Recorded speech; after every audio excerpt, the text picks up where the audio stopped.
People who separated/divorced within 1 year of getting married. When did you know it was a mistake? When I caught my new bride having a workplace affair while I was receiving cancer treatments. It was not a pleasant time for me. Edit. Holy crap. Woke up to an awful lot of really nice notes. Thank you everyone, and to those who gifted silver and gold.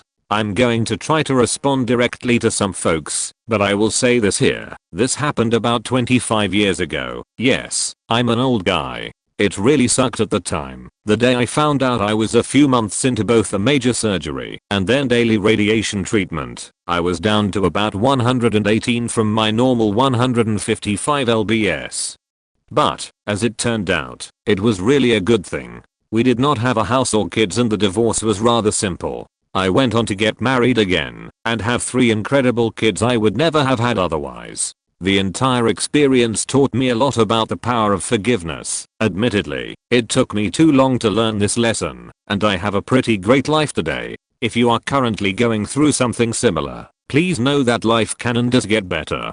Thank you all again. And, while I watched Breaking Bad, I really never made the connection to me. So many of these comments have me laughing out loud. Edit #2. So we tried the whole marriage counseling thing after I caught her. The marriage counselor, however, was my wife's personal therapist. We had one meeting, and the therapist asked to meet with me privately. She subsequently reported to my wife, Nika seems to have a lot of anger. Yeah, think. I had just lost over 20% of my body weight. I was still going through treatments, and I found out my wife of less than a year was sleeping with a coworker. Lol.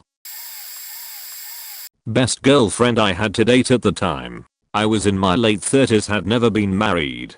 Dated about a year, got married. Shortly after, she asked to have her name on all of my assets, a few rental houses, current house, and some financial instruments, the cars. Not a problem as we were married, I thought, but on a Wednesday she insisted it be done by that Friday. I didn't have time to do that, because work and a deadline. I could start it the next week, I said.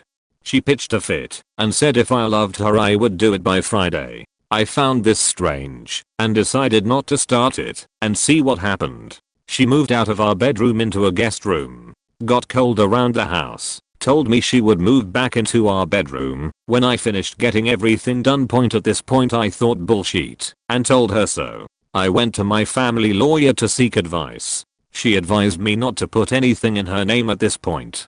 Gave me the name of marriage counselor. She didn't want to go to counseling. She continued to live in the guest room. I took my lawyer's advice and did nothing about the assets. The long and short of it was, after 1 year of marriage, when on our anniversary she told me I didn't have her in my heart, I thought to myself, this is bullshit. About a week after that I told her, if this is the way it's going to be, I'm not going to be married like this. She then told me, okay, so what are you going to give me?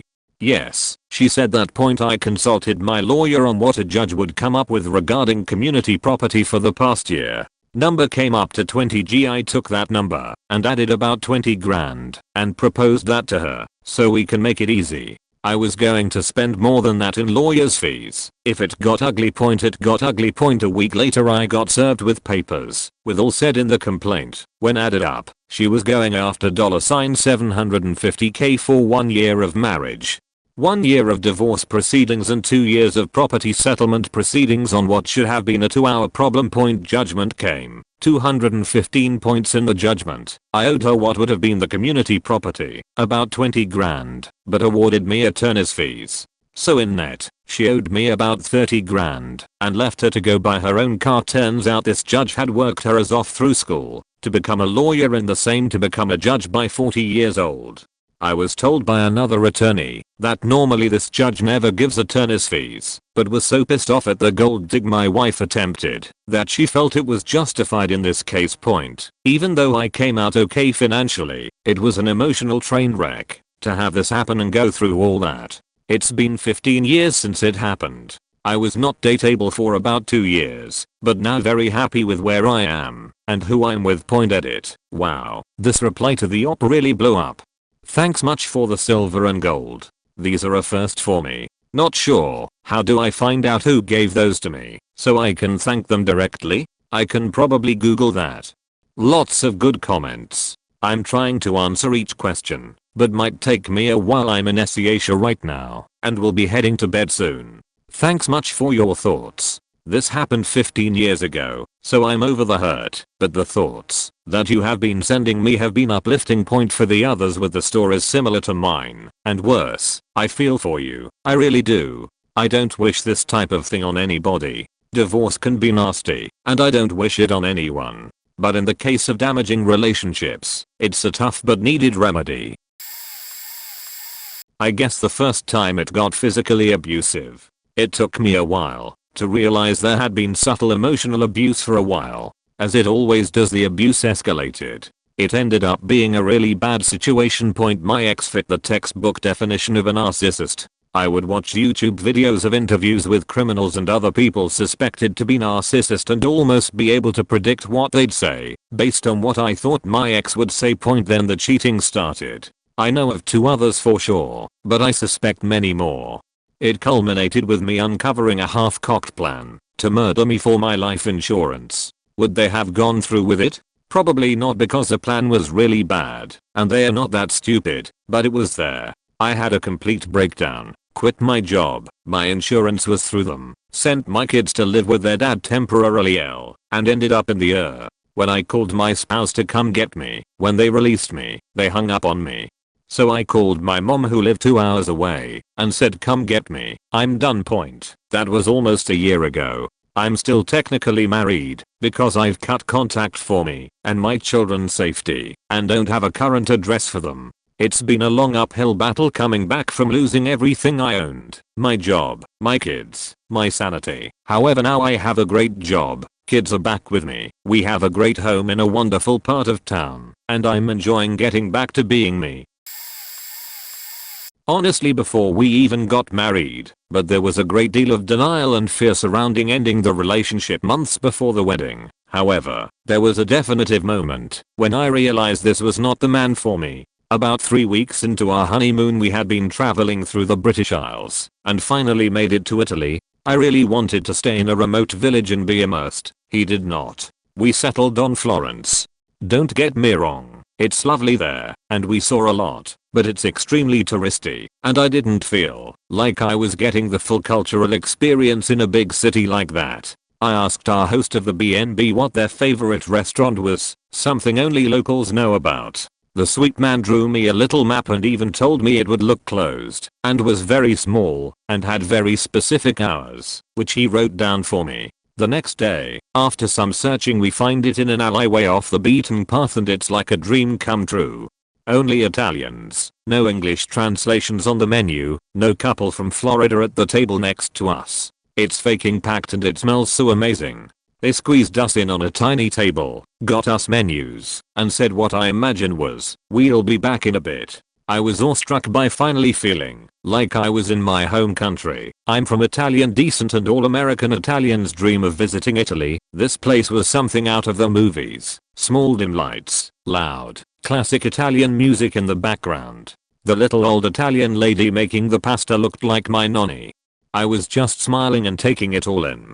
For the first time since landing, truly feeling like I was in Italy. My husband looked at me and said, this is too cramped, I can't eat here. I looked back at him and he just got up and walked out. I had to hold back tears realizing that he just walked out on me when I had found the happiest place on our honeymoon yet. The waitress came over confused and I just apologized as I stammered out of the restaurant. Both embarrassed and heartbroken, knowing this was not the kind of man I wanted to share experiences with. I knew at that moment I had made a huge mistake. Back in the early 1980s, I spent 6 years in the US Navy. In 1986 I was recruited to go into the US Army through a program for technical and intelligence experienced military personnel to become warrant officers. All the Navy offered me was sea duty and more sea duty. It looked like a real good deal. I was engaged to a young lady 3 years my junior and had a bit more than $20,000 in savings. Everything looked promising with a new career and family life. The wedding went off without a hitch. I was looking at a vacation of about 3 months between exiting the Navy and entering training for the Army. It was when my recruiter contacted me over my security clearance that things went south. My credit report did not match my questionnaire. There was 3 credit cards with a $14,000 balance I didn't mention. It was no big deal, they weren't delinquent, but I needed to amend my answers to account for them. Turns out my wife had opened up a charge card at our bank, then got a couple of store cards around town. She had purchased some serious clothes and jewelry, but the real kicker was she had bought a horse. She had taken lessons as a child and decided this was going to be her new thing. There was the price of the animal, riding gear, saddle, and tack, vet bills, stable fees, yada yada yada. I ended up dumping a big chunk of my savings into paying down these cards, then amending my questionnaire responses. She was from a very blue-collar family. They were very good people who worked hard for everything they had. But I don't think credit ratings and compounded interest rates were much discussed at the dinner table. So I explained about credit cards, the huge interest rate, how long it would take to pay one down, then about security clearances, and having a huge debt with no job would affect it. I treated this all as a bump in our relationship, but thing got dark really fast. My ship date was coming up, and things had to be done before I started training. I was in good physical shape, but I was facing boot camp, 8, airborne school, ranger school, warrant officer selection and advanced training. Basically 18 months of utter insanity. I was prepared for what I faced, but there was a lot that could go wrong. If I got through it, I was a warrant officer. But if I dropped the ball along the way, I would not only be enlisted, but junior enlisted in a job they would decide for me. In theory, I could end up a line cook and some chow hole at Camp Nowhere. About a week later, the phone rings. It's about the horse. No one was taking care of the animal, or cleaning the stable, or even feeding the poor thing. The stable had covered down for the sake of the animal, but now we're charging $350 a week for the extra services my wife was supposed to be doing. She was leaving our apartment every day, and I assumed it was for riding and care of the animal, and for the first week she was. The second week, she was lawyer shopping. She wanted out. She must have gotten wind of what happened at the stable and didn't come home that night. The next day I got served with papers. Total marriage time 47 days, so I ended up with an apartment with 4 months on the lease, no car and a horse. I found a new home for the horse. I had to defer my ship date, and it took 14 months to settle the divorce. My security clearance was approved 2 days after the papers were filed. I shipped the next day. In the end, I had 2 pair of pants, 3 shirts and a pair of shoes that had no business on anyone's feet. I was working 2 minimum wage jobs, 14 hours a day, paying down debt, lawyers' fees, rent and sometimes eating to get by. I ended up at Fort Sill, Oklahoma mowing lawns for 2 months as I shipped without a training slot for boot camp. I wasn't happy, but I was relieved. In airborne school, I met a ROTC cadet who was going to airborne school over her summer break. She had a year to go before her commission, and we hit it off. We'd get together on holidays, between training, long weekends. When I finished training and got my warrant, still a cadet, she flew across the country to give me my first salute. I gave her a silver dollar as per tradition. 2 months later, she received her commission, to which I saluted her and returned the silver dollar. Married that Christmas. We've been together 31 years.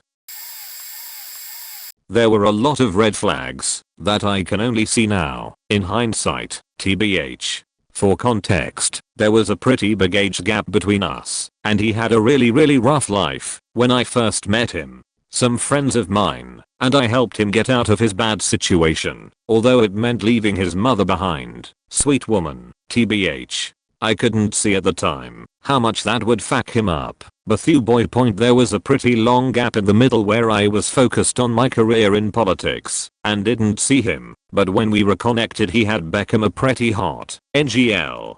He had gotten involved with some pretty hardcore religious types, but they seemed like good people, and we even had some friends in common. We got to spend a lot of time together during that period because of reasons, but he was honestly funny, charming, a little creepy at times. Probably should have picked up on the fact that his politics kinda sucked even back then, but I guess I was just too smitten at that point. His mother died right in the middle of our time together, which faked him up pretty bad.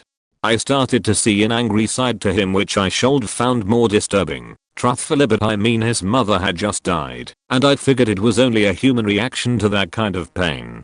To be honest, I kinda thought I could save him. I know how stupid that sounds now, but he really had this puppy-like quality at times that made you just want to cuddle him. I got married to him right at the start of a big war in our country at the time, and we kinda felt like we had to live each day to the fullest given that we might not have much time together. The war, as it turned out, escalated very quickly, and within a year it had taken a pretty heavy toll on his mental health.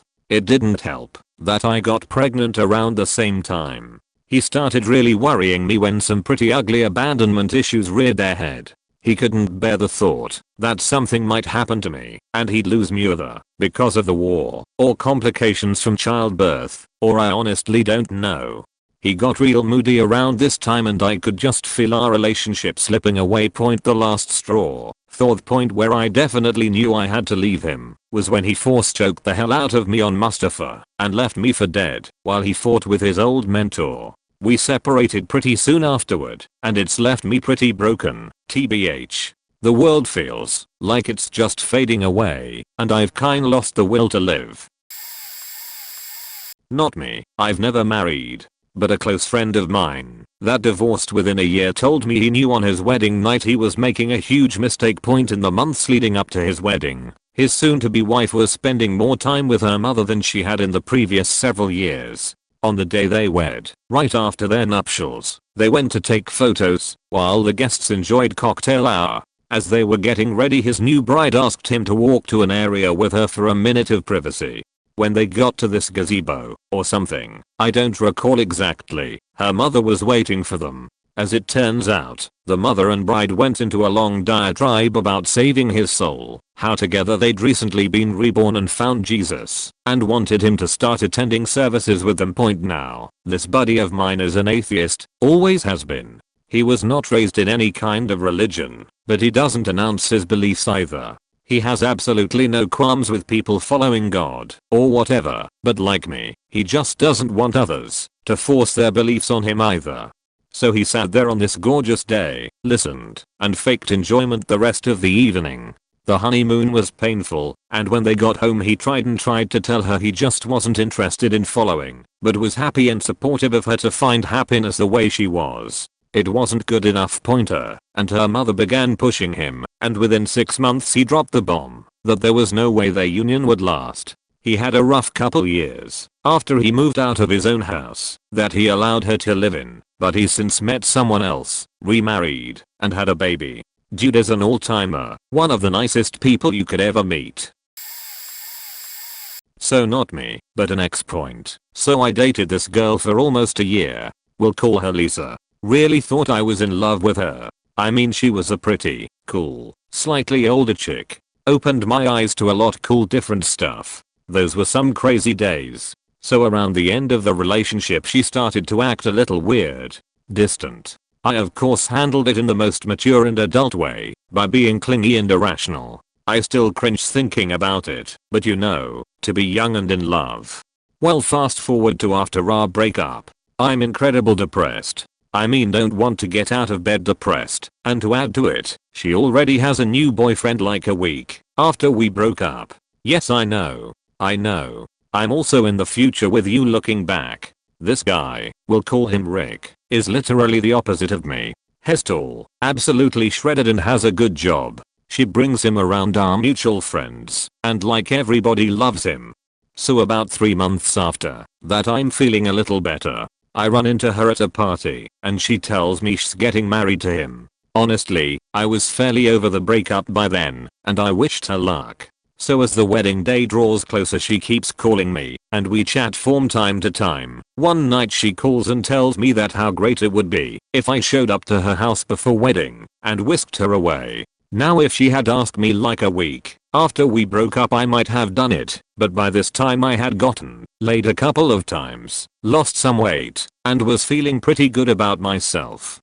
So it was a hard pass on that. That was the last time we talk for months. The day of the wedding comes, and I proceed to get absolutely trashed. I turn off my phone, pick up a rando at the bar and party the night away. Yes, I know I wasn't completely over Lisa, but I think I handled it well. I wake up the next day hungover as fuck and turn on my phone, and she had left a message. I deleted it without listening to it. The day after that I get a call from a mutual friend, and he told me Lisa had to go to the hospital. On the night of their wedding, Lisa and Rick went downtown to party. Apparently they got into a fight and he beat her up. From what I hear, they got the marriage annulled a couple of days later. This will get buried, but holy shit, so many red flags. We both came from religious households and his mother did everything for him, so traditionally he put all housework and cooking on me. He was very sexist, but I could have dealt with that if he hadn't revealed how utterly stupid he was. I knew him for 10 years prior to marrying him, but I guess I never noticed, or he hid it, because we couldn't live together. Religious. On our honeymoon I bought a book to read in my downtime, and he proudly announced he couldn't read books. I tried to understand what he meant by being accommodating, and he kept going on about how his brain refused to pay attention while reading books because they were not worth his time/useless. Like reading magazines are okay, or the internet, but books. He just couldn't be bothered. His brain wouldn't allow him. I was horrified about how much pride he took in being so ignorant and frankly dumb that in my terror I read a chapter of my book out loud and asked if he could follow that. Nope. He grinned ear to ear. I wish I were joking. I noticed from then on that every time I said a big word he wouldn't know what it meant. I mean, not like huge vocabulary words, but 10th grade words. I realized that mentally we were just on two separate levels and there was no way I could respect this man who enjoyed being so dumb. I have a million stories about my ex-husband, but this was the moment I knew I would divorce his ass. The first time I got married, when I was about 24, and I remember telling my sister that I wasn't ready to get married, but I didn't see an alternative. He was my high school sweetheart, and very traditional, and I was convinced if we didn't get married then our relationship would be over, and I wasn't ready for it to end. Then he went on tour with the military, and I started getting all the tattoos and piercings I wanted, because dad was away, and I could breathe a sigh of relief and be myself. I realized that was extremely dysfunctional, and I started tallying up all the ways I'd compromised, and what I wanted out of life to feel like myself. When he got back he wanted to make things work, but our differences were just too big, and I didn't want to make it his turn to be miserable. That was the end of an 8-year relationship. Soon after our second wedding anniversary, the second marriage was to a same-sex partner, and it was basically for legal protection.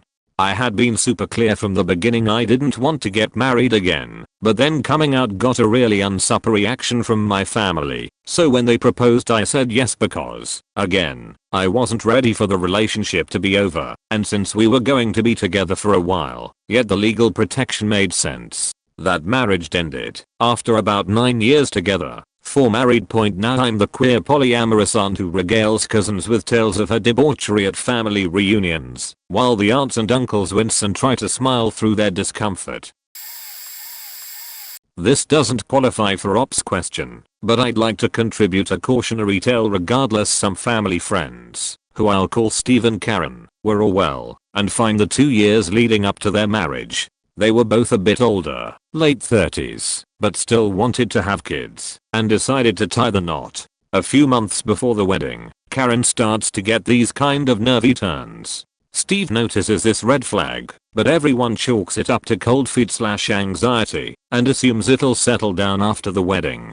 It didn't. 2 weeks into their marriage, Karen's gone into full-blown meltdowns every day and night. Steve hasn't slept in weeks because she's screaming at him that they need to have children immediately before it's too late for her. Police are called multiple times. She brandishes a knife and clocks him multiple times. He has to hide the knives and blunt objects in the house at her request because she's worried she's going to kill someone.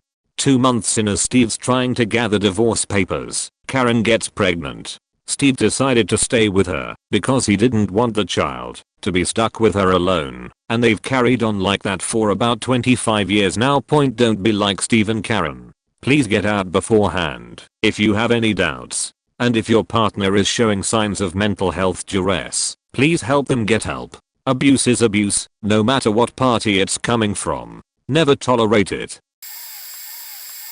I had no idea things were bad, if I'm being honest. I thought we'd worked through our problems and still both loved each other. He left 1 month after our wedding. We were together for 4 years prior to getting married. I didn't learn that he had been cheating for more than a year until about 3 months after he left. I don't think I truly realized that I wasn't happy in the relationship until about a year to year and a half after he left. It was at that point that I started talking to friends again that I hadn't spent any time with in a while because I was always too busy. Too busy meant that I didn't want to be around anyone but him. It's one of the things I can look back on now and realize that the more he made me feel like no one else would want me, the more I was clinging to him because I believed it. I truly believed he was my only chance at ever being happy or having someone love me. I also started watching the sports teams I love again, but had stopped watching games because he didn't like sports and constantly acted like it was something stupid. I didn't want to disappoint him, so I would cave and ask about things he wanted to do. There were so many red flags, but he was my first serious relationship about a year out of high school. It took me at least that first year or more after he left to even start to realize just what a prick he was and how toxic and emotionally abusive he was. It's been over a decade, and aside from an occasional memory trigger or a post like this one, I don't think of him. On the rare occasion he shows up in a dream, it's always a scenario of us being together and me looking at him and thinking how brainless he is and telling him I'm leaving. I just assume it's my brain's way of playing out how it should have ended, though I don't get why at this point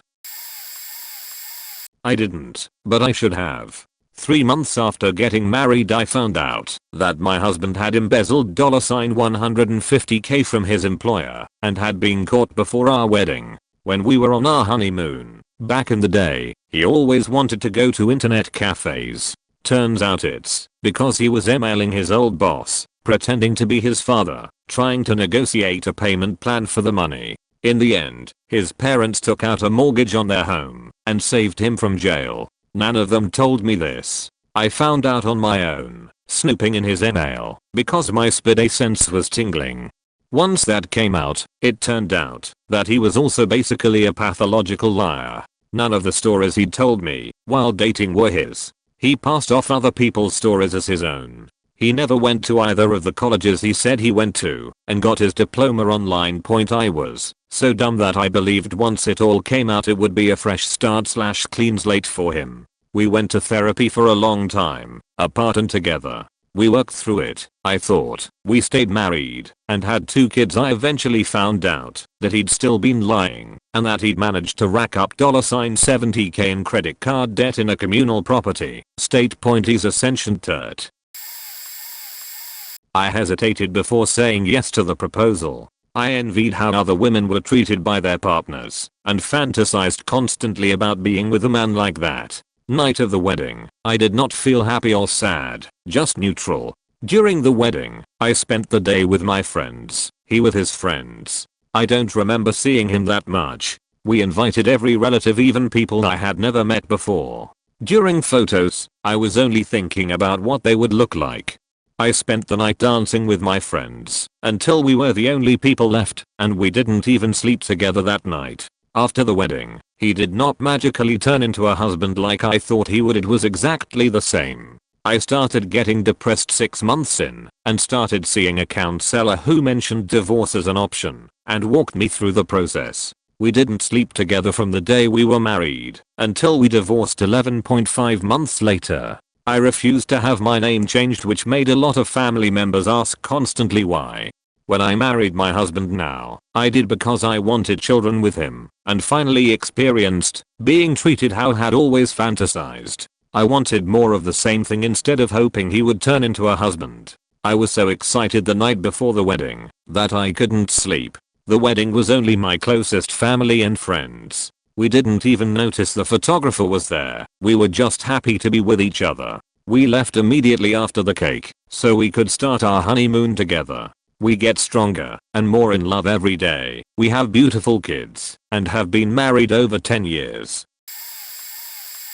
Not me, but a friend from high school. The guy's like a real life Michael Scott. Cringe. He'll say a painfully stupid / awkward thing and then he'll somehow top it. Seemingly no self-awareness. Took me years to really appreciate the guy. What he lacks in comedic timing and self-awareness, he makes up for with heart and determination. He seems to desperately want the approval of people, including, I assume, his parents. So like 5 years ago he starts dating this girl.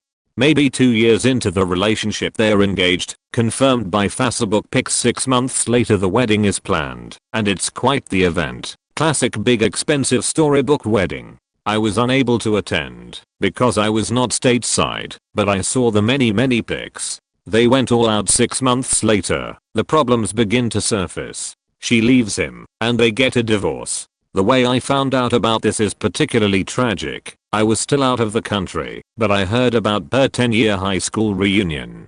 Apparently, after the party, he invited everybody back to his condo. There were all kinds of wedding gifts, and the place was decorated with couple stuff, initial plus initial forever. He then started crying and spilled his guts about his whole situation to a group of our high school friends. Whoa boy. I came home like 6 months later and got more details. When we met up, she had been hiding a drug habit from him. When he found out, she moved in with her dealer/boyfriend, I guess. She also took some of his money in the divorce, not to mention his money she'd been spending on drugs. To add insult to injury, she married the dude she left him for. He seemed to have really matured over the experience. He was open to talking about it. Still had his moments, of course. For example, we dated the same chick in high school. He dated her 2 years after me. I hadn't thought about her since then, and then he says, "You'll hate this, but got married." Why the fuck would I hate that, haha. Anyway, I was really impressed with the way he was handling it. I'd be drowning my sorrows. He started his own company. He works his ass off. He didn't let his embarrassing failed marriage define him. He somehow manages to stay positive. My man. I know he'll be okay, because he has the drive. I was going to create the throwaway account and all of that. But, I have nothing to hide, and the people close to me know that not 1 ounce of this is made up. I knew the day before the honeymoon. Once the wedding ring went on, she changed from Jekyll into the clown from It. At least with Hyde you knew Hyde was coming from Dr. Jekyll. Not in her case. She turned into a totally different nightmare. Dated this woman for roughly 6 years, and had about a 2-year engagement. Before marriage we would party together, have social gatherings together with both of our sets of friends, watch movies, visiting each other's families, you name it, we did it. She didn't want to be involved in the honeymoon planning, as it was the man's responsibility to plan the honeymoon and the woman's responsibility to have all the finer details of the wedding. Me being the fool that I am, "Yes honey, whatever you want baby." We both take off from work because it's close to the holiday season and we are going a destination honeymoon, which I planned as she asked. Flying out of state was an issue for her. While we are packing, she expressed some concerns for flying so far for so long, which in retrospect was kind of weird because she had flown out of the country years prior to meet with her boyfriend before me, who was abusive towards her, which needless to say was a much further flight than our destination honeymoon. Hindsight is 20/20, it appears. While on the honeymoon she expressed that she didn't want to have sex, she was tired, she had a headache, and that I wanted too much sex. But before marrying her it was her goal to keep our marital bed sacred. After 4+ years of sexual encounters, I finally agreed to keep the marital bed sacred, and as soon as I agreed to shut sex down as she requested, I couldn't keep her off of me. She basically manipulated me with sex from day one. She never asked once for a kiss or even a hug, but she calls out of the blue and asks me could I come over and sin with her until the sunrise, which I did. Now we are married, she doesn't want to have sex. Fine. This is when things started spinning out of control. After marriage, I wasn't allowed to leave the house unless it was work. If she wasn't there, I wasn't allowed to go over my friend's house. I said fine, I'll invite them over to my house. When she found out that my friends were coming over, she put a stop to that and individually accused them of nefarious activities in our home, which wasn't true. Then I started hanging out with the neighbors literally across the street. She started treating them with contempt and the neighbors started asking me if my wife was a nice person or was she a jealous person. She didn't want me to visit my parents, but it was okay to visit her parents who stayed further away. We actually had to pass my parents' house to get to her parents' house. She proceeds to tell me that, while she's gone away from the house on the weekends, I'm supposed to stay at home and be waiting for her when she's done doing whatever she's doing for the day. She would sneak and have private conversations in various parts of the house. Her main place of choice was the garage. Imagine thinking you're in the house with someone, only to find out this person is having a conversation in the garage with the car and aircon. To this day I suspect that she was cheating, but I don't have any evidence to solidify my suspicions. When we met she was making 3-4x more than I was making. Once I finished some training that I needed, I was blessed to get a job. Unfortunately, at that time for me, that job was making more than her job. I won't find out until months down the line that this was a problem for her. She empties out our bank account by shopping until the credit cards wouldn't slide anymore. I have to ask for a 2-week extension on the rent because we literally don't have a penny to our name any longer because of her shopping habits. She empties out our bank account on 3 different incidents. We don't have any food or a dime to our name, but she has the latest shoes and purses. As a small preview into her shopping habits, she would buy so much so often. She often found herself having multiples of the same items because she'd forget that she'd already bought it.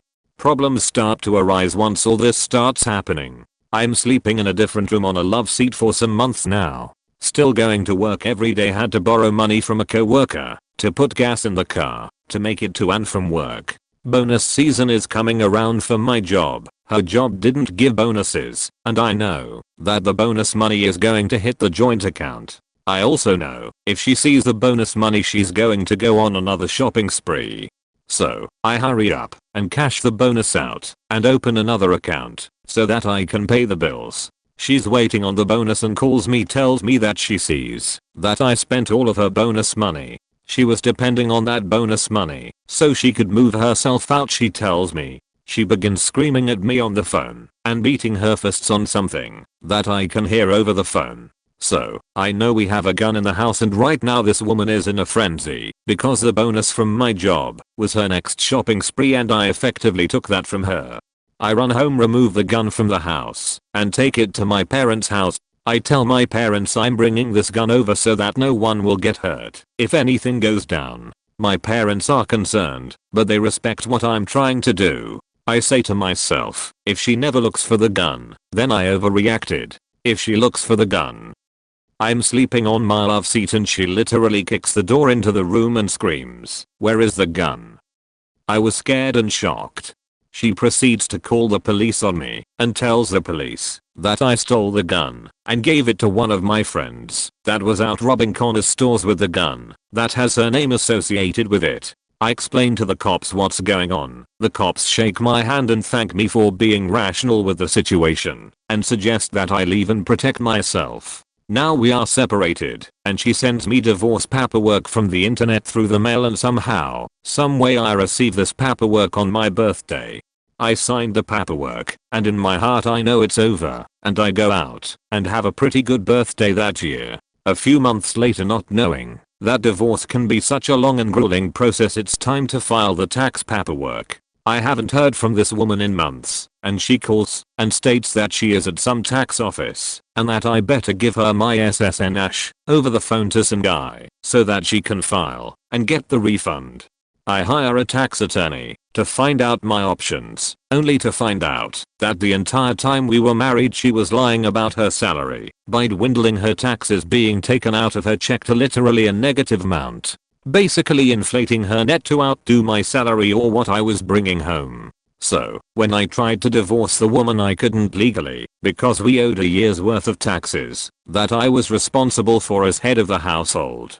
These are some of the highlights of the entire incident. She has more to tell about, but I already cut this down a few times so that it wouldn't be ridiculously long. I move out of town for a handful of years and get my dream job, a job that I never once thought I would qualify for, that allows me to work remotely 90% of the time. So, I decided to move back home because my parents are getting older. When I move back, I run into some old friends who later tell me that this woman is still looking for me and wants to talk. PS. I'm still hiding, lol.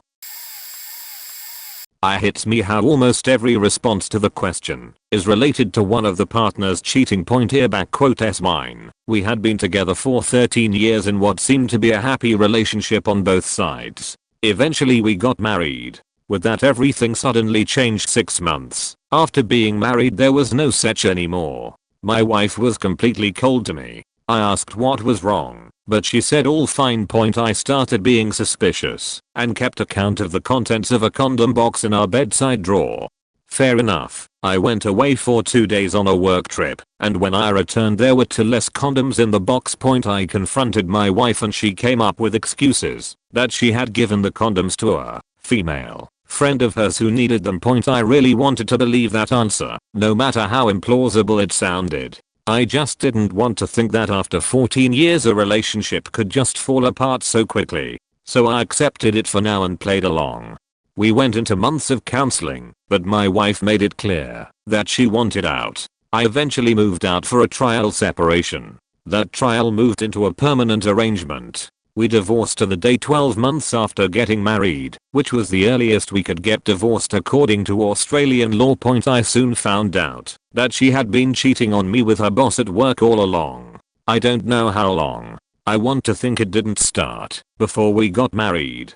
She would have had to have some nerve to be standing at the altar and playing a charade in front of our families. But it doesn't really matter now. It's now 10 years later, and I'm happily married with 2 children. I got over my ex a long time ago, and I look back at it as an interesting learning. Sometimes marriage can be a trigger for breakup. Perhaps it's the fear of being tied to one person for the rest of your life that makes some of us cheat. Having said that, it didn't stop me from marrying again, and it turns out there are very happy marriages. Good luck to all of you. Not 1 year, 17 months, but I could tell 3 months, in that I had made a big mistake. I was on the rebound, so it wasn't fair to her. Really. Necessary background. I grew up religious preacher's son, and my father lost his pastor job when my mom left him, because he couldn't manage his household. So mom bails, dad loses his job, divorce is sinful anyway, and my life was turned upside down. We had to go live with my father's father, me, my brother and my dad in one room. And grandpa was an abusive drunk. From preacher's son to hiding under the bed while dad was at school, so grandpa wouldn't whip my ass. Fast forward 25 years. Got married, the first time, at 30. Dated over a year, 6-month engagement, proposed on my knees, etc. By the book courtship. Had 2 kids right off the bat and the relationship fell apart because both of us super busy with work and kids. I knew we were drifting but figured as the kids got older, we'd come back. Nope. She wanted a divorce after 5 years. Found out later wife-1 had a side dude and it crushed me. I fell apart. Mental hospital. Everything. I was replaying my childhood nightmares. Background. So my first divorce gets done, and I do therapy and stuff, and get out and start dating. I hate dating. New people every week, and I'm pushing 40 at that point, so it sucks. Swipe right and all this bullshit. I had one lady I really liked, and we went out about 6 times, but then she ghosted on me. That was bizarre. I didn't even know what ghosting was, and I was just sick of being single. So the lady who will be wife-2 hits me up on dating site. I'm not going to talk about her, just me. I was totally oversharing from day one. Too much, too fast. I got too connected to her, and within 1 month, I was married to wife-2. I remember thinking I did everything right with the first wife, and it didn't work out. I'll just roll the dice and see what happens. Like I said, unfair to #2. I was using her because I was lonely and didn't want to be single. Okay, so needless to say, I missed a lot of red flags. She had no friends. Like literally. She hated my friends. Of course we were married at the point she was meeting them. I introduced her to 3 sets of my friends and then stopped because it got so ugly. Quick story. A friend helped us move, busted his ass, spent the night on an air mattress in living room. Wife and him got into an argument about feeding dogs chocolate. She did it in front of him, and he said it was bad for dogs and she went at him. I was amazed, however, when he apologized to her on his own. Said it was her home, and her dog and he shouldn't tell her what to do. I have good friends. I was so proud of the way he handled it, and I thought that diffused the situation, but she woke me at 4 AM and said we had to deal with this. I was confused, and she went out to the living room, woke my buddy, and continued the argument about dogs. She thought the entire town she lived in was full of bad people.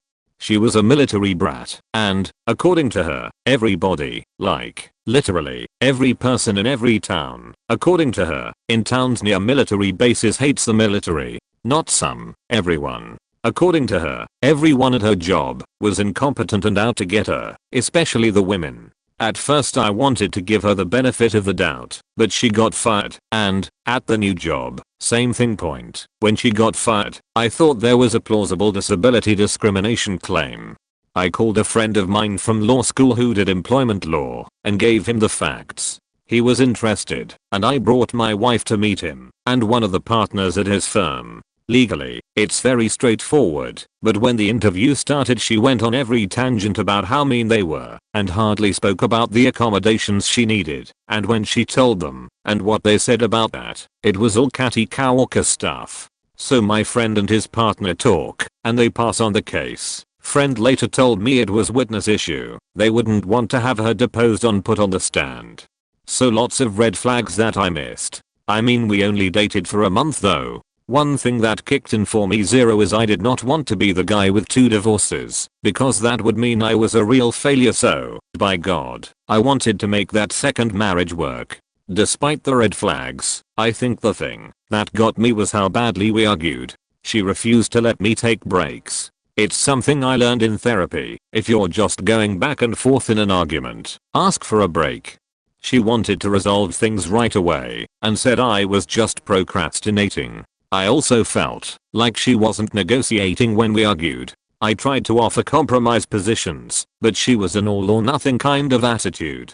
So I'd offer a few compromises, they'd be rejected. I'd ask for a break, that would be rejected, and on it went. Point I used to put my head face down on a pillow because I wanted to stop talking in an argument and she wanted to keep going. I went for a walk twice when she refused me a break, and she shut my phone off. 2 or 3 other times, I found my bank card disabled. I know that's getting into abuse there. Point the marriage died. I should have pulled the plug sooner or not even married her at all. Religious upbringing. I couldn't just shack up with someone, and I wasn't going to get divorced twice, by God. But, yeah, it was the method of argument that was the sign. I married at 21, the first time. He was great. Tall, handsome, great job in its sales, and generally a fun sort of person. Point little red flag early on. He called me a beach on our wedding day, in front of our guests. He asked me if I would dance with him. Not the first dance, we'd already done that, and I was mingling with people, pressing the flesh and all that, so I said that I couldn't at the moment, but I would in a minute. He responded with, God, you're such a beach. I don't know why we are bothering if you won't even dance with me. He'd never ever spoken to me like that before, so next day, he was really apologetic, and he'd had a lot to drink, so we put it down to that.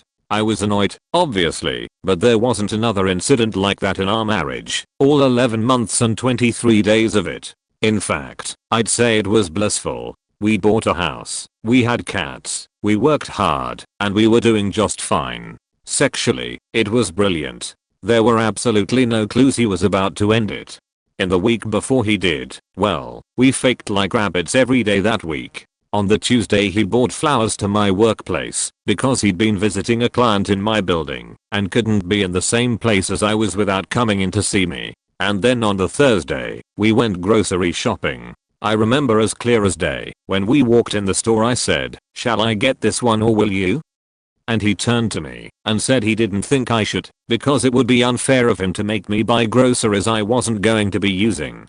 I was like, what? And right there next to the potatoes and carrots, he said he was sorry, but he was going to take me to my parents' house because he didn't want to be married to me anymore. And that was it. We were 8 days away from our anniversary. We met up for coffee a few times after because I was determined to find out why, but he never told me. I tried to at least stay friends, but the complete lack of answers made me realize that it wasn't worth my time. I found out when he filed the divorce papers though. They're in black and white. Adultery. He'd been having feelings for someone else, and it wasn't fair to carry on with me, so he kicked me out of the home that was half mine, and never gave me a chance to at least try to work it out. He even moved her into our marital home a couple of months later. It's over 20 years ago, but I'm still so angry about it, even though I'm blissfully remarried. I took revenge in the best way though. He was on holiday with his new woman and a mutual friend was cat sitting at the house. I persuaded him to go out for the evening. He gave me the keys and I faked my ex-husband's boss on his and his girlfriend's bed. I left a big red lipstick kiss on the mirror for him to see when they got home. Made me feel about 1000 times better. About 8 months in, my friend called me early in the morning crying and rambling about one of her acquaintances bragging at a local bar the night before about how they were having an affair with my husband. The bragging acquaintance had just had a baby with someone else about a month prior, and so that meant it was going on while she was pregnant. I didn't tell him what my friend was saying on the phone. I simply walked up, took his phone, and locked myself in the bathroom. I found naked pictures of her vagina and her breasts. Turned out my ex-husband and this chick had gone to the same Catholic high school and dated.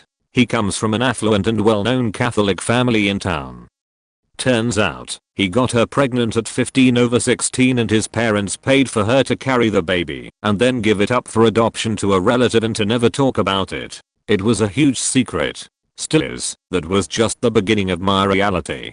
He was having sex with my very best married friend and at least 3 other girls who didn't care that he was married. They would be super friendly to me whenever I saw them around town. I had literally no clue. I was blind to his manipulation and narcissism. Hard lesson, but I found my value through the pain. The marriage was short, but the impact, positive and negative, will last forever. Year of being engaged with a girl I met through sheer dumb luck. She was sweet and kind for 8 months, and talked about having kids, and getting our own house. The day I showed her a home, not too far from her parents' house, she started talking about how we should wait, and we might be rushing things. We were engaged, and she was happy, but after the 9th month she was gone out of the house more each week. One day a coworker of hers who was a friend called me, and said she was sleeping with another coworker and the man had told her. Had pictures of them holding hands together and kissing. Worst part of my life so far. So far. Told her mother, and showed her the proof, and she was shamed by her family. They offered to pay for the rest of the apartment, but I just left it up to her and her family to take care of the rest of the year for her. On the plus side, her mother and I gained a friendship from the whole thing.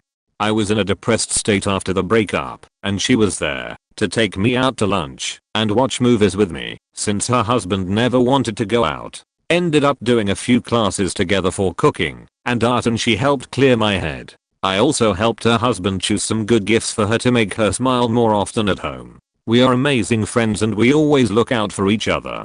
I think she's the only female friend I kept. I've been friends with her for more than 4 years. Not me, but my dad. He and I have always been very close, so he told me just about everything. He had been married twice before, 3 kids with each. I'm from his second wife. He's been engaged I think twice, at least once, but those ended. He used to be an addict and has always struggled. Mental illness. He hated being alone, so he met a woman through mutual friends and they began dating. They dated for less than a year before getting engaged. He moved in with her. While they were engaged they would argue, but it was never bad. Me and my siblings always talked about how we'd never picture him someone like her. They just didn't seem to fit anyway. They married and got divorced after 6 months. During the engagement and marriage, he started having heart troubles and had a triple bypass. He had 10 by the time the marriage finally ended. This was stressful for everyone, so we all excused a lot of things we shouldn't have. She constantly blamed him for them being broke, since he wouldn't get a job, but he couldn't. He was in and out of the hospital for about a year. He did all the housework, cooking, cleaning, etc. Has always liked doing this stuff, so it never bothered him until she started treating him like a butler. Go fix me this vacuum for me, run some bath water for me, etc. This was when he first started having second thoughts.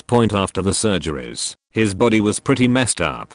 He had some metal keeping his ribs separated for a while, He had draining tubes that would drain into little balls, and after all of this, he had huge scars, the biggest going down the middle of his chest. This made him feel really bad about himself, and she really fed into that. She constantly told him he was out of shape, looked way older than he is. She hated the way he looked now, etc. It was awful. The last straw was when she kicked him and I out because he finally talked to her about how he felt. He wasn't mean. I was there for the conversation. He didn't yell or anything, but she took it as us ganging up on her and told us to pack our shit and leave. So we did, and we slept in his car for about a month and slept in a tent for a few weeks. That's when he finally decided to leave. They still aren't legally divorced, and she's still acting crazy. She blows up his phone begging him to come back, and even begs over social media, where everyone can see he's now living at his late grandma's house. He stayed there caring for her until she died. He can't get a job because he's still having surgeries. So he's miserable. I really wish they never would have met. He's the best man I've ever met, and I love him my whole heart, and I hate to see him like this. Sorry that was so long. We got married after 6 months of dating because she was pregnant. Never had a doctor appointment and eventually just stopped talking about it. I was young and didn't know any better, and I thought you were supposed to be married by 25. After marriage, I found all her credit card receipts and she was over 60k in debt. What I didn't know was those cards were in my name too. We couldn't afford rent, and within a month, we had to move on with her parents. It was a nice household, but they enabled her and held me responsible for the financial hardship because I wore all designer clothes and drove a Mercedes. The stress of living there, her spending and my short tolerance for bullshit put me into a bad place. She started hanging out with her HS friends and coming home late all the time. Good thing I had my friend Pat. We knew each other since HS, and he became my rock. My mother-in-law suggested he come over for dinner one night, and he did, and that is where it all ended. Wife started staying out more nights a week. Pat stopped calling me as much. I drove to work one day. Wife had not come home and saw her car outside Pat's house. I will spare all the fireworks, but I moved out and we started divorces proceedings with all the financials. It turns out she was banging the loan officer at work and she personally was over 100k in debt, and I was responsible for half of that. Again, I was young and got bad advice, so I filed bankruptcy and started my life over. Happy now. Wonderful wife, kids, dog and beautiful house. Fact that beach. There wasn't really a specific moment, but I could slowly see the signs. Her dad threatened me at the wedding reception, April 2018, and my family literally booed him. He said if I ever hurt his daughter I would regret it. Obviously my family didn't take so kindly to that. During our honeymoon, she took his back and was defensive about it. This was the first sign of defensiveness, anger issues, and constantly choosing her family over our relationship/marriage. After that, I would see more anger issues. If she didn't get her way she would either explode or not talk to me for a week. This was how she dealt with her father while she was living with him, but I always thought it was her father's fault and bought into her bullshit. It turns out this is how she deals with issues. In November 2018, I got extremely sick, bladder issues, and the doctors couldn't figure out what it was, but my blood pressure was extremely high due to stress from the marriage. I came home, and she said her family was coming over. I've never had a problem with them coming over. I told her I was sick, and they can come over when I feel better. She said I could lay on the couch, or go into the bedroom. I told her no, and she decided to leave me homesick while she spent time with her family. I was extremely hurt and felt abandoned. I realized then that she really didn't care about me and would always choose her family over our relationship. I was ready to discuss our issues in a constructive way, but when I did, she exploded about how she wasn't happy. I had enough and told her we needed to discuss things and she shouldn't go to her sister's party. I made it clear I was at a breaking point. I told her if she continues to choose her family over her husband she shouldn't come back because it was over. She left and threw the keys at me. After that, she said it was over and that she was moving out. I said that was fine. This was all before our first Christmas together as husband and wife. She left for about 2 weeks and came back around Christmas trying to work things out, but I was pretty much done because of how she reacted. I agreed to try to work things out while having an open relationship. I realize now that was a mistake. Well, she found out I was hooking up with someone and completely lost her shit. Slammed a bowl while friends were over and told them to leave. Came over unannounced. She was still on the lease, so management let her in and threatened to commit suicide and cut her wrist. I had to call the cops on her. It was a horrible feeling doing that. I told her it was over because everything had become too stressful and crazy. I blocked her on everything except her mail so we could discuss the divorce. I was harassed by her for months. She knew my new address because of the divorce and came over a few weeks ago when I was with my girlfriend. She tried to break into the window. I had to call the cops on her a second time. She found my girlfriend's Instagram and stated lies about me. I was cheating on my girlfriend with my ex. Complete bullshit. I told ex-wife, if she doesn't stop communicating to me and girlfriend, I'll file a restraining order. It has stopped, but it's only been a few weeks. I can't wait for it to end because I'm so much happier now without her in my life. I got married at 20. I had a horrible feeling at the altar, and the second I said I do, my stomach dropped, but I ignored it. I was happy that day. It all went downhill from there. The fighting started the next week. She wouldn't work, and I was dumb and had no education, so I was making $12 an hour. She watched TV all day and wouldn't clean the apartment. She never took the dogs out, and they would lay in their own piss and shit all day. She got a job because I built her resume and applied for her and literally drove her to her interview. She would call out sick all the time, but never had anything wrong. I lost jobs because of her. I did everything in my power to make things work, but all I could do was just lose my shit because I let things go for too long. I finally became absent. I went out with friends all the time because I couldn't stand being around her. I started drinking. I finally had enough. During a fight that had been going on for days, I told her that I wanted a divorce. She packed up a week worth of things and left within 10 minutes. She took my dogs. She left me alone. It was bittersweet. I lived in that apartment for about 1.5 months after that. Alone. I had no job, but enough money to not have to worry about anything for a while. I drank and drank and drank. I started learning about philosophy and listened to podcasts while playing video games. I sobered up long enough every day to go to the gym. I was a mess, and everyone could see it. Later that year I joined the military. I'm still in. I got my shit together, but that's not to say it didn't have its mishaps. Now I'm with a wonderful woman. We've been dating for a year this month. We have the cutest dog, a wonderful apartment in a nice area, and it stays clean. We take care of each other. We take care of our things. We have careers we are getting into. We enjoy life, and will likely never have to worry about things again. That woman is the best thing that's ever happened to me, and I owe it all to my ex-wife teaching me exactly what I never wanted in a woman. Now I have the opposite. Someone beautiful, smart, driven, and motivated in every aspect of her life. I can't say enough good things about her because she makes me so stupidly happy. I wish it could have always been this way.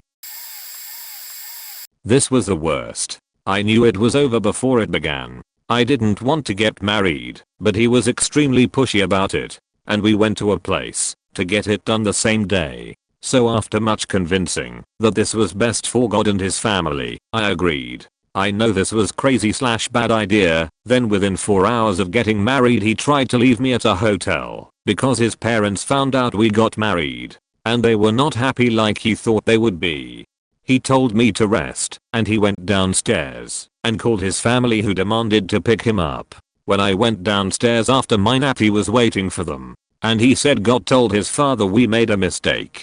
So I said, let me talk to your parents and we can drive home together. We then drove home and stayed married 48 hours before his family sat at their dining room table yelling at us and telling him that he could be the next Joel Osteen if he didn't stay married to me, that God said this and that. He agreed to the divorce in hopes that he would be this person they claimed he would be without me, and then he had me find my own way home. I was an hour away from home. I freaked out because he forced this upon me and then just left me. I called and texted him, and within 15 minutes he blocked me on all social media and his phone, and I never heard from him directly again after this day. I was upset for a while about this until I realized they were a crazy family. I would like to add he was 30 years old. His dad ran a small Spanish church in Philadelphia, and he worked at war. And he did not become the next Joel Osteen dodged a bullet. I knew before we got married. We had only been together for a few months. I was dealing with the death of a beloved family member. I wasn't thinking clearly and thought, well, I'm in my 30s. This is what I'm supposed to do. There were other reasons behind why I decided to marry without knowing him longer, and they involved feeling like I had to help him. Big mistake. We moved to another state. He had never been out of the city, and he had a hard time adjusting, a hard time finding a job, and a hard time being away from his family and friends.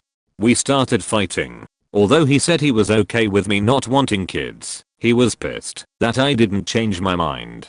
He was upset that I took birth control. He was upset that I wasn't a traditional wife, was upset that I didn't cook him dinner, and wanted to spend time away from him, was suspicious because I kept a diary. All this stuff just started coming out. I found out that he spent some time in jail for assaulting a woman he was dating years before we were together.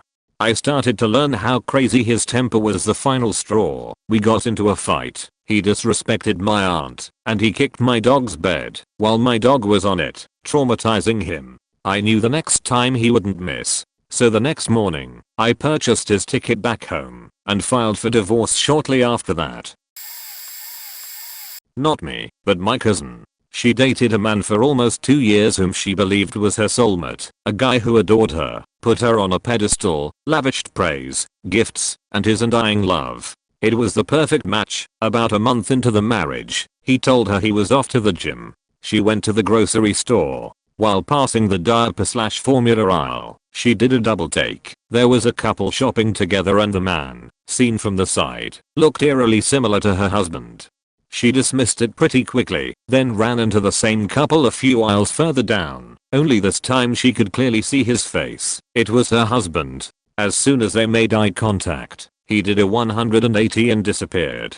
She scoured the store in an attempt to find him, but no dice. He was gone. She got home and waited for his return, and sure enough he came home in sweaty gym clothes. Upon questioning him about why he was in a grocery store shopping with another woman and buying diapers, he emphatically denied it, insisting that she had simply seen his doppelganger. He scoffed at the idea that he would possibly be with another woman, ruffled her hair, and teased her about needing glasses. Afterwards she said she felt rather foolish and a bit embarrassed. My cousin was convinced she was just seeing things and the incident was quickly forgotten. A few weeks later she borrowed his car while hers was getting serviced. She opened the trunk to put her golf clubs in and noticed there was a fold-up baby stroller inside, partially hidden by a baby blanket. Upon questioning her husband, he told her he noticed a coworker walking her baby in the rain and offered to give her a ride home and had simply forgotten to return her stroller.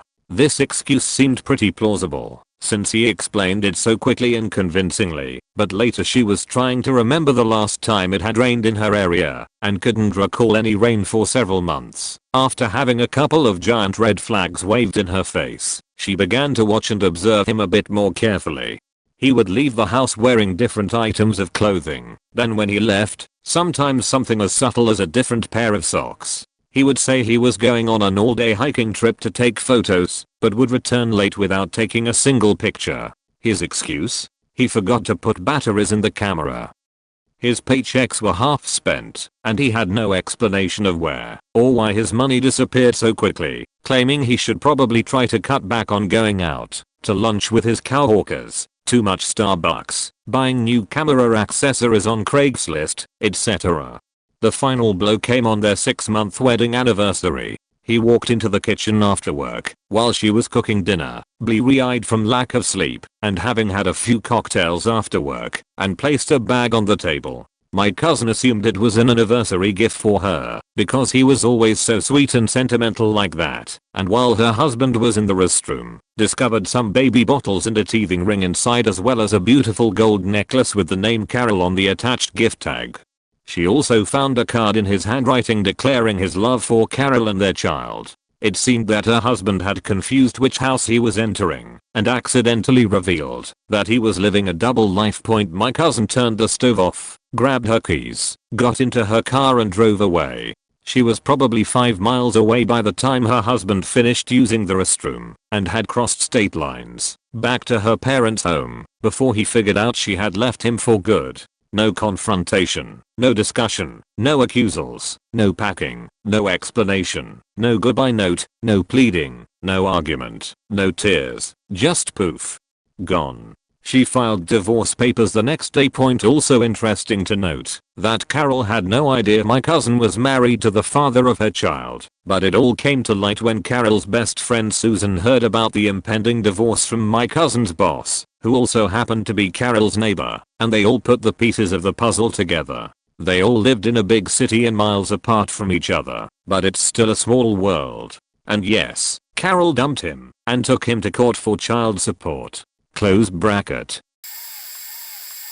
I, 29F, was with my S/O, 30 meters, for 10 years, and we got married in September 2017. November 2017 my mom was diagnosed with breast cancer for a second time, so I had to be a big support for her and my family. My now ex-husband was ripshit about it and was complaining I was spending too much time with my family instead of tending to his needs, aka cooking and cleaning like a damn housewife after coming home from work or treatment with my mom. Mind you, when his uncle was diagnosed with cancer a few years back, I would leave work early to go help him and his cousin with cooking for his uncle and picking up around the apartment, and happily so I would do that again to this day because that's just the person I am. I tried my best to split my time between my family and trying to make him happy. I even threw him a massive day party for his 30th, to which he later said that was nice, but not what I wanted. We went to couples therapy because I said to myself, if this is going to end, I want to make sure I did everything to save my marriage. I was so in love with him. He was literally my best friend, but he changed as soon as we got married. I wrote him a letter in therapy about how hurt I was, and he cut me off mid-sentence and said I can't do this anymore. I was shocked. I just thought, wow, I had a billion reasons to leave him, yet he chose to make that decision. But I got up and left quietly. Boy bye. We got divorced in 2018. It was not pretty, and it was traumatic honestly, but in the end my mom is healthy, thank God, and I'm rediscovering my identity, which is badass. I don't care how long you have been with someone. Once the respect and support is gone, you should be too.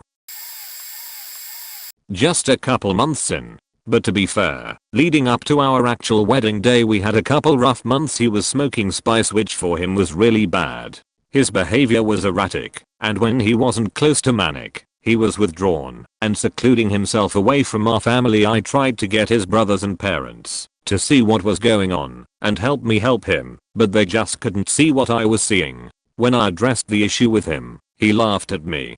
On wedding day, up in front of everyone, I felt like an actress playing a part. I knew right then there was likely going to be a divorce. A few months in, as things spiraled out of control resulting in his losing his job, stealing money from me, etc., I kicked him out of the house. He left without fanfare, but then started breaking in while I was at work. Things got really ugly. Deciding to file was the hardest, most heart-wrenching moment in my life. It tore me apart in ways I didn't know could exist. We eventually were able to become friends again and enjoy talking to each other and supporting each other as we each navigated our new lives. We had been friends for 10 years before we started dating, and then were together for years before we got married. It was so good to have my old friend back. He stopped with the spice fairly soon after all that and was back to his old self. He died suddenly in 2015, not drug related. I'm so grateful that we reconciled and had a good relationship before he died. Afterward, I asked myself what was left unsaid between us, and the answer was a 100% confident not a damn thing. TLDR, new on wedding day, lasted 4 months. drug use and personality changes. I'm basically in this boat. We had dated for 6 years, and it was frequently pretty rocky. At the beginning of our relationship we had a lot of fun going out and doing things, dinners, baseball, and hockey games, etc. And we had some serious physical chemistry but at some point, the guilt trips started. She wanted me to work day shifts at the restaurant instead of night, because she thought we didn't spend enough time together during the week. This of course halved my income almost immediately.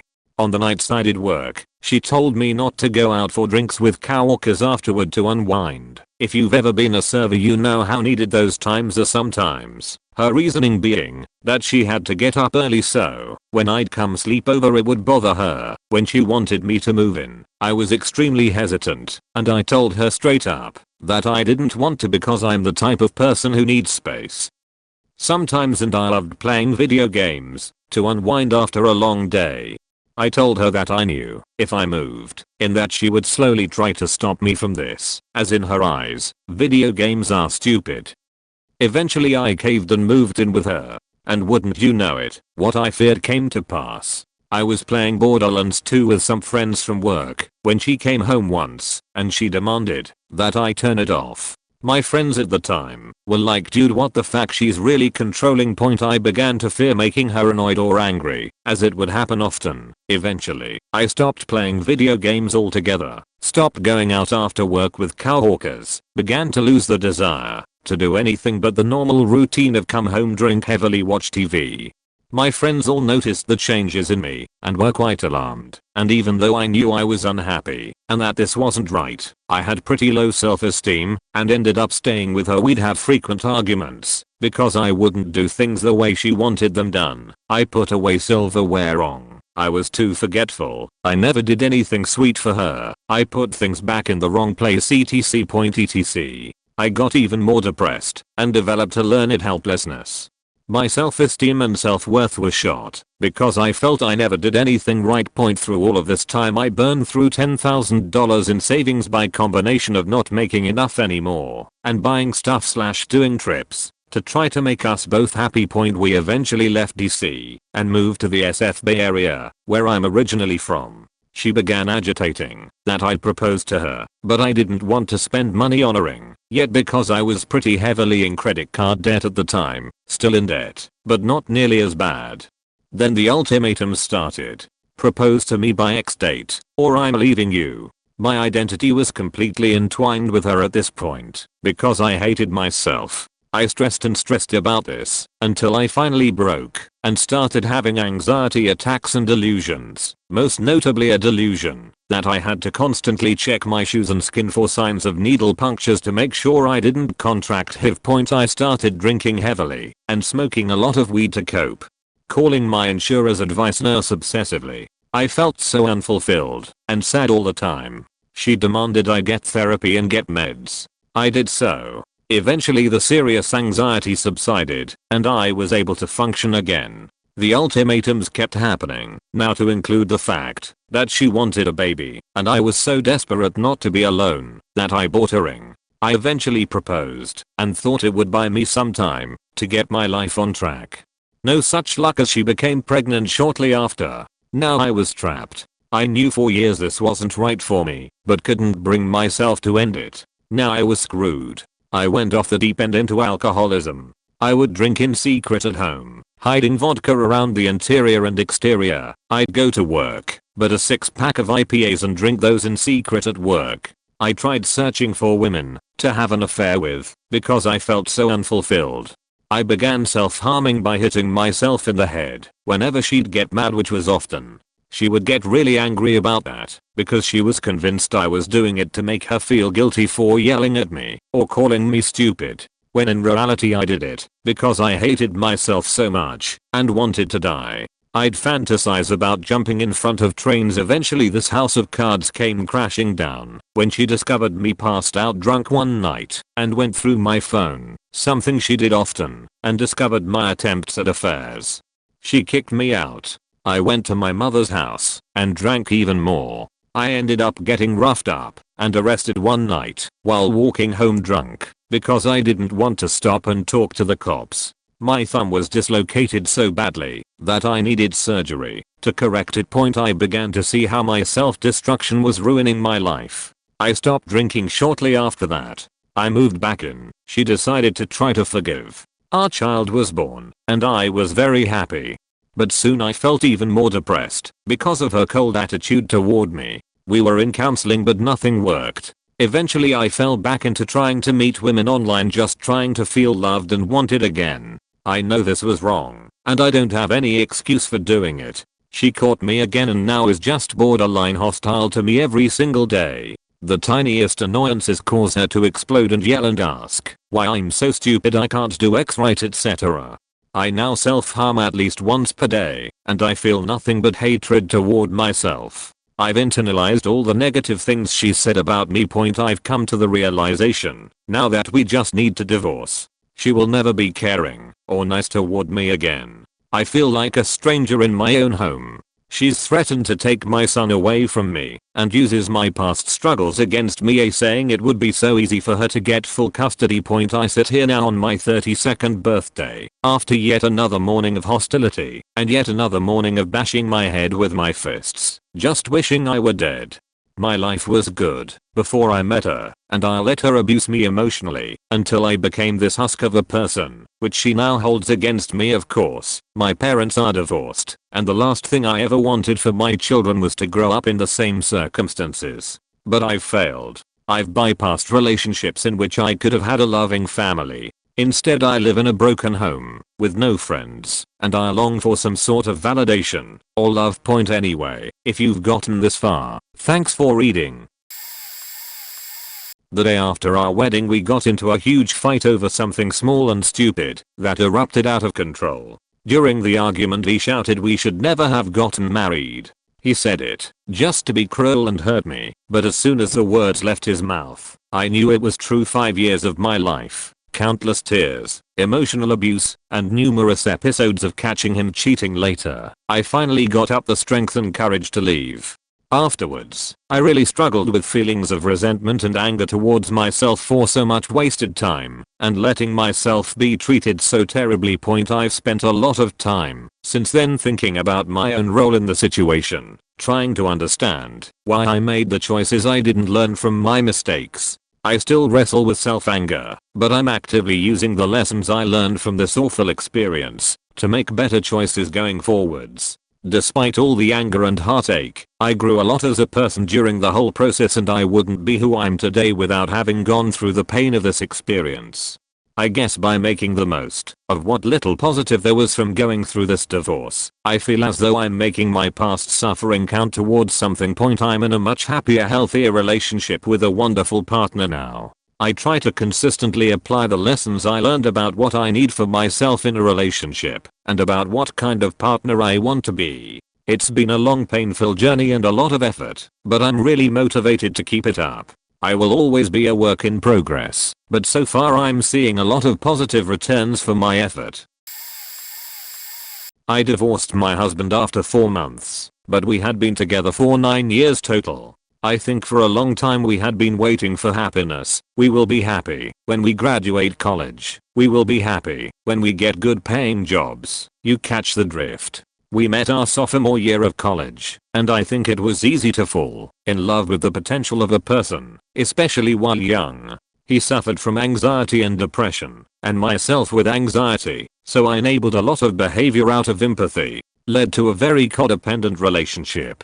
Over Christmas he started to talk to his family about us having children soon, and I went into a total panic. I realized that the life in front of me wasn't even remotely what I wanted, that I under no circumstances wanted children with him, and that I wouldn't be able to have a happy life with him. The breakup was very messy and emotional, but even a month after I can actually breathe again, and I'm so incredibly happy. I'm disappointed in myself for compromising so much, but I think for me, it was like a slow boil.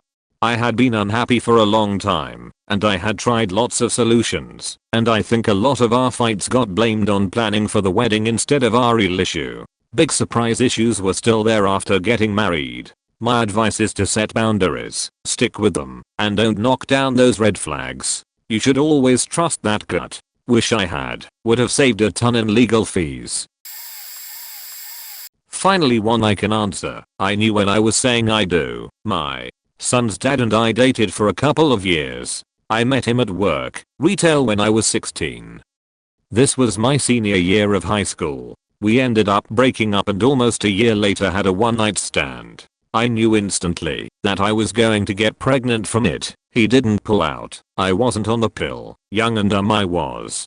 I literally said to him, if I get pregnant I'm going to kill you. I knew before I was even late, and a test confirmed it. We both come from really religious families, so we decided to get married at the courthouse. I took the afternoon off work, by then had an actual grown-up job, and realized how little thought I had put into this day. I hadn't even shopped for anything nice to wear. I ended up wearing a skirt and a cardigan that I would have worn to my office job.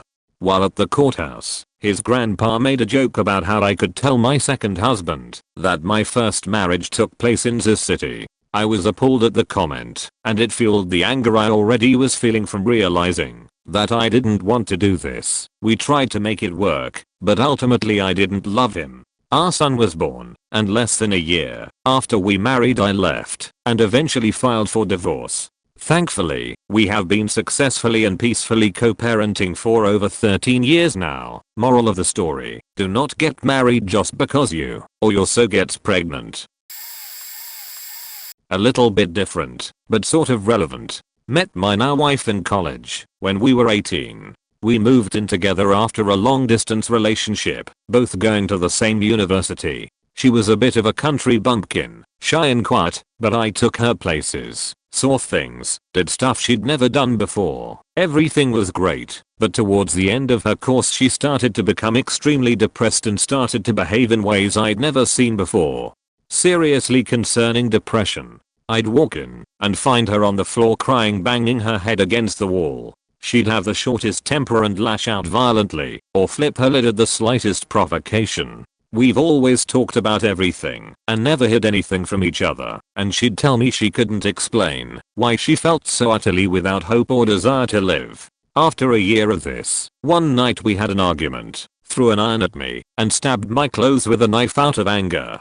That was the last straw for me. I couldn't live like that anymore. I didn't like the way she made me feel about myself anymore. I told her how I felt, and out of desperation and clinging for solutions I just randomly suggested maybe she come off the contraception pill and see how she felt. I didn't know what to do, but I loved her, and I wanted to find a solution. She agreed to come off the pill. A week later I woke up to the smell of bacon and music.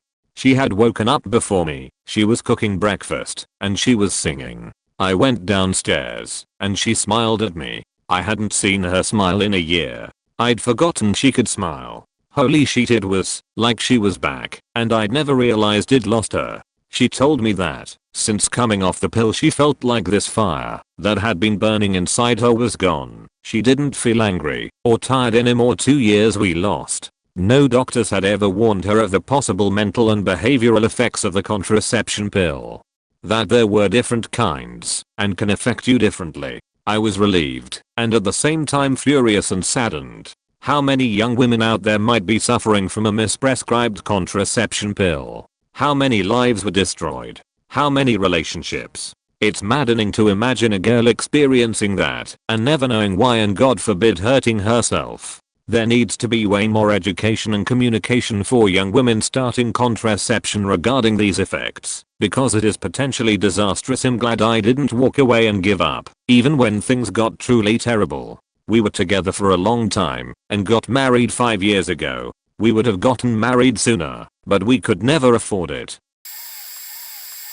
Was my high school sweetheart. We moved across the country to pursue college in both our fields. It was her first time being so far from family, etc. She got depressed, so I started helping cover 4 classes so she could study at home. Eventually our nest egg started to run out, and we were forced to get jobs and quit school. We both ended up working at an AT&T customer care call center, and once it switched over to ad sales she struggled. Eventually this led to her being fired, and in that time I was promoted to resolution specialist. We lived paycheck to paycheck, and she loved to decorate, and I paid for everything in that time, even her car payments. I realized we were just spinning our tires and not getting anywhere. Her cousins were a prime example of the Coast Guard life, and I decided to enlist so we could be together and work toward finishing college. So we could stay together after being stationed and share benefits. We got married in Vegas. We were together for 5 years at this point, and I loved her at the time. I thought it was the right decision to keep us together and to get through college. Before I was sent to boot camp, we came back to Miami to have a wedding reception with family and friends. Then I was shipped out soon after, and upon arriving in boot camp and the yelling of company officers, my body had an extreme reaction. Even if my mind was rational and understanding that it was within expectations, my body couldn't handle the environment. After growing up in a very traumatic and life-threatening childhood, my body had its own internal memory and was prepared to take action regardless what I thought. I tried to fight it off and control it, but this resulted in severe panic attacks, where the staff couldn't get in forth in me, and my heart rate was over 220 BPM. Eventually I had to concede that I had to get out of there. Luckily the Coast Guard, unlike other services, to discharge from boot camp, I was sent to DHE, a discharge holding element, and met other people who were unfit for boot camp. Some of them were really genuine and others were definitely in need of professional help. I was both. When I finally arrived back in Miami, we ended up living at her mother's for some time. Before my hair had even grown back, I had gotten a job at PetSmart Pets Hotel and got to be around dogs and cats 24/7, which was a blessing, even if I worked an insane amount of hours. When I was home I was depressed. I felt extremely disappointed in myself. I was treated awfully by my wife and her mother. Her brother was always kind to me regardless. I would hide away in video games like Diablo 3 just to talk to my old friend. Eventually she got a job at Target thanks to her friend, and she started making some friends. My depression got worse at home, but it never was a problem at work. She started calling me pathetic and a loser that doesn't know how to deal with life. I got promoted at my job again and was now manager at the Pets Hotel. While she started hanging out with a guy from work and a concert, Trans-Siberian Orchestra, we were supposed to go together. She belittled me until she told me that she was going with this other guy. I got accepted for a county job with Animal Services, which was an amazing opportunity. Before I could get through on giving my 2 weeks, on December 23rd, she left her phone open on the bed to their texts when she took a shower. In it said how he was sorry for kissing her, and her response was that she hadn't stopped smiling since. It killed me, and I wept in the shower for a good hour. No one came to check on me, and the next day I moved out. I called my boss at PetSmart trying not to cry as I quit, apologizing that I couldn't fake being happy anymore, and that he was the best boss I had. He told me to take care of myself, and I said I would as we said goodbye. As my mom helped drive me to my mass empty house, I cried. She called me, I picked up, and she was worried that I would kill myself. I told her to go fuck herself, that she isn't even close to worth it. We talked about how Christmas was the next day, and that we should try to show face so that everything would be alright with the families. It was one day, and it was the worst day of my life. First we went and visited her family. The entire day she's texting this guy novels of text with me sitting right next to her. I had to pretend to be okay and be happy when in reality it was my last moment with a family I had worked 5 long years to be a part of. Baby cousins, uncles, aunts who always made me food. How it hurt so much, and she just texted away. We then went to my family's Christmas, and she didn't talk to anyone and just texted the entire time. She couldn't even pretend for one day that I mattered even as a friend or an individual. Finally we arrived at her aunt's, and her little cousin Julia was told by her mother and my ex's mom in front of my face that I was the one who did something wrong. That I was to blame for something being off when I was just trying to enjoy what little time I had left with the saint of a little girl. Who I could never tell her how proud I am when she grows up after watching over her for so many years. For Christmas I gave the gifts I had intended because I have integrity for myself. Regardless of what happened, I was still going to show my effort and care to those around me. My ex flaunted it to the other guy but her brother really appreciated the thought behind the gift. I was forced back home to the place of my trauma and miserable childhood. I went to my GMA's place to have my own space, and I had some time before my new job started. I wept a lot. I felt like I was lower than dirt. How someone you could love, marry, and they couldn't even treat you like a human being, let alone a friend. I couldn't sleep well, so I'd work out and clean to feel productive. My tabletop friends were my rock, even if I was unsteady. I saw a therapist, but it was just an echo chamber at the time. Started my job at Animal Services, and I saw people who were working my job for 30 years. My mother came to me one day telling me I could go back to college under the freshman forgiveness program. In this time my iTunes account was linked to my wife and her mother, so I saw every message between them. I quit Animal Services before even working 2 weeks, and went back to school as a non-traditional student. We filed for an annulment on February 3rd, and I revealed how I knew everything that they were saying behind my back. Told her to give my TV, that was still there, that she would use to watch movies with this guy in our once bedroom, to her brother, since at least he has some integrity. It was a miracle to go back to school, but I was broken. I had no idea who or what I was anymore. I bounced around majors trying to replicate what it meant to interact with each other as human beings. So I was drawn to the arts, to the interactions that make us human, because to me, I didn't know what it was like anymore. Everything I had worked for and tried so hard to preserve, even just a bond or feelings, crumbled right in front of me. I graduated in 2006 with a bachelor's in studio arts, but really I wanted to be in interactive media and design, which 2 years later became available at my alma mater. I have no idea what became of my ex-wife/ex-girlfriend of 5 years, and I wish her the best. I don't have time to waste energy or effort on hate point, yet if I did she would definitely deserve it from me, but that doesn't make it right. I'm so proud of myself, and I'm still working on myself and writing a new chapter in my life. I've gone through trauma therapy for PTSD and depression. I'm still not done, and I may never be, but I'm alright with that. I believe in my heart that, even if I can't always see it, that my love for everyone and myself will lead me where I need to go. I've gotten to demo and be witness to amazing companies like Magic Leap, and my goal is to create tools or games to help others who are dealing with trauma, mental illness, and anxiety through different forms of media. Right now, I'm preparing to go back to school for my master's, and I'm in a relationship with a beautiful person that I'm lucky to call my girlfriend.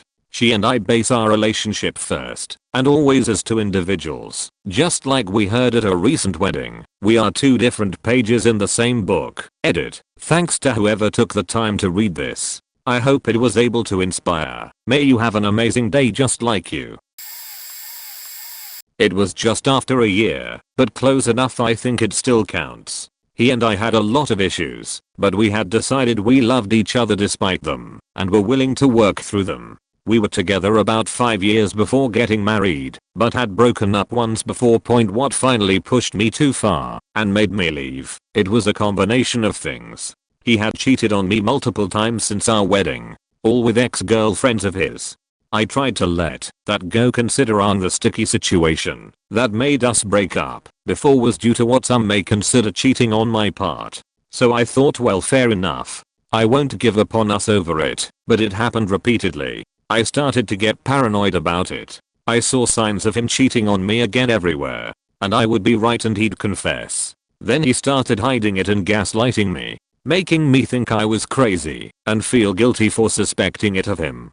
I became a depressed and anxious wreck. I didn't have energy to do anything other than play video games and draw. They were the only thing that brought me joy. One day he became angry with me over who knows what I hadn't done, dishes or laundry or something. It turned into a screaming match, and at some point he hit me. And then during another argument later he hit me again, after he'd apologized profusely and cried and said he'd never do it again. I was already reconsidering my marriage at that point. Then I lost my father. It was very sudden and unexpected. We had had a rocky and tenuous relationship, but I still loved the man. When my husband told me he'd gotten a call about it, I will never forget his words. "Hey, your uncle called. Your dad bid it." After I flew a few states over with my brother to handle things, we were informed we were the beneficiaries of his life insurance policy. We didn't even know he had one. When I was talking to my husband about it, he said, "Oh damn, for real? How much are we getting?" And I just hung up on him. Sometime after that, he was going on a camping trip with his childhood best friend. It was supposed to be a boys trip and I didn't mind. Not even a day into the trip, a mutual friend sent me screenshots of my best friend's Facebook. He was on a trip with her. Just her. And she had posted the photos on Facebook of them together. I called my mom, gathered my things, and left that day. TLDR. After being cheated on, hit twice, lied to, and more, I realized our marriage was not worth it. Shortly after I found out my wife had secretly been an alcoholic the entire time we were together, I tried to get her into rehab. She responded by violently attacking me while I was in the bedroom with the door locked, while she was slamming her body drunkenly into the door repeatedly. I decided to call the police in fear of my safety. This turned out to be a grave mistake. The police came. She started screaming bloody murder, that I was abusing her. I had scratch marks all over my arms. They arrested me. They breathalyzed me. 0.0. I then had to drive 3 hours one way a few times to fight the spousal abuse charges the state charged me with. Luckily, my wife sobered up and realized her meal ticket couldn't provide for her from prison, so she wouldn't testify against me. Very stressful time, but the charges were eventually dropped, having to drive 3 hours one way a few times to and from the courthouse, and the DA chewed my wife and I out in private for wasting his time. Sorry you couldn't put an innocent man into prison, jackass. Anyway, I quickly realized the marriage wasn't working out, and got a divorce. She eventually went to rehab before the divorce was finalized. She tried to threaten me with alimony, but I shut that down by explaining to her this marriage failure was due to her alcoholism, and it was documented by her going to rehab, so that shut her up. All in all, a pretty intense time. She was pretty crazy in the end. Before the wedding I was 19, and deeply in denial about how unhappy I was with him. We were both still young, and trying to find ourselves, but he was emotionally stunted by a turbulent family life and inadequate homeschooling. I was insecure, and liked the familiarity of him, so I stayed way longer than I should have, even though he was a socially maladapted loser. He was downright embarrassing to bring places. I was in college, and paying my own rent and bills, so the idea of marrying him, and having a dual income was tempting to me. My parents threatened to stop helping me through school if we lived together out of wedlock, so we casually decided to get married at a courthouse. My parents weren't satisfied with this, because it wouldn't be official in the eyes of the Lord, so they insisted that we have a wedding on their dollar a week before the wedding. I find out that my then fiancée was secretly going to a stripper's apartment and to bars with her. The wedding had already been paid for and everyone had already bought gifts and received. I decided I was going to try to prove everyone wrong about us and go through with it. 6 months later, he had run us into the ground financially. We both got laid off from our jobs at the same time, so we had to leave our town and move in with my parents. He chose to completely numb himself by playing video games and eating in our bedroom. He never applied for jobs, school, etc. He refused to help me buy groceries or clean the house. We fought constantly. After he refused to go to counseling with me on multiple occasions, I told him to quit wasting my time, grow the fuck up, and leave. He told me he would leave, but he had nowhere to go, and was wondering if I could loan him some money for an apartment deposit until he got paid from his new job at a foundry. Because I'm compassionate and a complete faking idiot, I gave him the last of my money. The day after, he sent me a picture of a fresh tattoo. The tattoo was a pocket watch that read the time that I broke his heart. The months following were a slow of him being an alcoholic, doing drugs, and lying about me to anyone who would listen. He tried to manipulate our mutual friends by playing himself off as the scorned lover. If I had just told my parents to shove it and lived with him for 1 month, I could have saved myself years of bullshit. Dating for a little while, and it felt off during a lot of times. On reflection, but I was suffering from a massive self-esteem issue that I felt that nobody else would have me. Plus that was what they would jokingly tell me. I was planning on leaving the country, but she fell pregnant, and I stayed to raise the child. Proposed to do the right thing and stay together for the child, but my depression grew while being controlled and constantly told how worthless I was, and unfortunately attempted suicide. During the time in hospital, my family told me not to go ahead with the wedding, but she gave everybody a big song and dance about changing and supporting me, a complete 180 on how she treated me. 1 month into our marriage, things reverted back to how they were, but this time with physical abuse thrown in for good measure. She started accusing me of cheating and lying, and it all came tumbling down. I gained the courage to leave a few months before the anniversary of our wedding, and we were divorced shortly after that.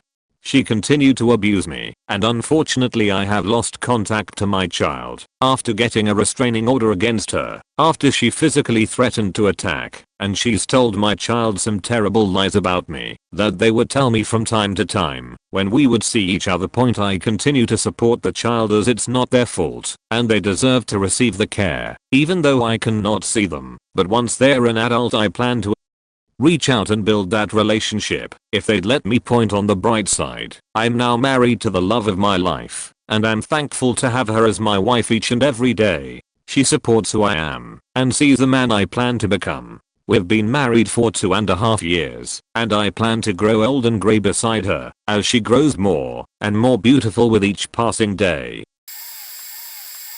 I was legally am still married to my ex-husband. I suppose estranged works better. I wouldn't say a mistake, but things sort of culminated, and it was clear nothing was going to improve. He was always very down on himself and had a lot of self-destructive issues. He's a completely lovely person, and being his partner I wanted to help him as much as I could. Between me, therapy, family support, nothing changed. If anything, it got worse. We dated for almost 2 years. When we got married, I had a bit of a feeling that I couldn't shake. Everyone told me being a bit sad after getting married was normal. I should point out, our relationship was long distance, and I mean really long, 10,000 miles apart. With that context, it wasn't so much his issues, and mine too, were too much to handle. It was the way they sustained the physical distance between us. His depression meant broken promises of visiting dates, visa application dates, new apartment viewings, so we could live together. In spite of common sort of ideas, being married doesn't instantly mean a visa. It's a long, expensive, complicated process. I thought our marriage would mean a new motivation in him, especially with all the support from his family, but it didn't happen. So, after 9 months of marriage and 5 months of things just not working, 8 months of not seeing each other, we called it. No one cheated, nothing awful like that. We just couldn't make it work. If we lived in the same place it would have been rad. The divorce is taking a very long time due to TJE same issues as above, but he's moved on with an amazing girl and I've been with my sweetheart for a year now. We are both much happier. We got married before I got deployed for 7 months in Afghanistan. While I was away she got a new job, so I had never met any of her new work colleagues. When I came back, it was a very difficult tour, my first and last. The one thing that kept me going was the idea that I had a wife and a new life at home. I only joined the forces because I was at a bit of a loss on what to do with myself, and reasoned that at least I could do my minimal time as a medic, earn some money, and once I decided what I wanted to actually do, leave, dream job RS/philosophy teacher. Anyway, once I got home I was very tired and all I wanted to do was sleep. My wife was always less than emphatic and didn't really understand what I had been through over the past 7 months. After 3 days she dragged me to a dinner party with her work colleagues. It was initially nice, and they had questions about Afghanistan. There was a feeling during that evening that their idea of me as a veteran was at odds with how I really was, and so I was more than happy to talk about it, hoping that in doing so I could show them that I was a reasonably intelligent and rational person, and not some wild thug. I started to notice some people glancing at my wife oddly, and there was a suggestion that this was not the person you told us about. As the evening grew on, more wine had been drunk. The woman sat next to M, more slightly drunk, said that she admired our relationship. Of course, I asked why. She said that the fact that you can see other people when you are away. My heart broke. Only 7 days previous I had to drag a friend out of a crater and I just couldn't digest that information. I tried to carry on through the evening. Afterwards my wife started claiming that I imagined it, that I had PTSD, had only been back for 3 days, of which I had mostly slept. Over the next 6 months she gaslighted me, a few times tried to get me to hurt her, once even told me to kill myself. I can only infer from her what was happening, but her work colleagues treated me like an animal, kept telling me to leave, run away, go back to where I came from. I was isolated and not very happy. Thankfully we separated. I could write pages about what happened, but for the sake of brevity, that is a very brief summary. I got married to this girl in February 2016, I believe. I honestly can't remember anymore. Basically, she was very controlling and manipulative. She didn't want me hanging out with my friends anymore. She always wanted to know where I was and what I was doing, to the point she put a tracker on my phone without my consent or knowledge. I found the app, but she brushed it off because she had trust issues from a previous partner, so I brushed it off. We had a lot of heated arguments and disagreements, simply because of her overbearing need to be right on everything and anything, and constantly wanting me around and not being able to see my friends or family. The arguments eventually got to the point where she started calling the police for no real reason other than we are having an argument. I got arrested on at least 2 occasions because of arguments, which I later found out she was saying I was abusing her. In November I moved out after another one of our arguments and had enough. Few days later, I arranged for me to go round to pick up my stuff and for any letters to be sent to my friend's address. The very next morning, I had the police at my friend's door looking for me for accusations of domestic abuse and violence. This all went to court, and they called her out on her bullshit, because no evidence of violence, bruises etc. But I still had to be fined, because there was no evidence there was or wasn't domestic abuse of another nature, mental. We weren't allowed to contact each other for an entire year, which was awesome, until she started trying to contact me, which I reported to the police, because fact that she also left me with over £11k worth of debt on my credit card she was using behind my back. In short, keep aware of what's going on, and don't brush anything off you think is odd even in the slightest. She may be your wife, girlfriend, whoever, but they still have the ability to fuck you over. She asked him to disinvite his attractive female childhood friend to the wedding. There is very little context, other than she's fairly attractive, and he had given her a ride home one morning 6 months ago after a brunch thing, and the fiancé got super jealous that they were alone in the car together for the 5-minute drive. They were never romantically involved. He agrees to disinvite her under slight protest, but they haven't been in touch for quite some time, so he was actually fairly indifferent. He never disinvites her though out of indifference, because he thought it would be awkward for not inviting just her out of the rest of the large childhood friend group who were all coming. He doesn't think anything of it. For month's wedding day, attractive female friend shows up to the ceremony as part of said large friend group and the bride loses her shit. Doesn't want to do the ceremony, wants the wedding cancelled, is ready to walk out. The wedding planner, who was apparently well versed in last minute temper tantrums, locked the bride, groom, best man and the maid of honor in a side room, and said you have 10 minutes to sort this out. So, after much shouting, the bride agrees to get married. Happily ever after. They buy a nice home in a Boston suburb. My buddy has precisely one friend in Chicago. By some glorious stroke of luck, that one friend happened to be dining in the same restaurant as my buddy's wife. She was supposedly traveling for work, and was supposedly out to dinner with her team. Well, her team was one much older attractive gentleman who was holding her hand. A quick photo texted to my buddy and the marriage was over. It eventually surfaced that despite taking multiple work trips, she was never actually required to travel for work. These were personal vacations that she was taking and traveling to meet married men or men with a lot of money, to be wined and dined, no strings attached. My buddy became physically ill when he realized she had taken 3 such work trips in the months leading up to their wedding. Happened to my friends. Anytime you meet up with them, there would be a moment where both of them would step outside to talk, and they'd argue loudly for anywhere between 10 minutes to 2 hours. One day he decides they should break up. She decides she wants to get married. They got married and moved far away from all his friends. Weeks later, he finds her secret Reddit account where she's posting in secret infidelity groups. Now that she's married, cheating is more exciting. He confronts her about it. She's cheating all the time now and says, well, what are you gonna do about it? Break up with me? I don't think so. This went on for 9 months. Finally he told her to stop. Well, break up with me then, okay. Bye. I'm moving home. He came home. He's depressed and addicted to everything and is floating above rock bottom. We've all tried helping him, but he just takes advantage of us and won't take professional help.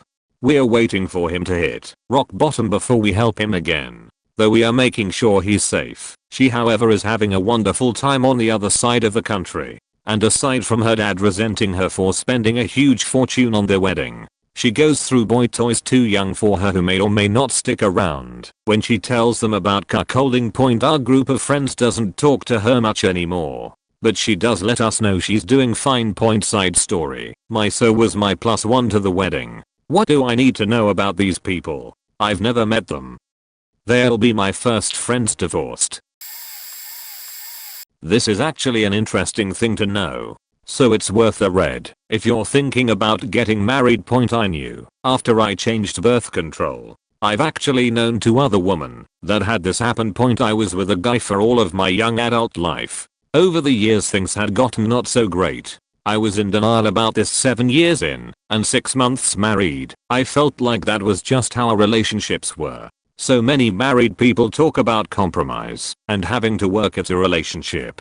I thought that is what I was doing. In truth, that was all I was doing. I was also very complacent. I tiptoed around ideas and didn't voice opinions I knew would be fought.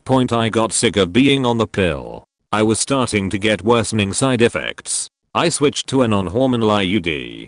Several weeks of not being on hormones opened my eyes. I started questioning things more, pushing back, not just doing what he wanted. After 2 months I broke up with him. He was shocked. Said I seemed to change out of nowhere. Another friend switched birth control and had doubts about her engagement.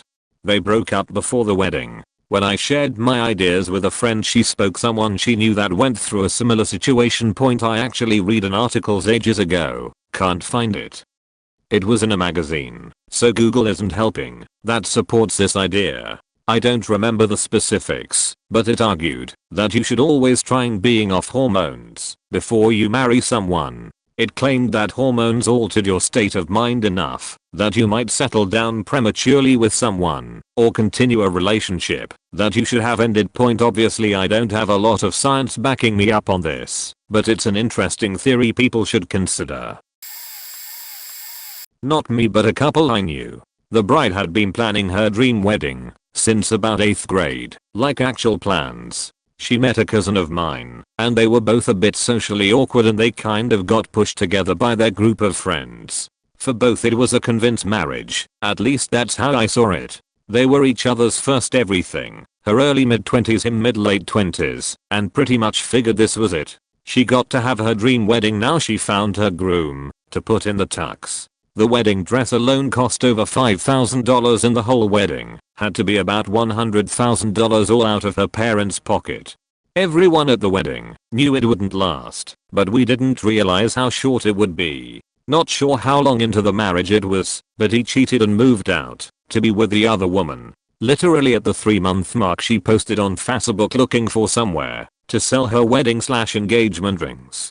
It was crazy shit. The wedding happened January of this year, and he's married to the girl he cheated with, and they're having a baby, and she's constantly posting passive aggressive stuff in FB. Like not even 3 months. He was remarried 9 after the first wedding to her. Hell of a year. Sorry, typed on mobile and a bit tipsy, so sorry for any spelling/grammar errors. I got married in 1987 to a girl whom I really only dated about 4 weeks over the course of a few months. It was a long distance relationship. The honeymoon period lasted maybe a month, and then things started to go downhill from there. There were signs, but being young and bullheaded, no one was going to tell me anything. I thought I could fix everything. The reality was the marriage was doomed from the start. I was young and naive. I was thinking with the wrong head. Next thing, she was coming home late, and eventually not coming home at all. Finally one day I lost it. She had hit me and I exploded. I threw her against the wall and pulled my arm back ready to hit her. I stopped because deep down I knew if I hit her I wouldn't stop. I was leaving for work for a few weeks the next day. I told her she better be gone when I got back. A few weeks later I came back to a nearly empty house. She cleaned me out. If she would have asked I would have given her everything. I didn't care. I don't wish my next year on my worst enemy. The wicked thoughts I contemplated. The hurt and anger that was over 30 years ago. Today I'm remarried, 19 years, and have a good life. Been doing much reflecting lately. Was a dark time, but am a better person today. I wasn't going to post this because it's embarrassing and painful, but I'm deleting my account soon, so I might as well. I was 19 when we met. We had a great relationship and were always together. I knew that I loved him the day we met. He was 28, so my family was very much against it. I'm a gay male, but it was also the age difference. I moved to his town after a few months. He was taking care of his terminally ill mother at her home, so I took a job at a hotel that had housing available. We spent weekends together for the most part. After a few years of this arrangement, I was depressed because all of my friends were running around with their partners, creating a life, spending time together. In an odd turn of events, my boss moved out of the country, and I agreed to become a foster parent to a child he was caring for. Through the foster system, my partner at the time was furious. He only could think about that it would cut into our time together, and how I should be available to just drop and go whenever he wanted. This was only during the discussion about me making the commitment. The decision hadn't even been made yet. I told him I needed a break. We took some time apart. He kept calling me, and when the boy answered the phone he would make sarcastic comments about his family leaving him on my doorstep. I immediately got a restraining order. The kid had been through a lot of crap, and I felt like, if I couldn't be more stable than his parents, that it wouldn't be fair to him. About a year later, my ex's mother passed away.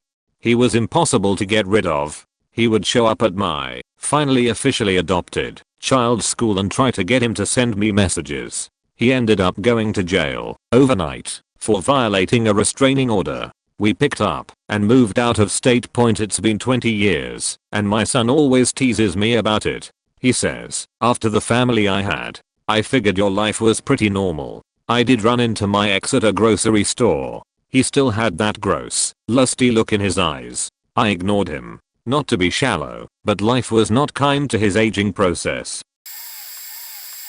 I wasn't going to post this because it's embarrassing and painful, but I'm deleting my account soon, so I might as well. I was 19 when we met. We had a great relationship and were always together.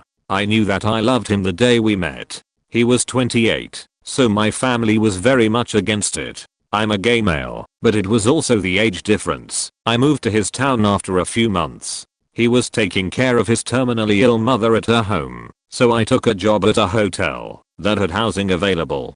We spent weekends together for the most part. After a few years of this arrangement, I was depressed because all of my friends were running around with their partners, creating a life, spending time together. In an odd turn of events, my boss moved out of the country, and I agreed to become a foster parent to a child he was caring for. Through the foster system, my partner at the time was furious. He only could think about that it would cut into our time together, and how I should be available to just drop and go whenever he wanted. This was only during the discussion about me making the commitment. The decision hadn't even been made yet. I told him I needed a break. We took some time apart. He kept calling me, and when the boy answered the phone he would make sarcastic comments about his family leaving him on my doorstep. I immediately got a restraining order. The kid had been through a lot of crap, and I felt like, if I couldn't be more stable than his parents, that it wouldn't be fair to him. About a year later, my ex's mother passed away.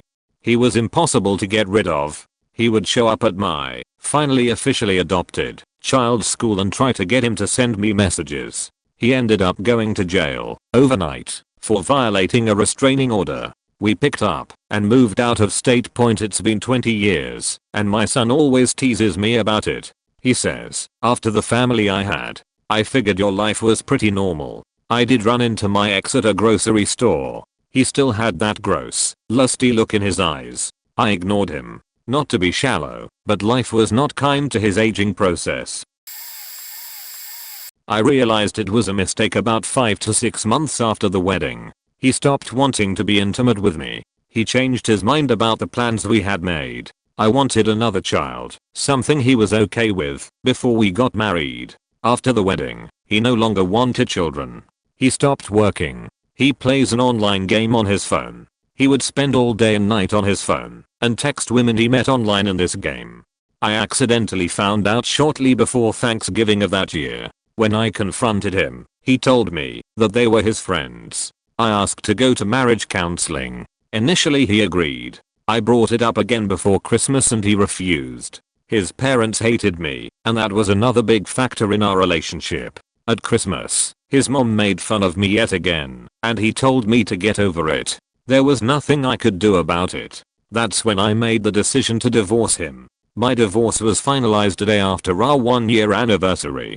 I've moved on, and am in a relationship with a great guy. My ex-husband lives with his parents, with his girlfriend, one of the women he had been texting when we were still married. I think it's kind of sad. He has no desire to support himself and depends on his parents for everything. When they die, he and his brother are going to struggle to survive. I think the only reason he married me was so he could go on the honeymoon.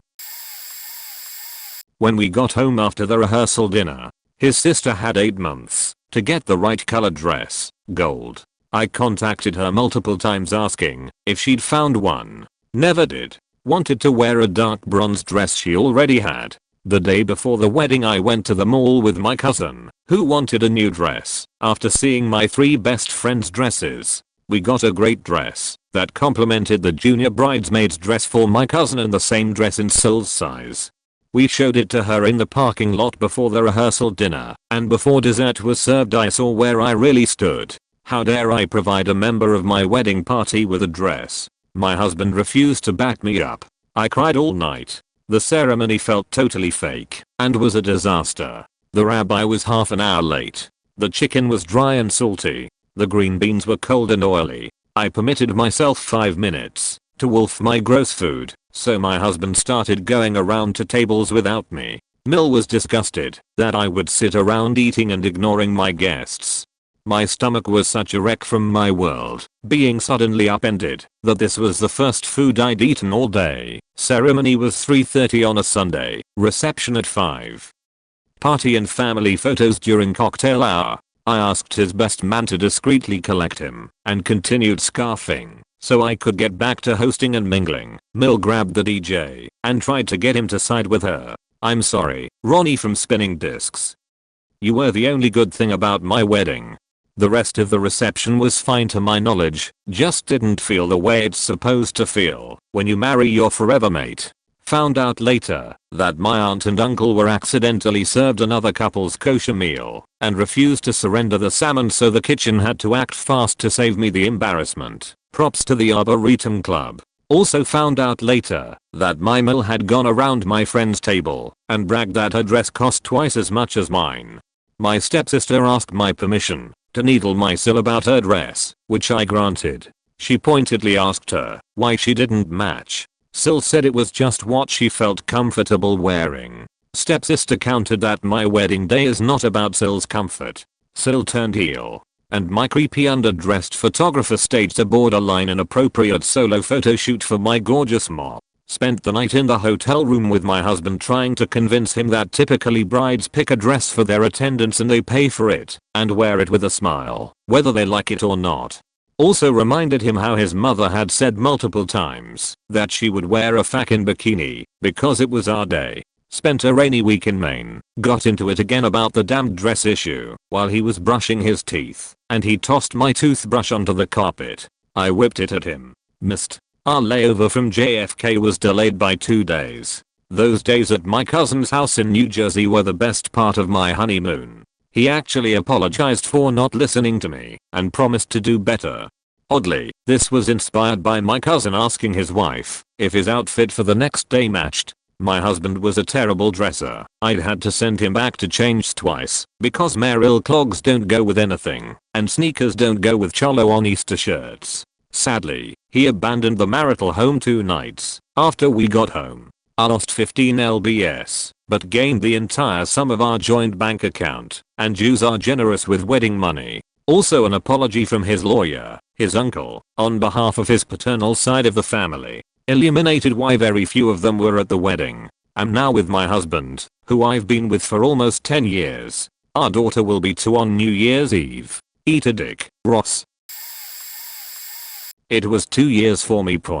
So I'm around 24, she's 35. We met while I was still in the Navy. I get out and get a job. She's a clinical social worker. One of the reasons I fell for her was that she had all of her shit together. Older woman, had a career, things were good. Very shortly after I took on civilian employment, she decided to unravel at work. She got fired for unprofessional behavior and then proceeded to bounce around jobs, leaving a trail of destruction in her wake. All the while she kept pushing me to take on more hours and more responsibility so I could make enough money to support us both comfortably because, as she put it, her work was less stable. I quit my job as an LPN and became an insurance adjuster. I volunteered for a CAT team which involved tons of travel, but would help me progress in my job. I was traveling tons, I was working lots, and I was running myself into the ground. My wife then began to feel insecure because I was away from home so often. First, she started calling my job to verify that I was, in fact, traveling for work. Then she decided they were covering for me and I was probably not where I said I was and was faking someone else in town. Then she decided I was traveling, but probably faking someone else on my team. She read my work email, and one of my female coworkers ended a fairly casual email with an emoji, and that was all the proof she needed. FWIW, said coworker was nearly 60, overweight and very much married. But my wife saw a female name and an emoji. I never cheated. No flirting. Nothing. This sheet is eating me up inside. I'm getting depressed. One day I fly home a day early from the Midwest, where a series of tornadoes just tore up everything. I figure I'll get home late Thursday instead of Friday night. Surprise. Maybe the wife will call off, and we'll spend the day together. It's been bumpy, and she's been jumping jobs, and getting fired, and we've both been on edge. So I stop and get flowers and tequila from her favorite place. I get home, and I immediately noticed something is wrong. She told me that she was just going to be at home reading a book. There are 2 cars in the driveway. I park on the street, and I sneak up to the kitchen door and look inside. There are 2 dudes sitting on my couch and love a seat. One has a big grin on his face while my wife is blowing him. The other guy is looking like he's either waiting for his turn or celebrating having just had it. I come in and confront. The dudes leave. She tells me that nothing happened and I'm an asshole for suggesting that it did. Then she admits she was blowing these guys. No condom, but I deserve it because I cheated first. I did not. Stupid me with my lack of confidence actually felt the next day like I was being too hard on her and I should try to reconcile. Then I came to my senses and called a lawyer. 5 months before the wedding, New Year's Eve, went out with fiancé, his best friend and best friend's girlfriend. Everyone except fiancé had a bit too much to drink, so he drove us all back to our apartment, intending for best friend and best friend's girlfriend to spend the night in the spare room. Fiancé and I go to bed, do our thing, and then I fall asleep. Naked. I woke up to the best friend in our bed, rubbing my back and trying to get me to roll over towards him. I yelled out for fiancé, who was in bed with best friend's girlfriend. To my knowledge, nothing happened. Both parties were still clothed when I stormed in. He thought it would be an excellent idea to tempt me with the best friend to see if I would cheat on him, then got mad at me for being upset about it. Yes, this was 5 months before the wedding, and yes, my dumbass still married him. I questioned marrying him up until the day of the wedding, but was too afraid to call it off because of the amount of money my parents had already spent. The marriage technically lasted 2.5 years, but I left him after 1.5 years. We were two completely different people, and after spending years, we were together a total of 5 years, pretending to be someone I wasn't around him. I'd finally had enough. It really hit me when I finally got a job where I enjoyed and liked the people I was working with. I would go to work and be myself and be fully accepted for it, then go home and have to act like a completely different person. It was awful and exhausting, and one day I was just done with pretending. I knew it was a mistake before I got married. I just did it anyways. I was in a relationship with the girl for a couple years, and looking back, it shouldn't have lasted more than a couple weeks. I was a socially isolated virgin, new to everything relationship related. Basically, I got sucked into the sunken cost fallacy and kept pouring more and more into the relationship, getting less and less happy the deeper I got. The whole thing eventually peaked when I joined the US Air Force to support her and inadvertently got sent overseas. The training, the friends, the independence, all attributed to personal developments that were long overdue. Self-realizations and personal confidence were the beginning of the end. Being overseas made the whole separation that much easier. I got out of the Air Force a couple years ago. I'm now 28, studying physics at a top-tier school, and dating a hot Japanese medical doctor. Moral of the story is, don't sell yourself short, and try not to fall into fallacious reasoning. A shitty investment is still shitty, regardless of how much more you put into it. It's like that old car that keeps breaking down. Send that shit to the scrapyard already and get what little you can for it. I wasn't married, but actually engaged 6 months. I had asked her to marry me about the beginning of my senior year. She said yes, and I resolved to start saving up as much as possible for when we got married. I had an after-school job, so I worked as hard as I could, hanging with her in any of the time I was off. Well, one day my boss lets me off early, and since I didn't know where she was, this was before cell phones were easily available, I decided to go to where my friends usually hung out. I'm sitting there waiting in the back of my truck when one of my friends pull up. I kid you not, I was so happy to have extra time off. I did a stupid little dance in the back of my truck, sort of like a victory dance. Got that stupid dance. Then he opened the door to his car and the inside illuminated. Sitting in the passenger seat was my fiancée. She wasn't exactly shamefaced, but more like crap. This doesn't look good. Then, like in the video games, when you figure out the last rune in a puzzle, all of the subtle hints fell into place. All her offhanded comments about him, how cool this or that was. I knew, right then, that while I had toiled away, I had lost her. I ducked out and went driving for hours. When I got home, my voicemail had simply these words: "It's not what it looks like, but we need to talk." It was what it looked like. Turns out she had told a few of her friends of her interest in dude before I had even popped the question. No one thought to inform me. And the worst part is, when I went to return the ring, guy would only give me half for it, with this condescending grin. Sad to say, I started crying right there. It just kind of hit me that I was the only one who had been taking this whole thing seriously, and now I knew it. On the bright side, the tears got me an extra 10% back. So, I essentially rented an engagement ring for like 6 months for $400.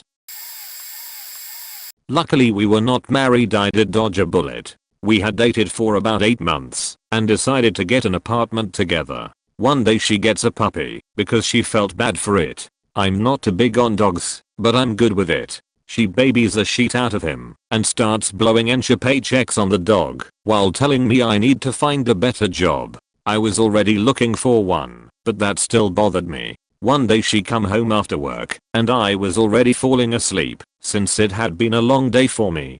She starts screaming at me because I had accidentally spilled coffee grounds on the floor in the kitchen and didn't notice. Left the dog's empty bowl in his kennel. didn't do the dishes after I had worked a 10-hour shift of manual labor in 90-degree weather, and how I don't put in enough effort for her.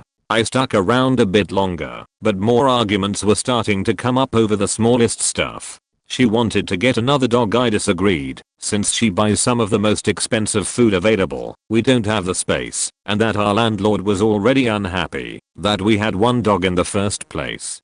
She then went off on me claiming that I was an asshole, inconsiderate, and loving, and that I'm the type of guy that would never tell his kids that I love them. Again, I stuck around for some unknown reason. The next week we were drinking at my parents' house and I commit the most heinous crime of smoking a cigarette. She says we are leaving and proceeds to start crying, claiming I don't love her and calling me everything short of a piece of shit. The next day I packed my stuff, took my name off the lease, and left. Haven't looked back. When the cunt flap hosserbeast went from docile and seemingly well-adjusted / caring to literally looking at me with unbalanced seething rage and hatred, while simultaneously grabbing my arm with a $100 nail job, paid for by me, every week, and raking it so hard it left gouges, and drew blood. The offense, I grabbed an empty shopping cart some patron just abandoned at the front of the store, right in the middle of the entrance, instead of grabbing one from the stack of carts inside. She viewed this as lazy, since I did not walk clear to the other side of the store to grab one from the cart stack. Yes, seriously.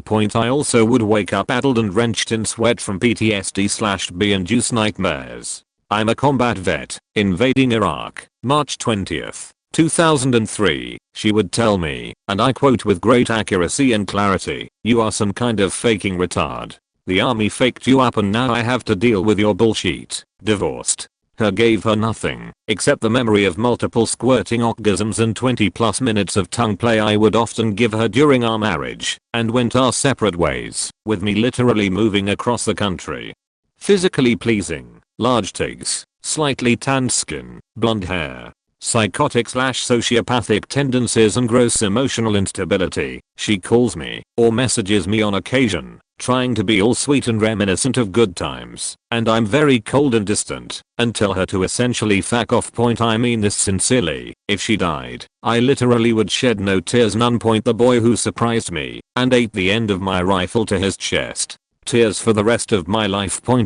She was less of a human being than that boy was, by far. Die and rot in a hole, you evil beach. So want to tell a little story of what is now known in my family as the shamdig. This story is not about me, but about my younger sister. But first, a prologue. My wife and I decided to get married 3 weeks after we got back together. We had been off and on several years and had spent the previous summer in an off phase. We got back together in August and married in September. Now, why does this matter? Well, my sister was getting married in October and was thoroughly pissed that my wedding was 3 weeks before her. Now, my wife and I did everything cheap. We got married at her grandparents' house in front of only family. My best friend officiated, and we only had a best man and maid of honor. The only reason we had a reception was because my mother forced one, so that extended family and friends could come. Needless to say, it was a blast. We somehow had a 150-person reception thrown together in 3 weeks with an open bar, good DJ, custom cakes, and wedding photographer. It was the best night of my life, and my wife and I are happy as can be with the family now nearly a decade on. Okay, so now on to the main course. My family comes from Texas, but my sister moved to New York to make it big on Broadway. It didn't happen.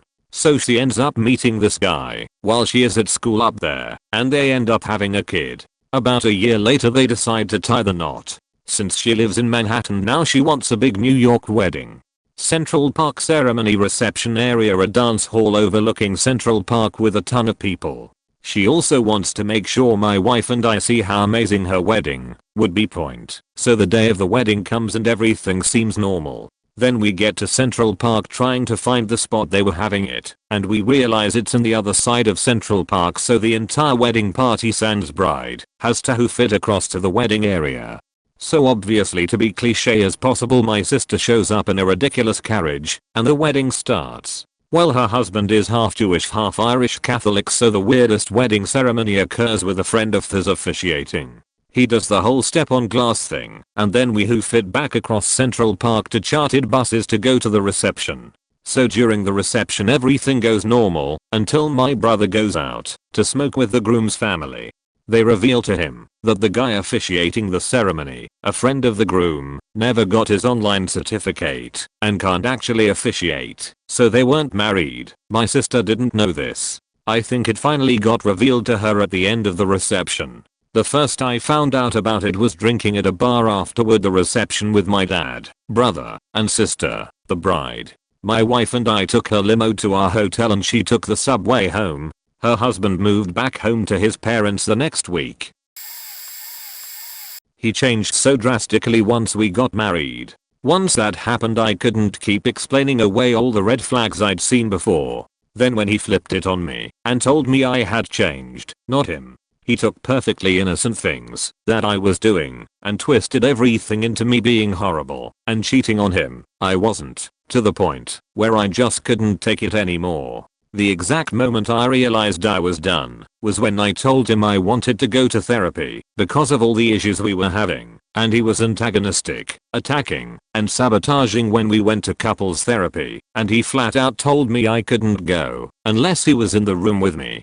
That's when I realized the extent of his controlling behavior and that it wasn't going to get better. When we finally split up and I got away from him for a while I started to realize that so many of the things I'd accepted as okay were definitely not normal or okay. I had a poorly chosen fling after we split. My therapist says I was trying to convince myself I could still be loved, and he used that as proof I was a liar and a cheat. He still tells everyone his version of the story. Since we run in the same circles, it's a hard pill to swallow, but most people seem to have a good measure of him, and many privately admitted to me that they were glad I was out. We had been married for 15 months when I walked out. We never even got our wedding photos. It's now been 10 months, and I'm happier and healthier than I've been since he and I met. I never got married, but I was engaged. About a month after we moved in together, I started getting sick, very sick, every day. I was in and out of urgent cares and doctors' offices trying to figure out what was wrong. Vomiting and constant headaches. Finally a doctor looks at me and says, "You think it might be your mind, son?" and recommends I see a therapist. I go and this therapist diagnoses me with, her words, one of the worst cases of major depressive disorder she had ever seen before, along with high anxiety and some PTSD. I get put on meds. My fiance hated that I went to a therapist. Her little idea of a perfect world was shattered because to her she wasn't enough to keep me happy. And then I started seeing all the little signs around me. Her constantly not wanting me to talk to my family. Her always keeping tabs on me. Driving me away from my hobbies. Pulling me away from my friends. She wanted to control me. It was always about what I could do for her, not about what we did for each other. It ate away at my heart and my soul until I was a shell of a person. And I blamed myself for a very long time. I ended up losing my job, my good credit, and a lot of other things from that point. But what I gained was a lot of coping skills, an appreciation for my family, and eventually, a lot of self-worth. I'm worth loving to somebody as the person that I am, no matter what anyone else says or tries to do, and I don't have to be anything other than me to show that. And if they don't accept me, then they aren't the right person. I'm not perfect, but I'm worth loving.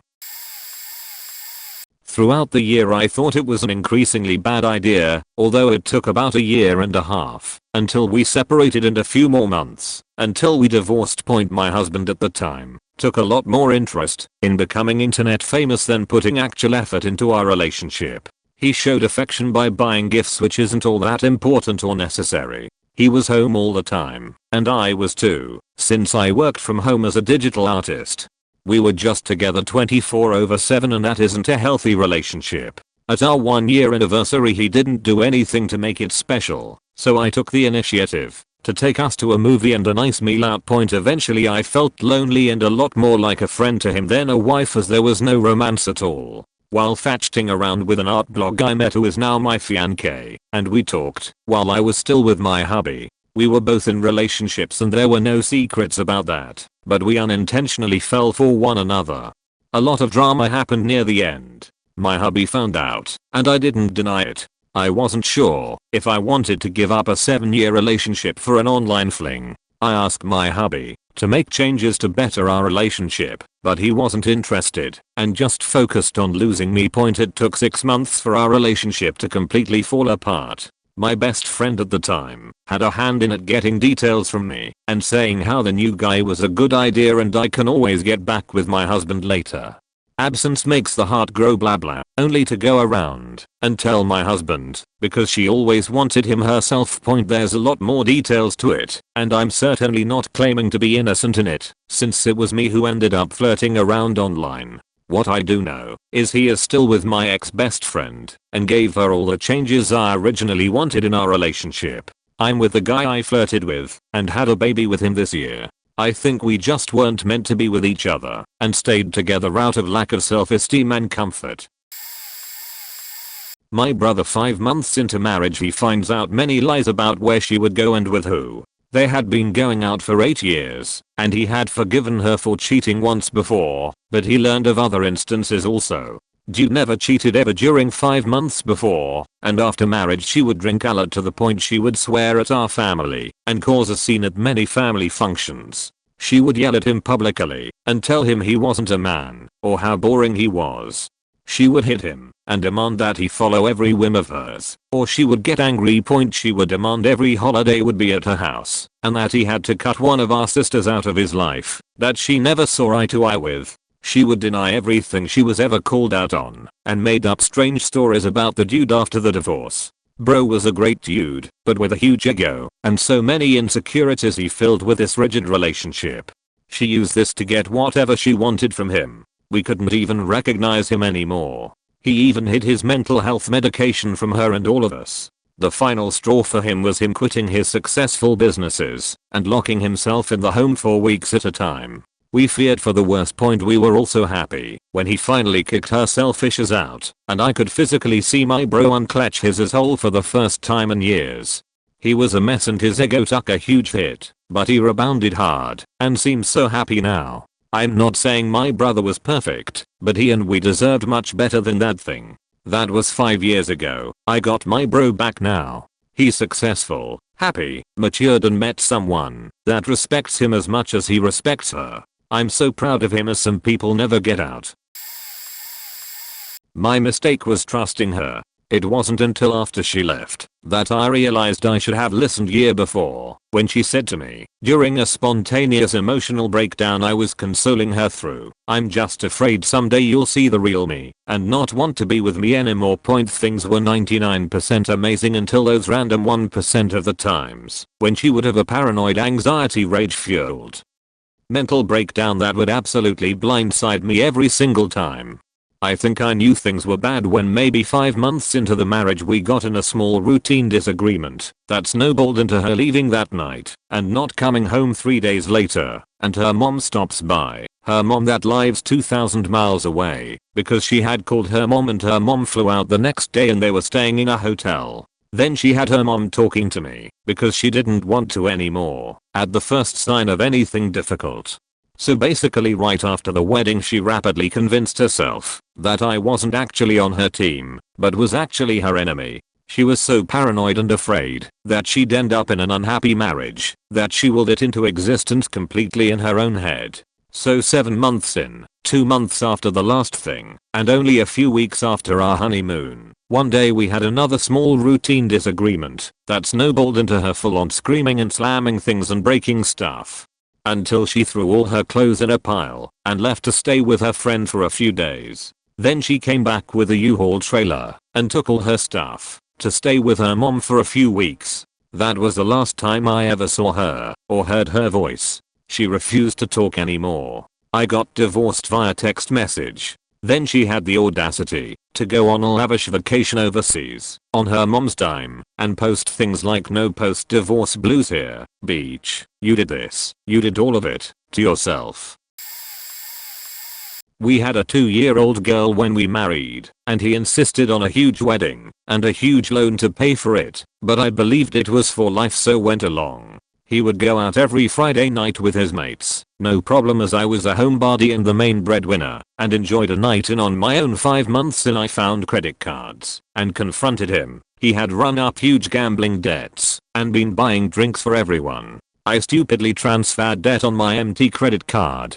He then spent a month acting odd and one day said I need to get away, to think, and walked out. I got a phone call a couple of days later saying I don't want to be married anymore. I found out he had been having a series of affairs and buying them gifts, gambling as well, whilst my daughter and I were cold, rationing nappies and food just to get by. I was left with pressurized job, long hours, 2-year-old and huge debts. Best thing that ever happened to me is I found my soulmate and we celebrated our 10-year wedding anniversary this year. He looked after daughter whilst I worked and is the kindest person and great with money. It took 10 years to pay off EXH debt. He has since married twice more with huge weddings, and one of them only lasted a year too. He has filed for bankruptcy too. My wedding was jeans at the registry office, 6 people and the most wonderful day.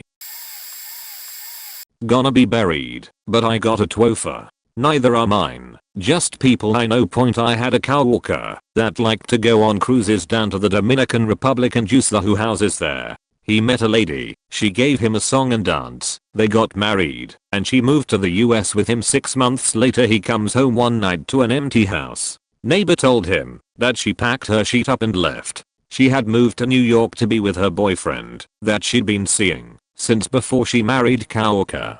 He ended up having to put a divorce ad in the paper and wait for 30 days because she had zero contact with him before he could officially divorce. Her family friend was alone, a kid in high school, had a huge crush on the popular girl. She didn't really want anything to do with him. After high school he joined the army, got real fit, had some money. Now she's all over him. Within 3 or 4 months of dating she's pushing to get engaged. Less than 6 months later they're getting married. Several people ask him if he really wants to. She's his high school crush, so he's gung-ho. They're living on base out of state for a few months. She has headaches, doesn't want to have sex, yada yada. He goes on the computer one day and goes on Facebook. She's logged in and has a bunch of messages from one of the guys in his unit. Dirty talk, pictures. He does some digging and even found sex tapes they'd made together. She was doing stuff for this guy that she wouldn't do for him. He feels devastated, starts the divorce process. She wanted to keep his grandmother's wedding ring because he gave it to her. He went into a major spiral after that. Serious drinking. Failed the army physical enough times that they kicked him out. Became kind of a piece of shit from stories I'd heard from the family. But it's kind of understandable after watching your wife's sex tape. My first wife and I separated within 1 year. The marriage was officially ended 1.5 years after we got married. I know exactly where it went wrong. We met a few years before when she joined my band as a bass player. I'm a drummer. We got a relationship, but the band wasn't successful. We started a new band together with our common love for the 50s rock and roll style. This band became pretty large for a 50s cover band. The band members were either 22 or 25 and then making music like Buddy Holly, Elvis, Jerry Lee Lewis. Yes, we had a pianist and 4-voiced harmonies were awesome. Obviously, we went to see the competition. Not really, but other bands in our genre. About 2 years after we started dating we went to another band, knowing that her ex-boyfriend was there as the roadie of that band, who was convinced she cheated on him with me, which wasn't the case. We knew he already had another girlfriend so we figured, it's cool. We had a lovely evening, but then just before the end of the show when we left to prevent to see him, he found us, and he nearly killed me.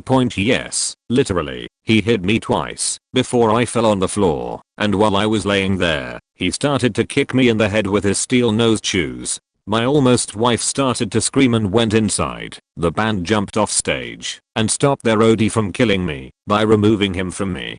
I remember regaining my consciousness and hearing my girl scream and secondly noticing blood from my ear and not able to hear on that side. We rushed to the hospital and thankfully I only had a few scratches and lost about 20% of my hearing on one side. Obviously we went to the police the next day and they brought him to court. in the Netherlands. At that time, if you were victim, the state takes over from the victim and will do all the talking and bring him to court. Since I lost a good amount of hearing as musician, I wanted to sue him for that. That's possible in two ways, either a private to private court or use the abuse. Of course the latter is the way to go, which I did. But that can only be done if you are mentally okay with the abuse and it will be tested. I was fine, but it was discovered that my girlfriend slash almost wife was having all these mental issues from her youth. She went into therapy to fix that point. A year passed and we got married and all. Everything seemed fine. We had a job, a relatively successful band and were happy. But the tension started when we were together in our apartment. More and more. No fighting, just being like a brother slash sister. She was away a lot, either therapy or doing her sports, and came home very late. At some point, I think we were married for 9 or 10 months, while watching TV and relaxing, she suddenly said, "I want a divorce." I asked why, and she told me the life she was having was not the life she wanted to have. She wanted to be somebody else. This was caused by the therapy. However, I wanted to work on the relation, so I proposed to go for marriage counseling, and since she had the contacts, she would arrange it. Sure, a week passed, and I asked her how far she was with arranging a counsel. She told me she was not going to do that, and she found a mediator, because she wanted a divorce and I didn't. That wasn't the deal. So I told her that, no yelling or fighting at all, and it was pretty unfair that she wanted to leave, but still lived in the rented apartment. She agreed and left that evening. She lived for a few weeks with her mother. Mind you, we still were in the band together. Her mom was living in a tiny house which really didn't have room, so she moved to the apartment of the singer of the band who just broke up with his girlfriend. He had plenty of space and they both asked if I had problems. I said no, the only thing I want to know when you have a relation. About 2 months later she got a relation with the singer, which she told me. The band stayed together for another 2 months after that, and still actively doing shows, but eventually the singer left because he couldn't handle that the ex-husband of his girlfriend was in the band. Obviously, the girl left too, and that was the end of the band. I've lost my marriage and my band, which I've worked very hard for, within a few months. That was not a great time. I did meet my current wife around that point, just before my band shut down, and are happily married for nearly 10 years now, and have 2 beautiful children. I've been in much larger bands, touring Europe and now doing amazing things, and have my own successful company which is a computer museum. There were plenty of reasons for me to leave, but I will try to list them all as best as I can here. So, after he proposed he wanted me to move in. Okay, I can handle that. It's what you do when you're in love and getting married, right? So upon moving in with him and unpacking that final box, seems like my new life is going to be super great. It was like a switch had been flipped for him. He went from showing no red flags to every single red flag being switched on. Of course, this is my first time dealing with this kind of thing. For some reason my brain processed this as normal, even though part of felt this wasn't right. He traveled for work, so he would be gone a couple of days at a time. He started to travel on longer trips, being gone for 2 to 4 weeks straight. After the first 2 weeks he would ask if I was cheating. For some reason this didn't strike me as odd, and I just replied no every time. It's not like I had anything to hide, so the question just seemed like a question. Well, that changed after I started a new full-time job. I worked 60+ hours a week plus traveled 1 hour to work and 1 hour from work to home. So I was barely home myself. That's when the cheating thing became all he wanted to talk about it. It got to the point, no matter what I tried to talk to him about, like fiancés or even just a date night or even having a child together, he would immediately want to fight about me cheating. I would like to say I never cheated on him, even during this heckish time. It got the point that he would scream at me and I would just take it. I did scream back a couple of times, but I realized really quick that only made things worse. He would call me names and down talk me all the time. I felt ugly and stupid every time he spoke to me. He would make fun of me all the time in front of friends, and not the haha I'm kidding kind of way. It was cruel and mean and meant to put me down. I lost friends because he wouldn't let me go out unless he thought it was okay, which was never. He became very controlling, very quickly. He would time me driving from one place to another. He would drive to those places and he knew exactly how long it would take me to get there. If I was a second late or even early, he would call me and ask me where I was at. Who was I with? I'm a huge bookworm and love Barnes and Noble, so I would go there as my kind of getaway from the heck I was living. After what felt like years of torture, only about 4 months, he did the one thing I was not okay with and wouldn't take laying down. He hit me straight across the face. In that moment, it wasn't the pain on my cheek that I felt. It was the pain of betrayal that I felt. Someone I loved more than anything in this world hurt me not only mentally and emotionally but psychically as well. That night I went through a lot of emotions. I wanted to die. I hated my life. I hated my husband. I just wanted to end it all, but I never had the courage, because if I did my mom would cry. I couldn't do that to her, and I didn't believe in divorce. That changed quickly after he hit me. It was like something in my brain finally snapped and it just said enough. It was the moment I knew I had to get away. So when he left for the work, traveling, next day, I moved out. I broke up with him and told him I wanted nothing to do with him again. We were common law married, so I still had to technically divorce him by state law. So he got a hold of my dad and my dad tried to convince me to get back with him. My dad liked him, but I never told him what he did to me. If I did, my dad would, well, you know how protective dads are of their daughters. He wanted to go to therapy to try and fix our problems. I went to therapy with him and I hated his therapist. She would take his side on everything and only made him worse in my opinion. Like everything wrong with our relationship was my fault and I was just being delusional.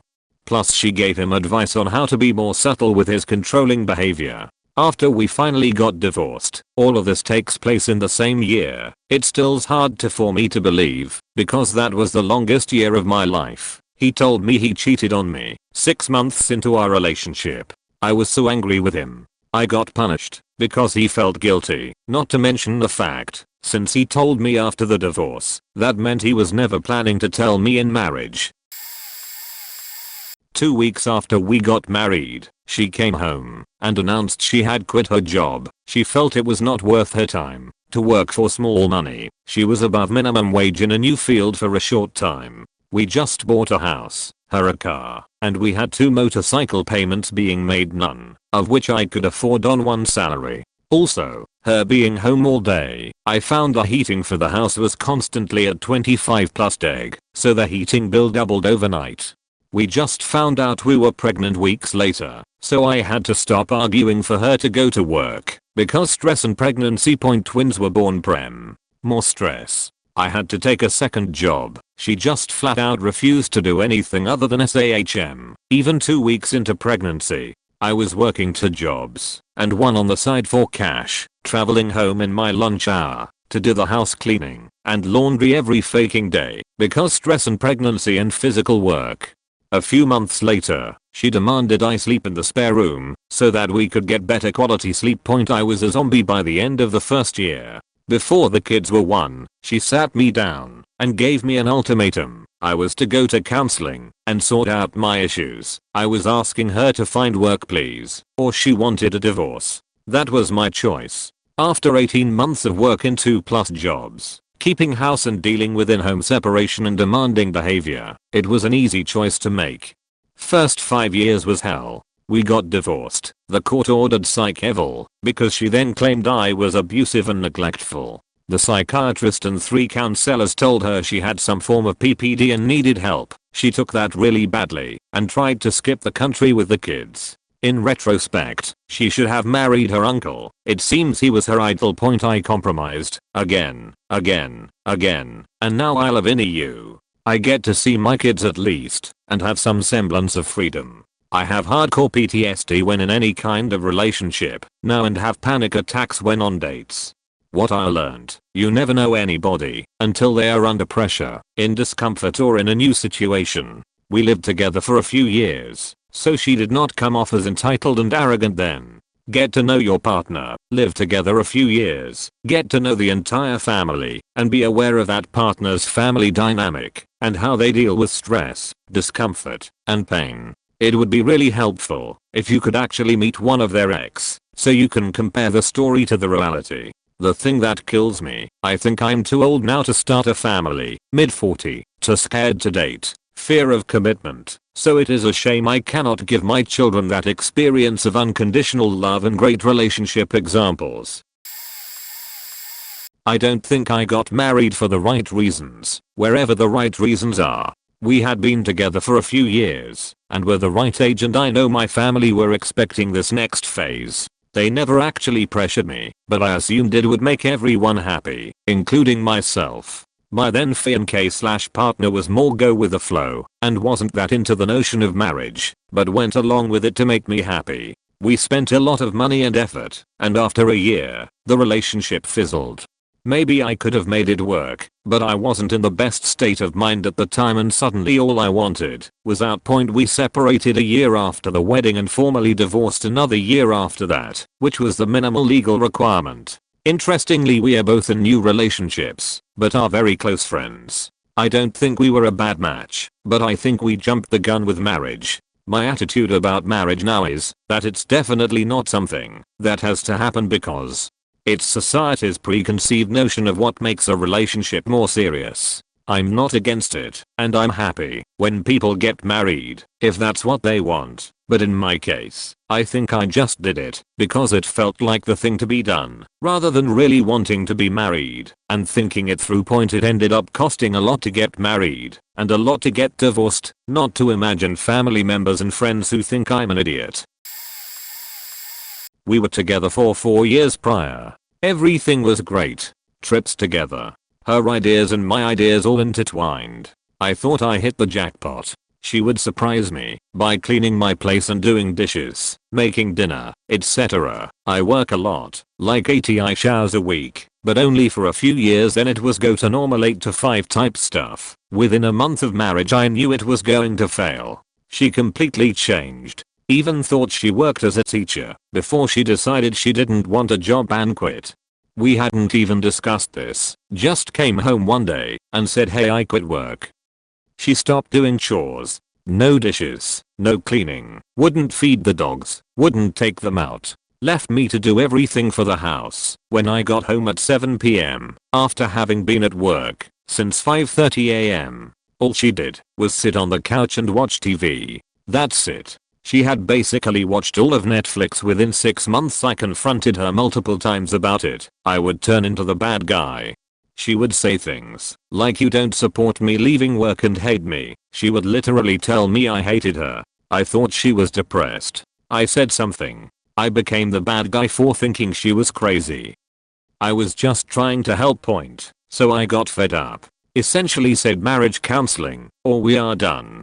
She didn't show up to session #1, and I got home, and she was watching TV, and I was like, okay, I'm done, and walked. Looking back on it, she probably was depressed, or a severe stress reaction to the change in lifestyle, because she was a totally different person, and I mean totally different. But she refused professional help, and refused to hear my side. TLDR, got married too quickly, and due to constantly being in stressful environments, and getting 20k in credit card debt, we never had time to be ourselves. She cheated, and left. My wife and I are currently going through a divorce now. We technically were married for more than a year, but we knew from 3 months in it wasn't going to work, but I insisted on trying. We were engaged and interested in buying a house. Worst decision ever.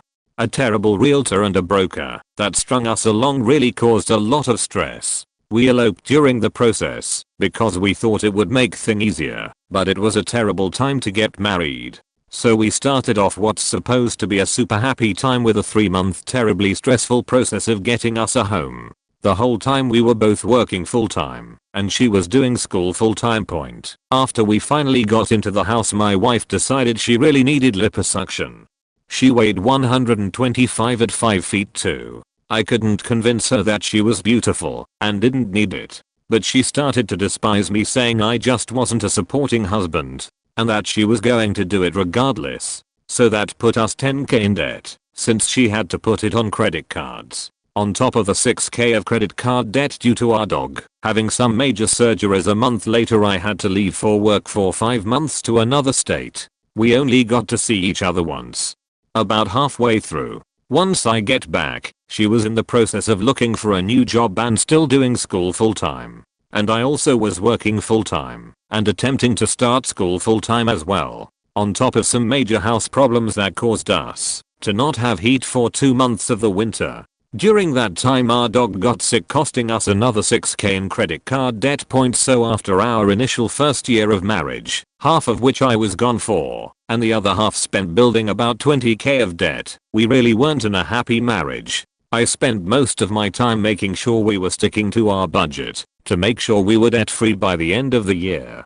This forced us to get a roommate, which just caused more stress. Marriage counseling didn't help, because we had a terrible counselor we should have never gone back to after the first apt. I was depressed because of all the debt. She said I didn't communicate enough with her. After about 5 months we were sleeping in separate rooms, and she was looking at other apartments. She finally moved out after 1 year and 5 months of marriage. Come to find out she was sleeping with other guys in that last month, before she moved out. But at this point it doesn't even matter. Oh boy. This is a story that involves generations of a family. My entire life, there's been these little rifts between various family members and groups of the family. As a kid, it never fully comes together, but I finally pieced it all together, and the story fits perfectly here. So the year is like 1958 to 1960 and my father has a new wife. He's working 2 jobs, and he buys 2 houses to fix up. One house near one job, another house near the second job.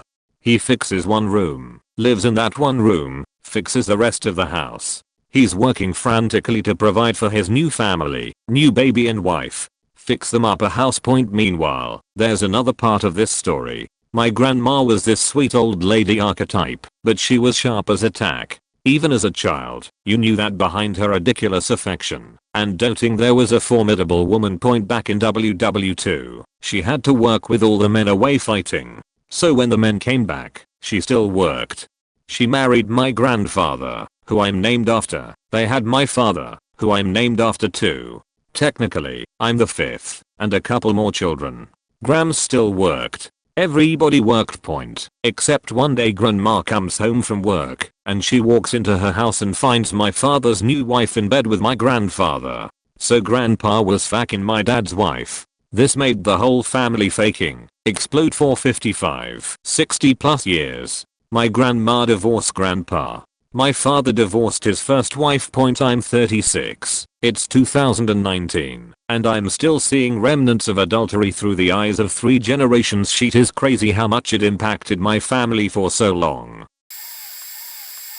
For some context, my mum and my dad were married and split up after several years together when me and my siblings were all below the age of 10. She had a few relationships thereafter, and then, after a couple of months of knowing this guy, mainly on the internet, they married when me and my siblings were either in or coming up to our teens, ranging between 8 and 16.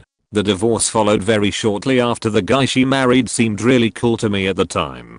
He liked playing video games, good music, but cult films, and we could really get along with him. The problem was, he was a raging alcoholic and white supremacist. We did not know about this part until the very end. My mum tried to make him a better person and get him off alcohol, but obviously in his mind she was taking away from him the only thing that he really enjoyed, which to him made her evil incarnate. There were a couple of times that he would be aggressive when drunk, but it never amounted to much and calmed down very quickly. I'm sure counseling was involved at some point to try to make the situation better, because you've got to work at a marriage, right? This should have been a warning sign. The heavy drinking continued, and I think the final straw was when, in a drunken stupor, he attacked my mum when me and my siblings were at home, and it ended with me and my brother, we were probably 14 and 16 respectively, bundling him out of the house. The next day, whilst we were at school and my mum was at work, he gained access to the house and proceeded to pour bleach in the vegetables, draw Hitler mustaches and swastikas over my little sister's teddies, and keyed my mum's car. Moral of the story is, know the person you're marrying. Or maybe, Some people aren't able to change. Or perhaps something else entirely. Thanks for reading. For some context, my mum and my dad were married and split up after several years together when me and my siblings were all below the age of 10. She had a few relationships thereafter, and then, after a couple of months of knowing this guy, mainly on the internet, they married when me and my siblings were either in or coming up to our teens, ranging between 8 and 16. The divorce followed very shortly after. The guy she married seemed really cool to me at the time. He liked playing video games, good music, but cult films, and we could really get along with him. The problem was, he was a raging alcoholic and white supremacist. We did not know about this part until the very end. My mum tried to make him a better person and get him off alcohol, but obviously in his mind she was taking away from him the only thing that he really enjoyed, which to him made her evil incarnate. There were a couple of times that he would be aggressive when drunk, but it never amounted to much and calmed down very quickly. I'm sure counseling was involved at some point to try to make the situation better, because you've got to work at a marriage, right? This should have been a warning sign. The heavy drinking continued, and I think the final straw was when, in a drunken stupor, he attacked my mum when me and my siblings were at home, and it ended with me and my brother, we were probably 14 and 16 respectively, bundling him out of the house. The next day, whilst we were at school and my mum was at work, he gained access to the house and proceeded to pour bleach in the vegetables, draw Hitler mustaches and swastikas over my little sister's teddies, and keyed my mum's car. Moral of the story is, know the person you're marrying. Or maybe, some people aren't able to change. Or perhaps something else entirely. Thanks for reading. Never been married myself, but I had a saving Silverman situation. Friend married a girl he knew within 6 months. At a railroad station. A very busy railroad station. Foreshadowing. A month later, he stopped playing video games with us online, because even though he was in the basement, he was too loud. More time goes on, and I see him taking every opportunity to go out and drink with friends. Eventually she cut that out too. So, we tried to come over and drink at his own house one Saturday night when she didn't have work the next day. He got drunk, and we ended up calling it a night. After we sobered up a bit. Apparently as we were leaving, he went to his bathroom and puked in the toilet. She comes running to the front door and yells at all 4 of us, telling us now she has to stay up all night and take care of him. He has alcohol poisoning. She has to clean up his mess now, and that we all should be ashamed of ourselves. She slammed the door in our faces as we apologized for nothing, mainly just to calm her down. We told him what happened a week later and told him he should split. He didn't believe us, or at least blew us off. About 6 months later, she was taking random trips to see faraway friends. He asked no questions. Eventually, he found out she was driving out of state to participate in orgies. He got divorced not far after she got back. Years later, he is married to a friend of mine, and they seem happily married. A week before the wedding, she came to me to say she was not happy. We were dating for 8 years. We talked it out and went through the wedding. Great wedding, great speeches, great music and dancing, food. Everyone, to this day, tells us how much fun they had at the wedding. We went on the honeymoon, and she still acted different. She was quieter and reserved. We came home, and she would stay out or make plans more than usual. She had a lot of mild mental health issues before, so her going out was a very big out of the norm thing. One day she said that she was uncomfortable with me in the house and that I needed to leave. This is less than a month from the wedding night, mind you. I tried talking with her, but she just kept saying that I needed to go, so I did. I went to my best friend's house and stayed the night. I called my then wife and we agreed to spend some time apart and to make a session with a counselor. We had an initial one-on-one session and the doctor brought up my ex's concerns. Eventually, we came to the conclusion that my ex and I needed to speak. I met my ex at home. She had gotten the tattoo which she would never had gotten before. We spoke and I saw this completely different person in front of me. After we spoke, we mutually concluded that we needed to split up and get divorced. She offered for me to stay but I declined. I stayed with my sister the next state over and fell into a deep depression. We finalized the divorce I think 5 to 6 months after the wedding. I drank every night, and at one point I put a gun in my mouth. I was destructive and made bad decisions. I got a batshit crazy hookup pregnant. Maybe she still won't let me test and ghosted me. One morning I drove to work still drunk from the night before. I got into an accident where I ended up under a semi-truck. I got out without harm to anyone including myself. That was my bottom. I still felt bad for myself, but I was able to climb out. I found love in the best friend that took me in the first night. We've been married over 2 years and we have our baby. I'm the happiest I have ever been. My ex-wife ended up marrying her friend, which was the guy who officiated my first wedding. They're happy and that's all I ever wanted for us. Married 6 months, not divorced, but so far through our marriage it's been mentioned multiple times, and I could easily see it happening if we let it. Point I was brought up to believe divorce is never an option, except in the case of infidelity, so I'm adamantly against it. I would be greatly embarrassed to be divorced even a few years into marriage, let alone a few months, which is why I'm determined not to let it happen, no matter how bad things get. We knew, even before we got hitched, that we weren't very comparable, but we basically got married for convenience. We both wanted the same thing, marriage and kids. He was tired of years of multiple failed relationships, and I could feel my biological clock ticking, so we took the plunge together. I figured no relationship is perfect, and if I got with someone else there'd be issues in that one too, so why not just take the chance while I have it? The first major sign that this wasn't gonna be an easy marriage was a few weeks after the wedding, when we were on our way to our honeymoon. He blurted out during one conversation, "This ring means nothing to me. If I wanted to leave you or cheat on you, I still would." Yes, he said that on the way to our honeymoon. I was pretty taken aback, but I'd already tied myself to him, so what could I do but accept it? Another issue has been our expectations of marriage. Remember I said we did it because we both wanted kids? Well, apparently that's changed for him since we tied the knot. He shows little interest in trying and barely even has sex. Has said on a few occasions he doesn't know if he wants them anymore as he thinks I'd be a rubbish mum. I thought that was the whole point of our relationship though. Also, there were apparently expectations of his that I didn't realize he had until after I married him. I've never had the best relationship with his family, not that I've ever fallen out with or not got along with them, I just don't have much to do with them. He pushes me to get close to and become buddies with certain members of his family, but it just never happened. I never clicked with them, and they don't bother with me. It turns out that he though this would change once we were married. Apparently he though I'd start putting in more effort and form relationships with them. He was sourly disappointed when he realized this wasn't happening.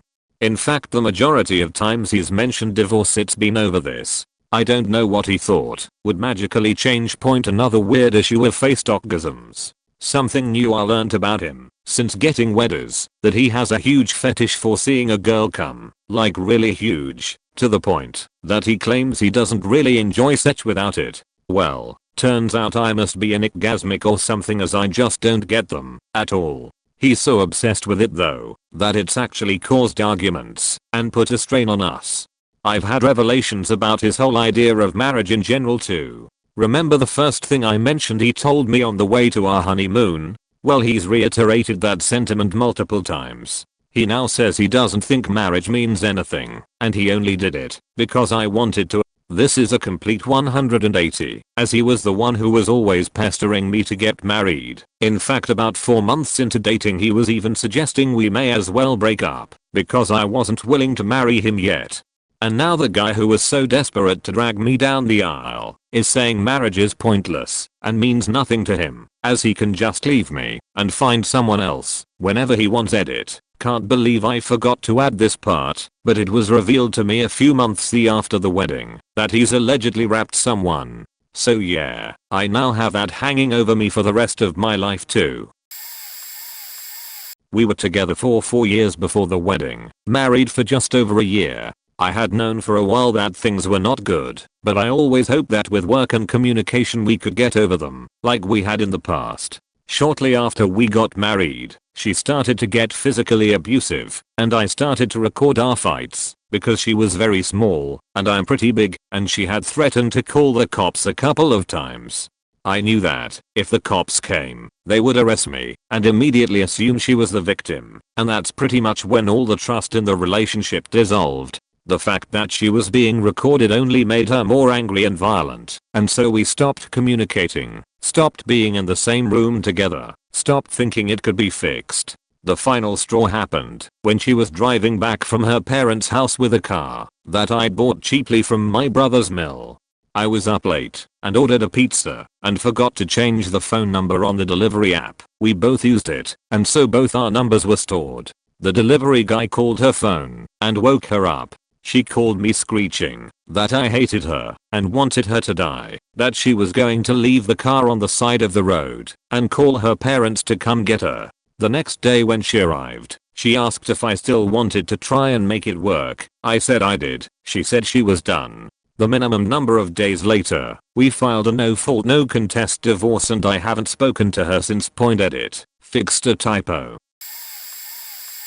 About when we returned from the honeymoon and there were no more looming events to worry about. Realized I wasn't happy. Tried to talk to her about it. She didn't want to do anything. Tried going to counseling. Watched videos. Read books and blogs. Talked to friends and family. Did everything in my power, while she spent a couple of hours almost every day with her friends from work. Tried to convince myself over and over again that she has right to hang out with friends and I'm just being jealous. In hindsight, she lied to me, gaslighted me, cheated on me, and I was right all along. We officially got divorced a week ago. We have a daughter together whom we have 50/50 custody, pretty equal time between the two of us. She doesn't know I know everything. She started dating one of the guys less than 2 weeks after we broke up. I'm working on learning to not feel guilty to do things for me, loving spending time and doing things with my daughter. I haven't lost anyone. Even her own family knows she faked up big time. I have wonderful friends and family who have supported me from the beginning. I'm not normally one to shift away blame, but I didn't cheat. I didn't abuse drugs or alcohol. I never hurt her or our daughter. I was the only one trying to make the marriage work. I tried to talk with her, listen to what she was saying, gave her the benefit of the doubt. I didn't do anything wrong other than be an imperfect human. After we broke up, I learned that everything I thought back then was true. I wasn't crazy. I was being jealous. I was perfectly justified. I stand by the statement that I did nothing wrong. And you know what? She lost out on a great man, husband, and father. In retrospect, there were signs from the engagement on, but it was my first and only marriage, so I didn't have anything to compare it to, and I figured the problems were just wedding stress. The wedding stress stayed on though, and almost right after the ceremony I hit some really rough patches in life. Things like lost my job, legs trouble, massive debts to pay off from wedding, insomnia flaring up, mental health calling my wife without asking me first to tell her I'm BPD from heavy drug use, I'm not, and lots more.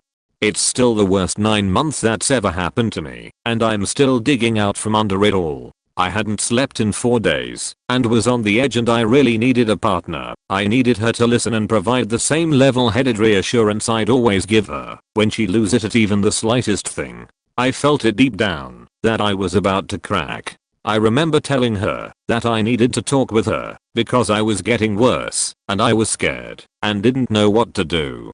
I was in such a precarious mental state with everything going on that reality was a bit warped around me, and I needed her to help. But when I asked her, before I could finish the question, she cut me off and yelled, "Oh my god. Shoot up. Be a man for once and just sack up. If you want someone to talk to, go find someone and pay them."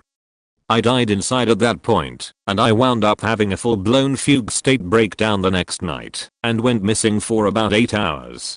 When I came to, and I addressed that with her, she vehemently denied ever saying it, which became a pattern I found, and I knew that something had sprouted, and a seed was growing, that would end it for us unless things changed. Finally, a little over a year into it, I hurt my back while home visiting family, and I remember getting so nervous because I knew that when I called her she'd blow up, because now we couldn't go walk around and do the stuff she wanted. And I was right. It started a huge blowout that sealed the deal. It wasn't just one thing, but a series of bricks stacked up over a short amount of time that made a wall and wasn't going to come down. It took several incidents before I filed, but one of the first ones was 8MON, when I planned a romantic Valentine's Day date for the two of us, 2 weeks before I was due to give birth, as a last just the two of us celebration. We were pretty broke, but my parents gave us money to go to the fanciest restaurant in town, and I got super dressed up and even wore heels. I gave birth 10 days later. He invited his two best friends, and then they all left me alone at the table all night while they hung out smoking outside or drinking at the bar. I ate 3 courses alone. The waiter felt so bad for me that he gave me free dessert. Then, on the way home, he got pulled over for a DUI, but the cop felt bad for me and let him go. Point the other ones. When I was in labor, he spent the whole time complaining about how uncomfortable he was and allowed everyone else, including friends, hold our son before I was even out of surgery. Then left me alone in the hospital. Took the computer with him for 7 days. Not to work or clean, by the way, just to go hang out with friends. During my first trip home, our dog gave birth in the house, but he left all the puppies to die while he was out with friends and then left for out-of-state training. So I came home at midnight after traveling for 12 hours with a 9-week-old baby to an empty house, blood all over the guest bed, and tracked through the house and a bag full of dead puppies on the porch. He wouldn't let me work because who would watch the baby? But he also wouldn't get a job working for anyone else because I don't like working for other people. And working for himself was just too hard, took up too much time. He wouldn't let me file for welfare because it would embarrass his family name, and wanted to let the bank repossess my car. We lived 20 miles outside of town. I finally filed for divorce when he told me, stone cold sober, that if I ever left him, I would never see our 8MO son again. I filed the next day. I figured I could deal with a bad marriage, but threatening my baby woke me the fuck up. Point in news that will surprise no one. He is currently mid-5 figures in arrears in child support and hasn't seen our child in 7.5 years. I have no contact info for him and haven't heard from him in 4 years at this point. I married a guy that I had been dating for a while because the leaders of the cult I was in strongly suggested that I marry him so he can stay in the country. Unfortunately, around that time I was already thinking of breaking it up with him. Now it was expected that I do the right thing for the cult. I didn't really think that marriage would fix what was wrong. I just found him annoying after a while, and the pair problem he had wasn't resolving. Anyway, I planned a nice wedding because if I was going to do it, it would have to be nice. On the day things were going to plan, I was kept busy, so I didn't have time to think about it, if that makes any sense. As I was being driven to the wedding, I just started crying. I knew I couldn't be married to this guy. It was pretty upsetting. I thought about calling it off, but all those other cult members were at the venue waiting for me. His mother had come from a long way overseas for the wedding, and that made me feel really bad. I was worried I would be in trouble for not marrying this guy. I decided that it would be easier to call it off later rather than now. So we got married. I hated having to kiss at the ceremony and then for photos. I was worried about later, our wedding night. I shouldn't have worried. I should have known how it would go. It would be over in a couple of minutes. Due to the pair. I decided to let him have his 2 or less minutes with me, and I would try and be married happily to this dude.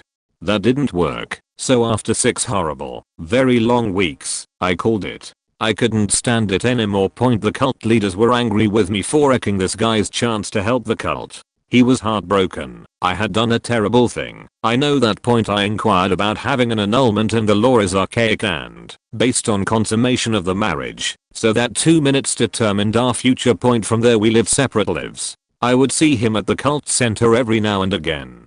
It took a very long time for him to stop looking emotionally destroyed. 2 years later, I got a divorce. He was living in Australia by then. Several years later I remarried, and a little while after, I left the cult. He remarried too. I think he has a couple of kids. I stalked him on Facebook to see if he was still in the cult. He was. And that really is the saddest part of all of that. He continues to waste his life, time, and money on something so pointless. I actually was given zero signs of mine until after the marriage. She has chronic depression, but handled it quite well for the first 5 years of our relationship, and I've always been supportive. Mine was a steady slope that turned into a cliff within a year of the marriage. It took 2 years to ultimately seal the deal, but shortly afterwards, discussion of her claiming my family and I were exacerbating her depression, and talks of being able to be in love with more than one person, set me over the edge. She eventually said she needed time for herself, so she went on a trip to Colorado and stayed with who she eventually admits was someone she had been in love with since shortly after her and I met. She moved to Colorado to be with him immediately after we split. She also claimed I had a drinking problem. I don't, and that I'd never be able to make her happy. The man she moved to Colorado to be with is currently in rehab for alcohol abuse. Seems like it was doomed, and I'm glad that I gave up my older moral stance strictly against divorce in order to leave what was a toxic relationship. Mind you, I'm not perfect, and I absolutely take responsibility for my own shortcomings. I'm lazy, forgetful, and unmotivated. I don't like to travel like she does, and I have different family values. I also don't like to play absolutes. She said I should always side with my wife, even if she's wrong. I sincerely disagree and believe in taking accountability for things you've faked up, but not in shaming those who have made mistakes. Using mistakes as learning experiences is crucial to me. I understand that others believe you should always have your spouse's back, even if they are wrong, and I respect that stance. Edit. I have no evidence she cheated, and I will never claim she did. Everything leading up to the divorce was enough. It was actually a very civil divorce, and I'm thankful for the opportunity to get out cleanly, so we can both move on with our lives. Slightly related. My wife's good friend married a total ass. I'm floored at the story she tells about her husband. Guy is the worst. She didn't want dogs, so he got like 2 giant dogs, but he refuses to take them out, walk them or clean up after them when they shit and piss in the house frequently, because he doesn't let them out. She said the most said phrase to her by her husband is, "Shut the fuck up." He's not physically abusive, but my god, I couldn't imagine treating my wife like that. My wife tries to not get too mouthy about it, because literally everyone else in her life tells her to leave him, and it's driven a crutch in their relationship, and her entire family begged her not to marry him. My wife is worried if she does the same, he'll get mad and tell her she can't hang out with my wife anymore. She said they only kiss during sex, which isn't often. He wouldn't even hang their wedding pics. She had to have some friends come hang them with her. One fell on the floor. She came home, and it's laying on the ground a few feet from her husband, and she asked what happened. It fell. But he couldn't be bothered to faking fix it. She knows she's in a bad marriage, but she thinks it'll get better. I told my wife to let me hang around both of them, and I'll straight up go the fuck off on that sheet. My wife is a treasure, and I can't imagine treating someone like that. It breaks my heart, and she's not even my friend. It's a point before there we realized it's not going to work. We are just waiting for the bride to figure it out.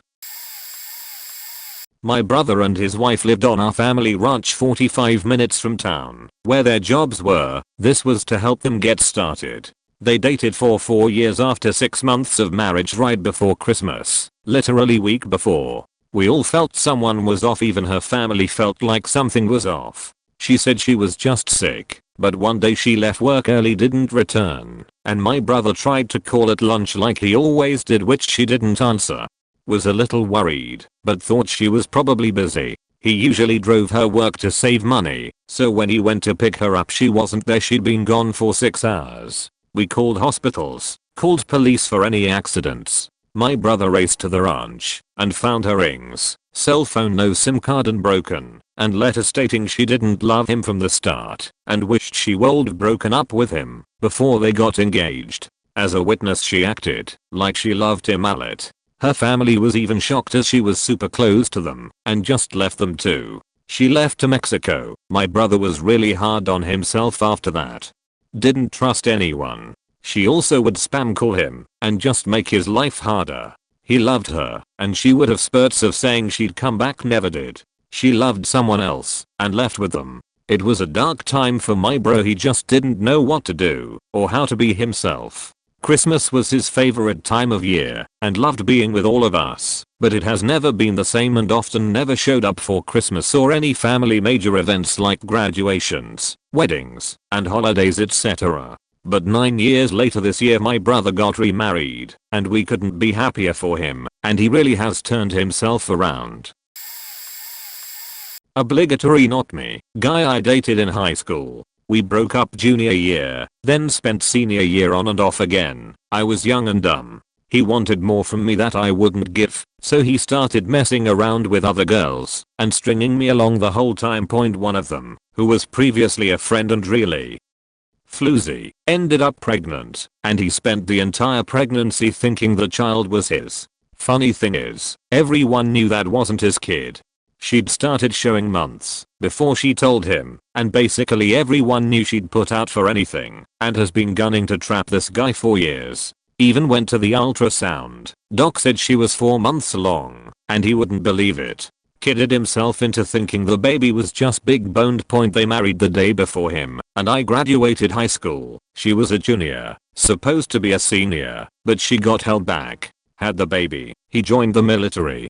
I left the area and moved out of state. We reconnect about a year later, and I find out he's freshly divorced. Turns out his mother really pushed for a test for the baby to see if it was his, cause the baby came early.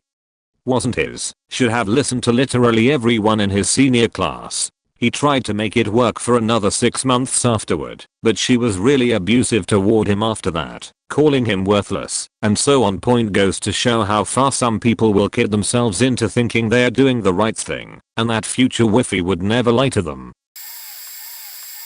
6 to 8 months in, when his dad kept verbally abusing and harassing my parents for perceived slights, and possibly for extorting money, and my ex kept quiet about it to me for those 6 months. Following this harassment, my otherwise healthy dad had a stroke from the stress, which my ex did not believe, and thought I was making it up. His mom also accused my 60-year-old diabetic and long-suffering mom of trying to seduce her son aka the ex. Ex also quit his job, and at the time I was in my final year of my post-graduation, and he decided it was fine to let my dad support him and his family while he drove around on road trips and watched sport on TV at other times when he was not eating, sleeping, or gallivanting. The guy should get an award for still convincing people of how he is the good guy, and suffered because I started the divorce proceedings and refused to negotiate, and my deepest regret is not filing criminal charges against them and refusing alimony because I wanted nothing to do with them. After all this, I'm still in the wrong. 10 years past, still alone and still being blamed for everything.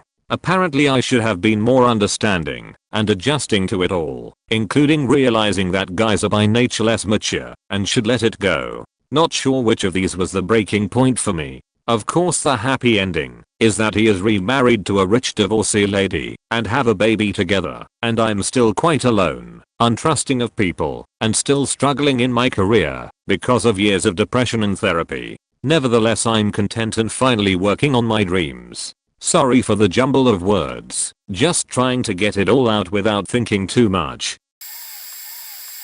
Okay, wow, first year heading to 1 year anniversary. She goes out that day and buys me a crotched rocket. My maid brother of 8 year already took her. Come to find out she was sleeping with him. I went to family reunions with this guy. I tried to make it work, still cuss of my daughter. We moved from 2000 to 2007. By this time she has cheated on me, too many to count in court. I always told her I will never justify what you did to me by doing it to you. So I stayed faithful even knowing a couple years into it, she wasn't going to stop, and I was just there to be with my children.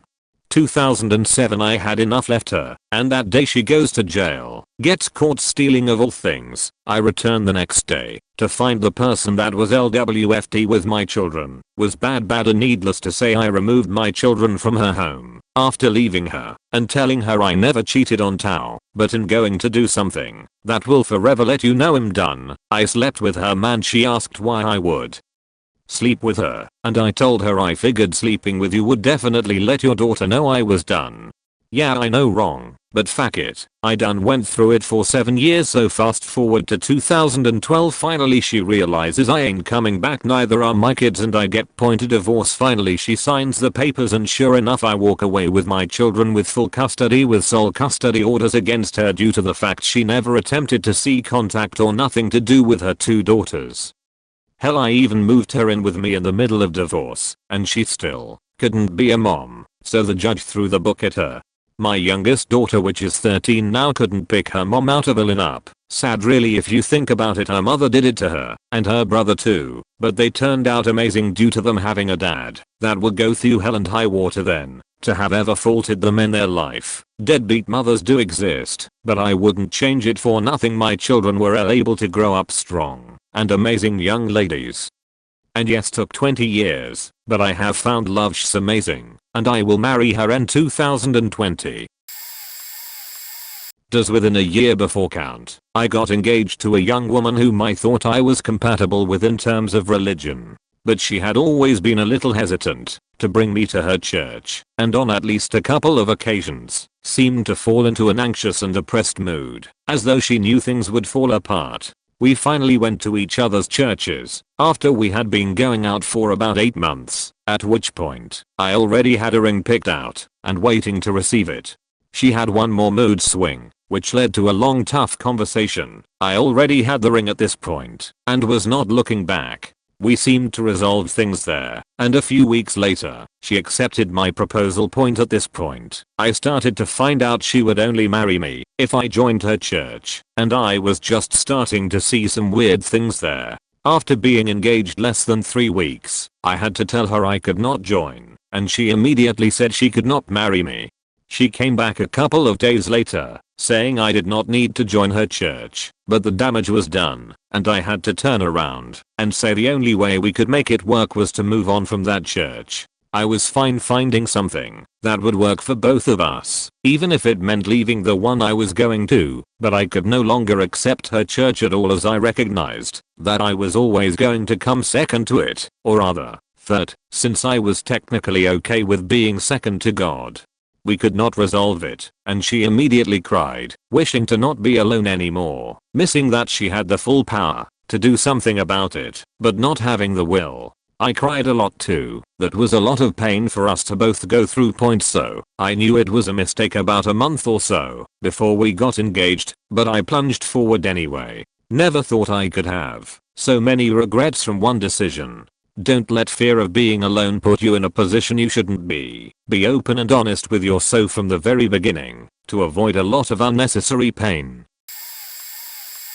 In hindsight, I should have always known it was a mistake. Overall, I was never treated well, but I thought I deserved it. We were together for 8 years and married for 1. I thought in that amount of time you would really know that person. We got married. Constant threats, abuse, telling me I should kill myself, and abusing his badge to get away with things she shouldn't have. It finally came to an end after I got into a car accident that should have killed me. I was a burden and he started staying out late. I couldn't take care of myself that well when I first got out of the hospital, so it was rough to be alone all the time. He served me divorce papers shortly after. Never admitted to cheating, but he changed his Facebook relationship and picture to him and his new girlfriend. When I confronted him about it, he would just smirk and tell me he didn't know what I was talking about. There was a long history of me saving texts from him or recording phone conversations because he would just say I made it up and it didn't happen. I would play the conversation back for him to hear, and he would say it wasn't his voice. She started getting moved in before I even moved out of the house. It makes me sad how bad it was for so long, but that I'll let it go because I believed him when he said I deserved it, or that I'm crazy and made everything up in my head. It's been a few years since the divorce, but I'm still faked up over it. My uncle's first wife lasted about 3 months. He went to get something out of her coat pocket for her. Found an envelope in it. He took it out, looked at it curiously, and noticed it wasn't sealed. Curiosity got the better of him, and he went and sat down and opened it up and read the letter she'd written to her friend. In horror, in the letter she discussed how it was so wrong but felt so right, and how it was exciting for her sneaking around with his best friend behind his back since before they'd even got married. She described in the letter how they'd also cheated behind my uncle's back on the actual wedding day too, and after the wedding, how his best friend was all she could think about and was asking her friend what she should do. My uncle's best friend had been his best man at the wedding. My uncle had also gave him a place to stay when he was homeless and on his ass. My uncle helped him get a job where he worked and helped him up from nothing. Just shows how grateful some people are. So what did my uncle do after he'd read the letter? He folded it back up how it had been folded and put it in the envelope and put it back in her coat pocket, like he'd never touched it. Then that week he plotted a silent revenge. He would sleep with his wife as normal, pretend he still loved her, would go to work, and act nice to the best friend. Then he arranged to go for drinks at the weekend with the guy and some workmates in the bars. My uncle pretended he was drinking his drinks, but actually staying sober, making sure the best friend got drunker and drunker, until he could barely stand. My uncle and the other guys took him back to my uncle's flat, and my uncle helped his best mate lay on the bed because he was so out of it. Then, knowing the other guys were in the other room, my uncle took a bat from under his bed and brought the bat down hard on the best mate's knee and then the other knee. My uncle went to bring it down on his head, and the other guys heard the guy howling in pain, so they came running in and grabbed the bat off my uncle in midair and then pulled him off his best mate. Then my uncle yelled at them all to get the fuck out of his flat. Then he told Wendy they were over and moved back in with my grandparents. I graduated high school years early, had scholarships to colleges, etc., but my religious mother wouldn't let me accept any. Unmarried women don't leave their father's house, so I went to community and local college on my own dime, since she thought scholarships were welfare, and married the first person who smiled at me the second I turned 18. This after several times she found me running away and dragged me home by my hair and sat outside my locked door 24/7. I knew not to marry him, but I got pregnant immediately and I needed to be free. On our wedding day he dialed his mom's house from a friend's cell, and we all got to listen to him buying coke instead of picking up catering. I tried to leave, but his parents guilted me, and I had no one and nothing. He tried to smother me while I was having a seizure months pregnant. I convinced him to move us back to my mom's place to let her take care of me because my health was awful during that pregnancy. We found an undeveloped instant camera in his car he was taking to electrician classes, and it was him at a club with some girl. Packed his sheet in the car and sent him away. 2 years later we had moved across state. My grandparents needed help, and mom wanted a fresh start, and I was pretty depressed raising a baby alone and working my ass off. They set me up with the emotionally handicapped, bipolar, depressed, OCD, klepto, etc. grandson of their pastor. We went on a date and my grandma told me I should marry him to look legitimate and get taken care of by the church, since no one would want me or my daughter ever. I believed them and let it happen. We got married, had sex on our honeymoon, and he had a full-on freak out. We got home to our new place and he set the wedding gift cash on fire, since it was a tool of the devil. When I wouldn't buy name brand Fruity Pebbles like his grandma, he stole some boots for some reason at a store to make me feel bad. And then stood in my daughter's room while she slept with a shotgun and told me if I didn't let him go home to his grandparents he'd shoot himself right there. I let him go. Then I moved TF across the state and got myself some confidence. Took a few years to know me and cut out my family. Daughter is 19 now and faking awesome. Son is 16 and a cool kid. New Hubs is the best dad ever. Oh boy, I have a story for. I was with my ex for about 5.5 years when my best friend and her partner, who at the time was my ex's best friend, broke up after 6 years of dating. Somehow this made my ex want to propose to me. So he did, and we set our wedding date for a year later. Fast forward like 6 months and he finally has a mental breakdown from his anxiety and past trauma that resurfaced. So he goes on disability. I go into caretaker mode. Our relationship suffers, but we both tell ourselves it's the stress of him being sick and having our wedding coming up. We get married. He spends most of the time outside smoking, and I have a blast partying with all my closest friends and family, and try to give my new husband the space he needs and would constantly ask for. A month and a half of marriage goes by. Relationship is just getting worse as I'm at wit's end trying to work enough overtime to afford his continued pack-a-day smoking habit, our combined growing weed habit, and just general home marijuana expenses. I confront him about his spending after he took Ubers across the city purely because he didn't feel like driving his own car. This was probably the first piece of criticism he had heard in months, as everyone was constantly walking on eggshells around him for fear of his random mood swings and tendency to ignore all his problems. So he broke up with me. I know now that he had undiagnosed borderline personality disorder. Looking back, it was so obvious that he was BPD. And I didn't see how shitty everything had gotten because I blindly loved him. He realized he faked up, asked to get back together, but by that time it was too late, and I was a woke bitch who wasn't about to waste more of my life caring for someone who refused to care for themselves. Part of recognizing how shitty he was to me though didn't happen until I found a new healthy relationship where my partner listens when I speak, values what I'm saying, and acts if they need to. Not me. My parents. They lasted a month. A few months ago I would have said my mother's version, but I sat down recently with my father about the situation, so I will be giving both versions. Mother, dad got drunk, got her in the car, started hitting her, ruined her dress, and pulling her hair. Once they got to my grandparents' house he beat her with a home phone, the ones with the wire at the end, until my uncle got home, and kicked my dad's ass, and out of the house. Dad's version, she got mad over a joke and told him to take her home. He got in the car a bit mad, but my mother was in the bathroom. She got in the car all bloody and bruised and he asked what happened. She kept quiet. Later on the highway she tried to jump out of the car into traffic, which my dad held her by the dress until they got home. She went into the bathroom and started to hit herself in the back with something. My dad called my uncle and he left out of panic. Whose version I believe? Neither. Both have sadly true statements and I have seen both scenarios play out. Mother's version being one, she used to try to get my guardianship.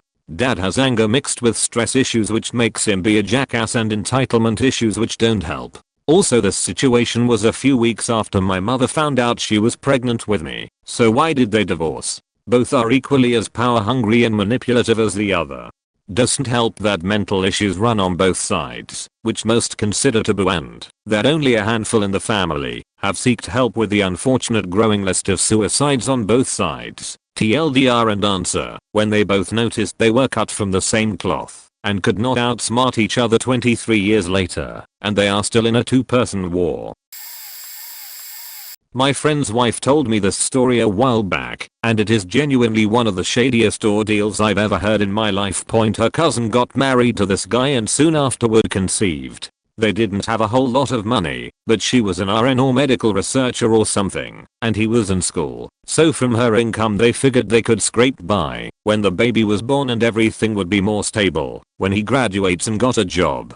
Since he had classes and she worked in the medical field, they often had weird hours where she wouldn't be home in the evening and he would be gone in the day. At times she would come home and wake him up because he would oversleep and he'd rush out the door in a panic to get to class. Well, as it turns out, this scumbag had never set foot in a college classroom in his life and had been faking this thing for over a year or two. He relied completely on her financial support, and she still has no idea where he was going every day for hours on end. Apparently his plan was to make up some excuse to explain why he wasn't able to graduate, because the school held back his transcripts or something else completely fallible, and I guess he would wing it from there. As soon as she found out, she got a lawyer and filed for divorce with the terms that he wouldn't have any sort of custody or visitation rights to their child. I don't blame her, because this sounds like the type of deceit that could naturally escalate into something like murder for financial gain. If I didn't have wedding blinders on, I'd have realized the day after, when he told me he'd almost left me alone in the hotel on our wedding night. I'd passed out as soon as I sat down, and he was bringing on the last of our gifts from his buddy's car. His dumbass did not take the key and had to walk down to the front desk to get back in the room. We went wine tasting on our honeymoon and brought back about 20 bottles. They were gone within a month. Shortly after that, he lost his job and lied to me about he was fired. My family got him that job. It didn't take long for me to find out what really happened. A few days later, he confessed to hiding a letter my mom sent in the mail. The letter turned out to be her credit card statement for an account I was on for emergencies, and a note asking me to tell her when I was using the card. He had been stealing my mother's credit card out of my purse to buy alcohol, cigarettes, and pizza. Several $100s worth. I kicked him out the next day. We were together for 4 years before we got married. It took a long time for me to be able to look back and see the copious amount of red flags. He was a manipulative, controlling and dishonest man. I learned many things from this chapter of my life and have no regrets.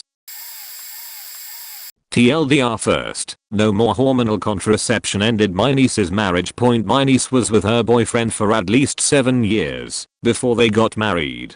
The ceremony involved only my niece, the groom and 2 friends. A civil wedding at the registrar's office, as is common here for the many non-religious people. Both didn't care much for the institution of marriage, but did it for tax reasons. Soon they decided to try for a baby, and she stopped taking the pill which she had been using since being a teenager. Did wonders for her acne then. As soon as she stopped taking the pill, she lost all sexual attraction to him, and, worse, she stopped liking his smell. I myself find smell extremely important for attraction, so I can relate. She then had the bright idea to suggest an open marriage to him, which would be completely out of character for him. I don't know all the specifics, but she being extremely bossy and him being rather docile, he probably mumbled something that she took as him being a-okay with it. He's a very non-confrontational guy and was used to getting the short end of the stick in their relationship. Her whole character changed without hormonal contraception, some of it much for the better, less depressive, more outgoing. At age 29 she suddenly started going to heavy metal festivals, which had never been her music. Plus she used to find festivals filthy and meeting loads of new people and hooking up with some questionable guys. Soon after, he served her with divorce papers. I feel quite sorry for her ex-husband on one hand. On the other hand, I'm glad he's free now, and I hope he'll find somebody less domineering. I'm also sorry he has to partly support her financially, because she's a forever university student. It's free here, but her jobs don't cover her full cost of living. She seems very close to finishing now and becoming a teacher. He's in it and earns well. Both share custody of their dog. I was in the Navy, thought I could help her after she moved in when she had nothing going for her. Still love her then, though. I'm not sexist, and I'm not saying I think the woman should clean the house and cook the food ECT, but if you're not working and we don't have kids, at least keep the apartment clean. I would come home after working 12 or 16-hour days and all she would be doing all day is watching some shitty TV show about random girls put in a mansion and given money to party.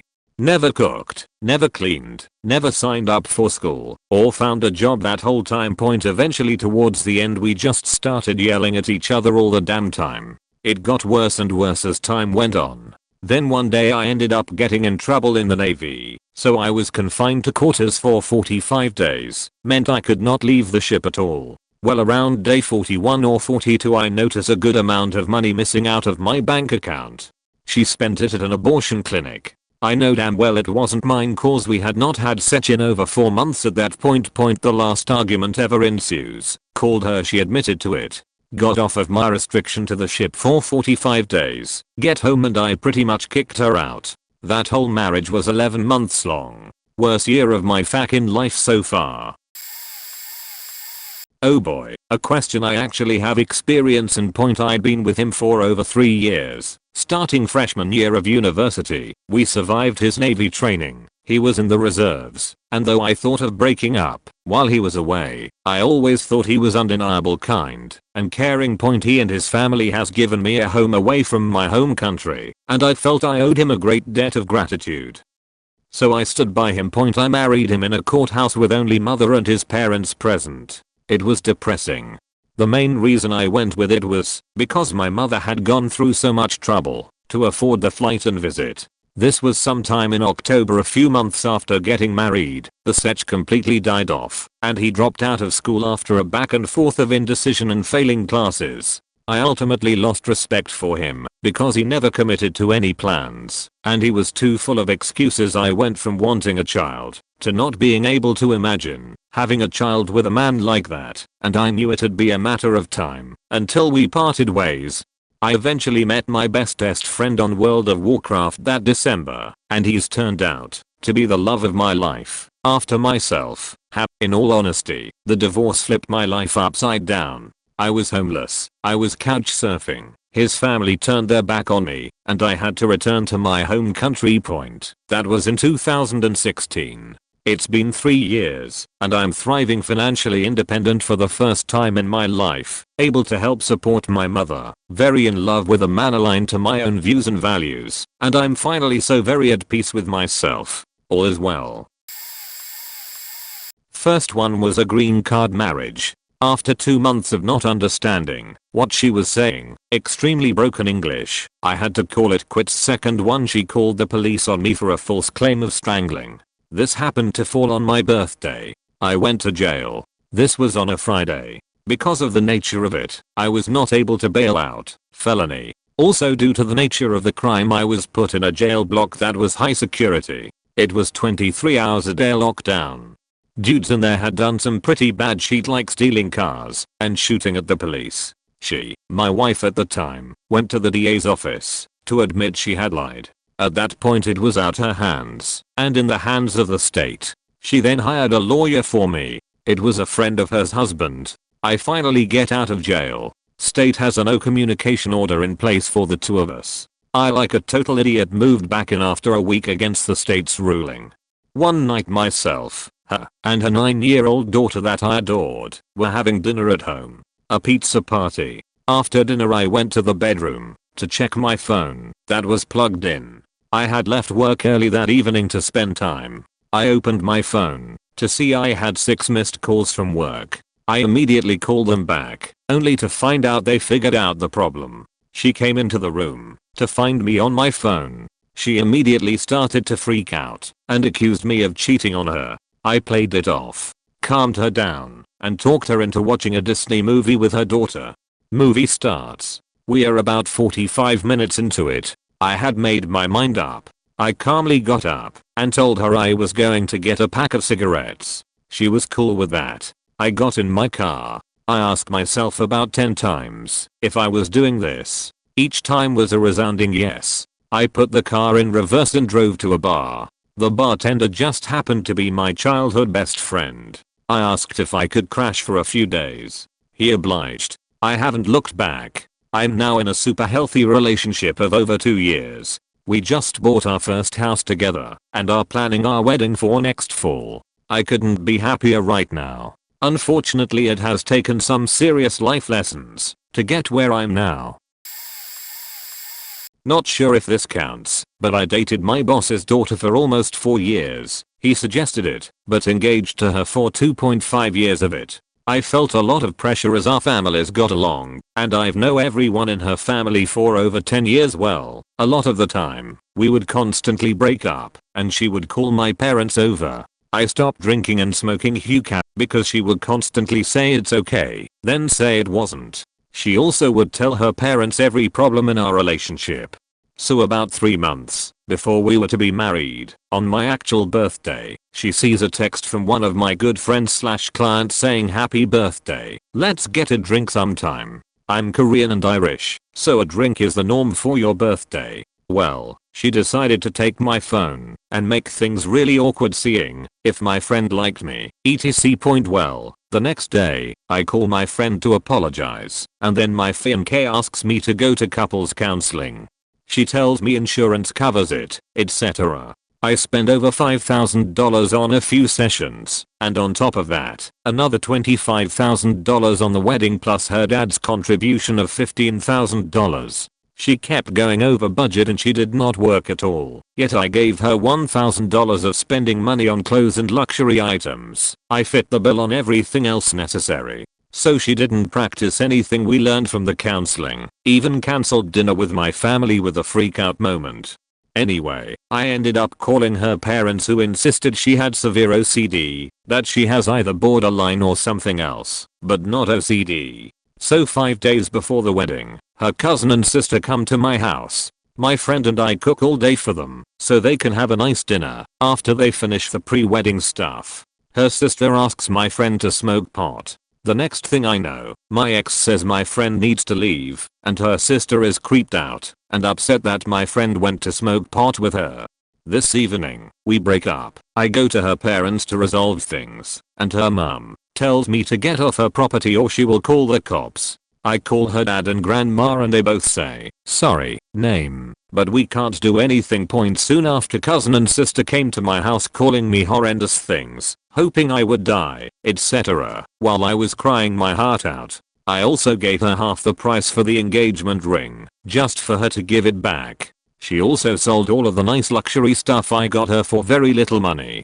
Well, fast forward a few months, and I found out my ex is diagnosed as a bipolar, attempted to kill herself 7 times, was trying to marry a Muslim 2 months after we broke up. She is extremely Jewish, and called me multiple times from the mental institution. The most satisfactory thing of all of this is, her whole family hated me. But her mum, sister, and cousin had the audacity to reach out to me begging me not to help my ex. I got to tell the 3 of them something along the lines of, doesn't it suck when you wish another human such awful things to happen to them, but you ask them for their help a few months later? Also, she is a lesbian now, and shaved her head. Oh wait, the best part, I hid a lot of my assets, also got a deed to a very nice house, to start a family in on the wedding day. Then I bought some nice things for myself, as a reward for escaping what would have been hell. TLDR, was engaged to my former colleague's daughter. She broke up with me for something juvenile, ended up with bipolar disorder, turned lesbian, shaved her head, attempted suicide 7 times.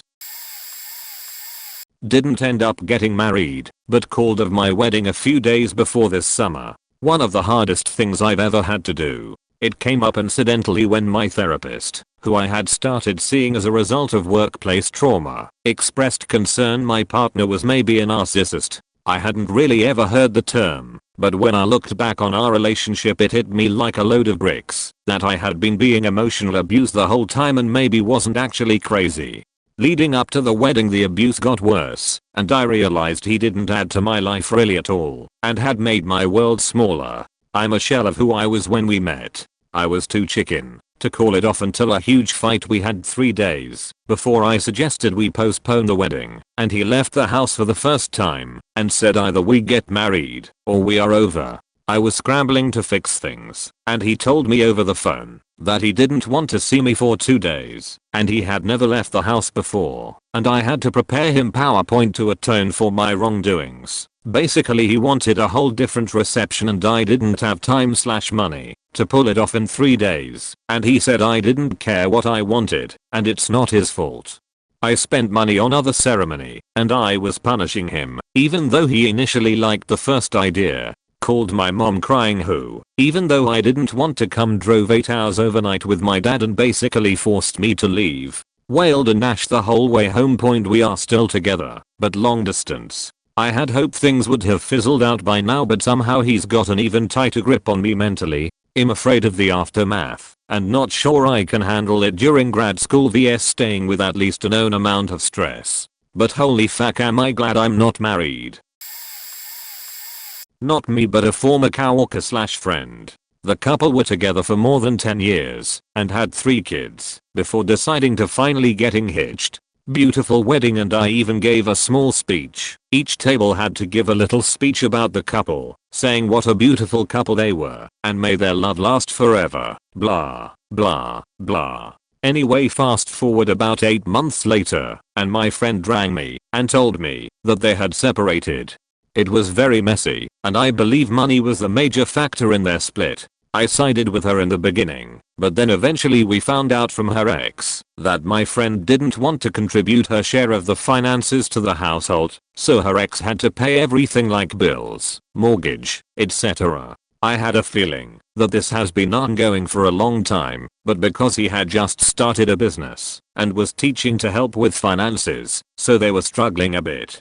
Anyway, it came to a head when he got back from a holiday and things went sheet creek. Lots of accusations, and then he left. From what he told us long afterwards, he couldn't handle her anymore as she was also got a little violent, and he had to leave, but she wouldn't let him take the kids, even though he feared for their safety. They got divorced, but the drama kept going with lots of accusations of one hiding money from the other, kids not wanting to stay with my friend and others.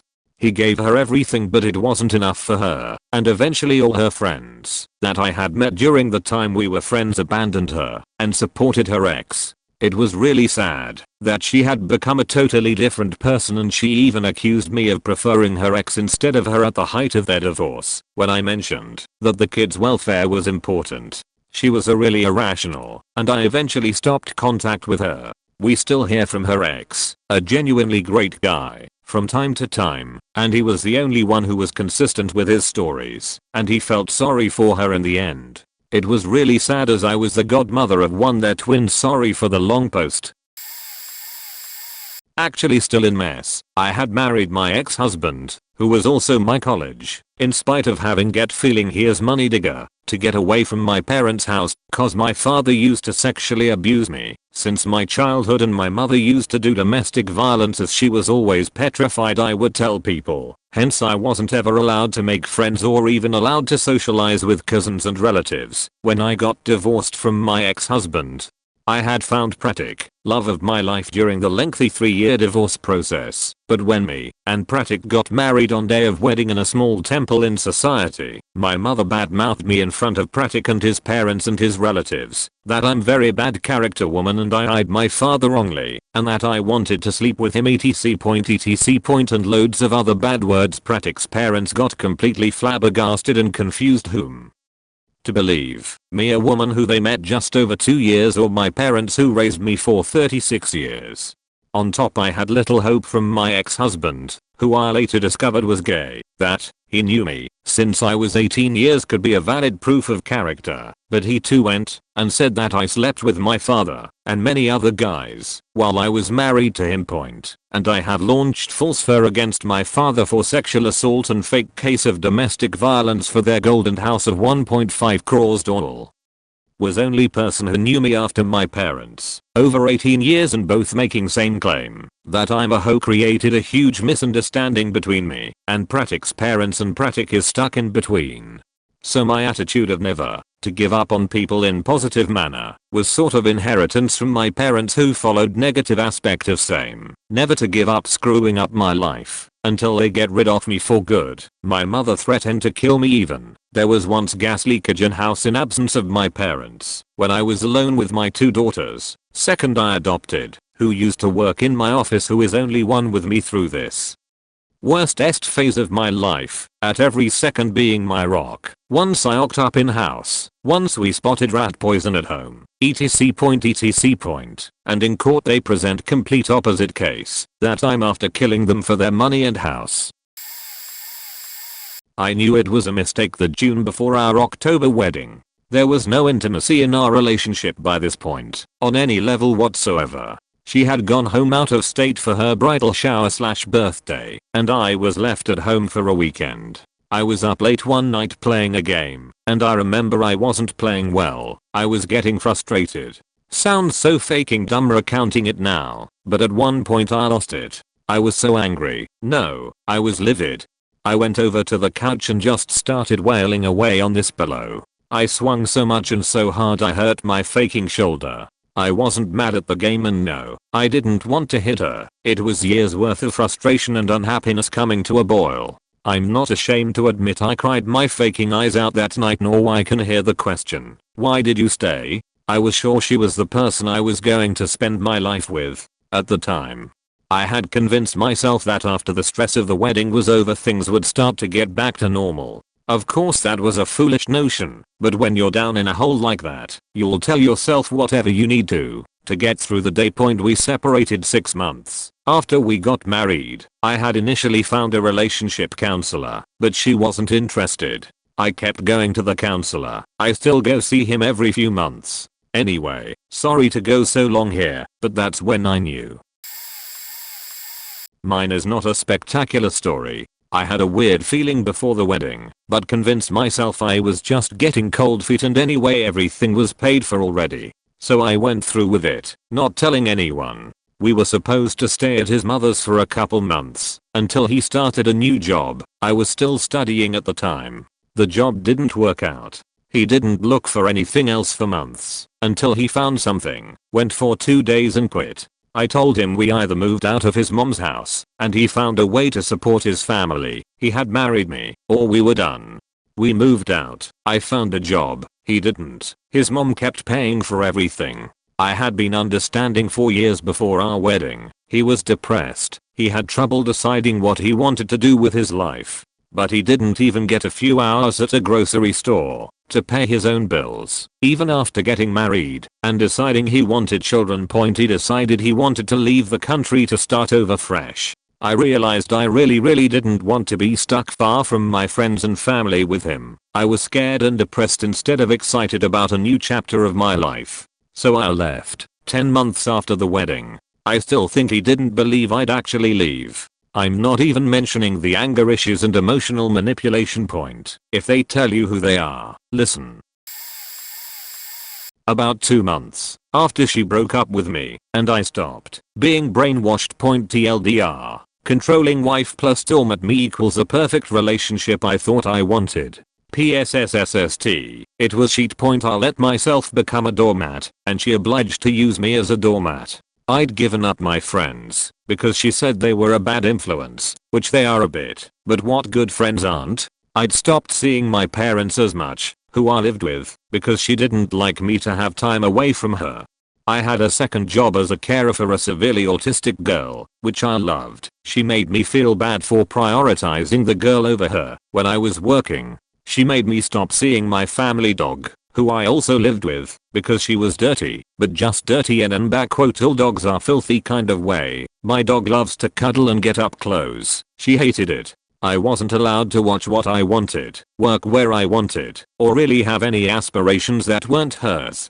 The final straw was for my birthday. She asked me what I wanted, and I said I'd love a new TV, nothing fancy, and I'd put towards it, because TVs aren't cheap, and I also suggested I could get a good deal on Black Friday, which is always around my birthday. So I go and buy the TV and ring her telling which one I'd bought. She told me to bring it back because it wasn't the one she'd decided on, which was a TV that was smaller, a worse brand and £50 more expensive. I told her that was ridiculous and pointless. She began to scream down the phone to me about the TV. I hung up, left the car with the TV at her work, where she was on a shift, and got the bus home. I hid in my house from my parents for 2 days because I couldn't face what I'd done. Eventually the night before my birthday rolls around, and I ring her, ask her to come to my birthday meal tomorrow, and forget the argument, because I'd like her at my birthday meal. Then my 2 best friends, who I'd abandoned, text me a bunch to ask to come to the pub, and for the first time in years, I went. I got fucking hammered. It was great. Next day I went to work with an awful hangover. By the time it came along to my meal, she came, we all ate, my parents and their friends left, and as we walked out of the restaurant she said, I know you were out with your friends last night and got drunk. I want you to promise me you'll never see them again. And I said no. This little doormat man stood up for himself, and she left me, in the city, on my own, drove off in her car. I crashed my mates, one from the previous night, date, and stayed at his house on the living room floor, and ever since that for the past 3 years I've been rebuilding my life, my confidence, and finding out who I'm again. Thankfully, so thankfully, I got my friends, my parents, my caring job, and of course, my dog, back over those years. I've got a new girlfriend who's amazing. I moved out, I have a job, and I have aspirations again.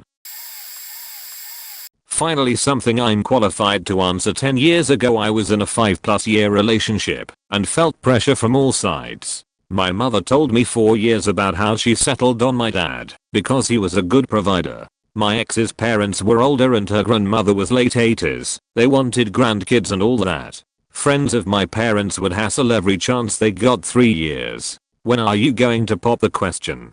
4 years. When are you going to pop the question? It felt like an inevitable path. After the divorce I went to counseling, and after burying the relationship the counselor asked me why I wasn't nesting. I was traveling about 3 hours once a month or so to head back to where I was raised to hang out with friends. I hadn't bought a house where I was living with my ex. I should have, easily doubled in price. I think I was fearful of being tied down, having to commit. Looking back I was actively not making new friends where I lived. I was actively not taking steps to settle down and create a home for my future wife and myself.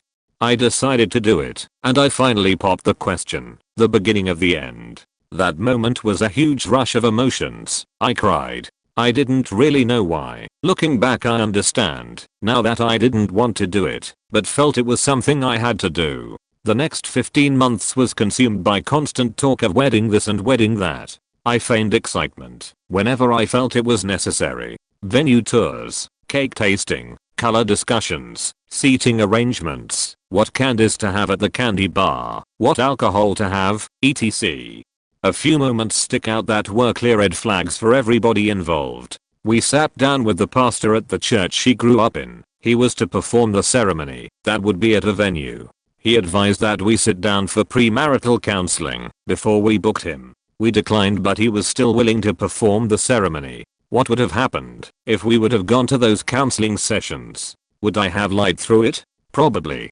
Another red flag is that I didn't tell my job that I was engaged. I actively disengaged with co-workers around topics around significant others. I compartmentalized my life so that work never bled into my personal life. I don't really know why I did it. Maybe I was embarrassed? I went from a very high review rating before the wedding to a below expectations after. I had co-workers cuss me out and tell me to leave the team later on due to my dramatic performance decline. It was like ignoring the suggested speed limit on a corner and taking it at a speed well above the posted limit. Red flag, you idiot.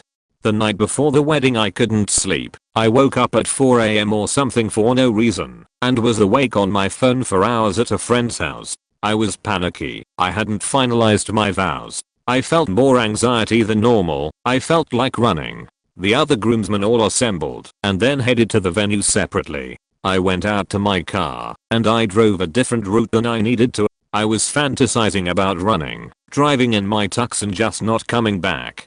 I got out and headed north on the freeway for a few miles and turned around. Something was wrong. I somehow couldn't figure out what was clearly the answer. Nearly 200 people, fancy venue, fancy food, beer, wine. I struggled through my vows, struggled through the speech after dinner, had fun with friends partying, and eventually closed the venue out. The bridal suite was amazing. Rose petals in the bathtub and on the bed. We tried to be intimate, but I couldn't get it up. We chalked it up to being tired from the long day. After the wedding the days and months dragged by. I was unhappy about something, but it was hard to define. Anxiety was causing my performance at work to drop dramatically. However, I hid this from my ex. I pretended nothing was wrong. There were more trips to see friends back home, more than before, more than I needed. I spent money fixing up a car that I didn't need. I ended up buying a different car that I didn't need.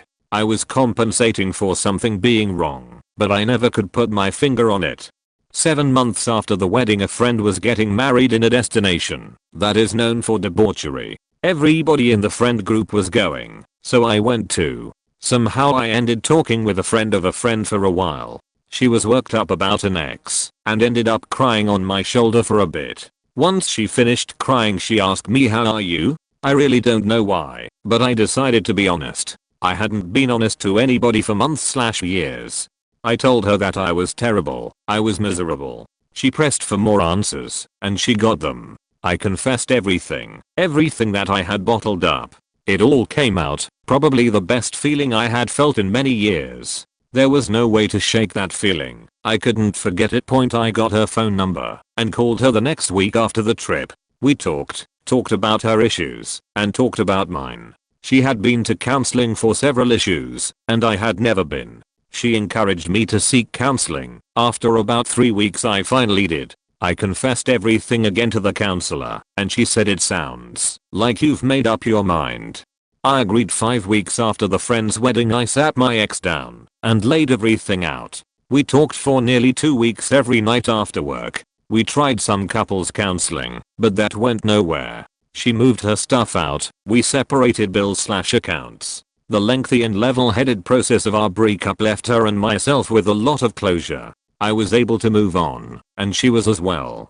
Separated at 9 to 10 months, and divorced at 16 months TLDR. I knew something was wrong, but I never admitted it out loud until after the wedding. Seek counseling for yourself, and couples counseling before might save you some money. My best friend was married for a little over a year and a half, if my calculations are correct. They dated for about 3 years before getting engaged, and then got married in a civil ceremony with just their immediate family members. I believe it was mainly so that he could take advantage of her health insurance, and had a bigger wedding shindig a year later. They were separated around 6 months after the latter, and divorced shortly after that. He had some emotional issues stemming from a not so pleasant childhood. Both of his parents were deceased, and he was living off a trust that they had left him. He didn't have a steady job. He would do his own side hustle, but there really wasn't a positive cash flow. Once she and him moved in, I suppose she handled most of the bills, even though she only worked retail management at the time, so not making a ton of money, but enough to get by. But he seemed to make her happy, especially considering how her last relationship ended on a sour note. They actually briefly broke up shortly after she moved in the first time, but they worked through their issues and got engaged shortly after patching things up. Once they got married, and after the honeymoon phase, they didn't actually get a honeymoon. Now that I think about it, things just soured. They bought a new house because she got tired of living in a work in progress of his. At that time, he had gotten a real job, but ended up quitting it to become a writer instead. She supported him because she wanted him to be happy, but money was tight. She rarely would hang with friends because she couldn't afford dining out. We weren't fully aware of the situation and would always have to check in with him before making plans with us. Then things got real worse. His issues drove a wedge between them. She wanted to do counseling and he refused. Then in more words or less, he admitted to her that he had no idea why they even got married, showed doubt of his love for her, the whole shebang.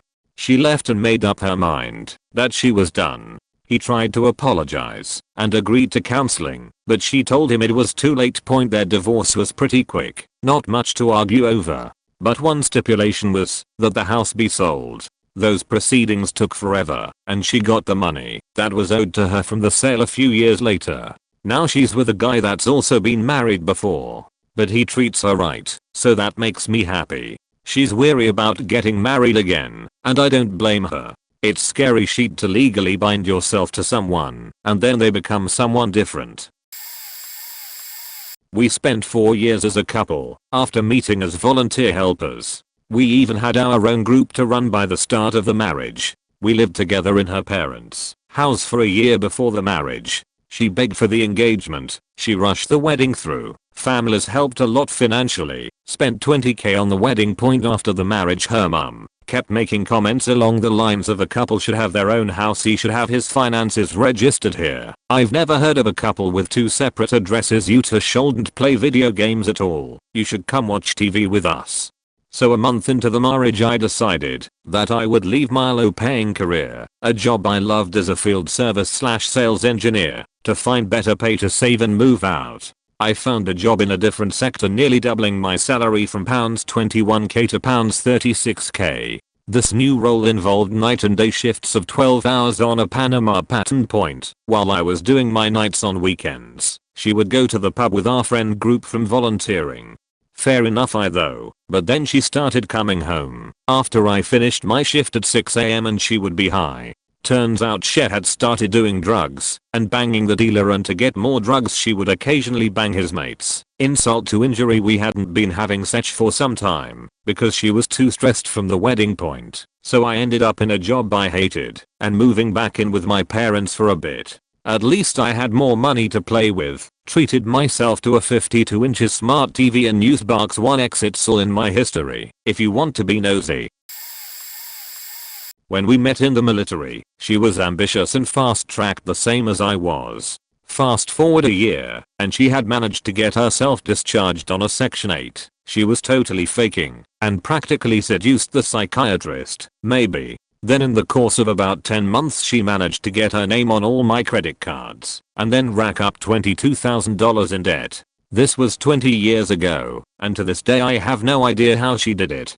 She refused to get a job, and basically just went shopping with her girlfriends, buying them lunch. This was quite a debt on a single E4 salary point. The straw that broke the camel's back was when she asked if her junkie ex-boyfriend from high school could come live with us across the country because he was trying to get clean and he needed to get away from bad influences. I refused, and then she threw a fit, so I told her to go spend some time at her mother's. While she was there, I cancelled her return ticket and took her name off all the credit cards, but not before she cleaned out my bank account, just a few $100.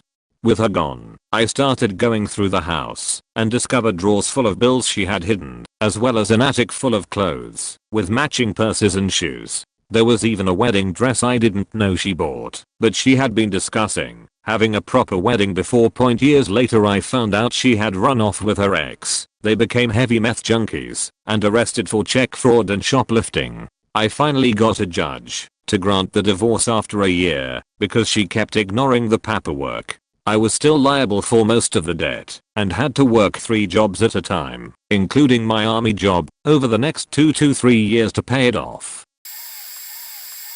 Okay, not technically 1 year, but if she left, discarded me really, filed for divorce in a different state, did not give me a chance to defend myself from her slander, quite literally before our 2-year anniversary, then yes, I still count it as 1, plus a little gravy. But the red flags. Oh, the red flags. After just getting out of a 5-year relationship with a guy who she claimed cheated on her, and she did everything in their relationship, her moving to a different state, meeting me 3 months after breakup, and then 3 months after we meet, she threatens my weak ass with leaving if I don't marry her. And what does my cuck self do? Marry her. After 3 months. That's 1, and mostly on my dumb ass.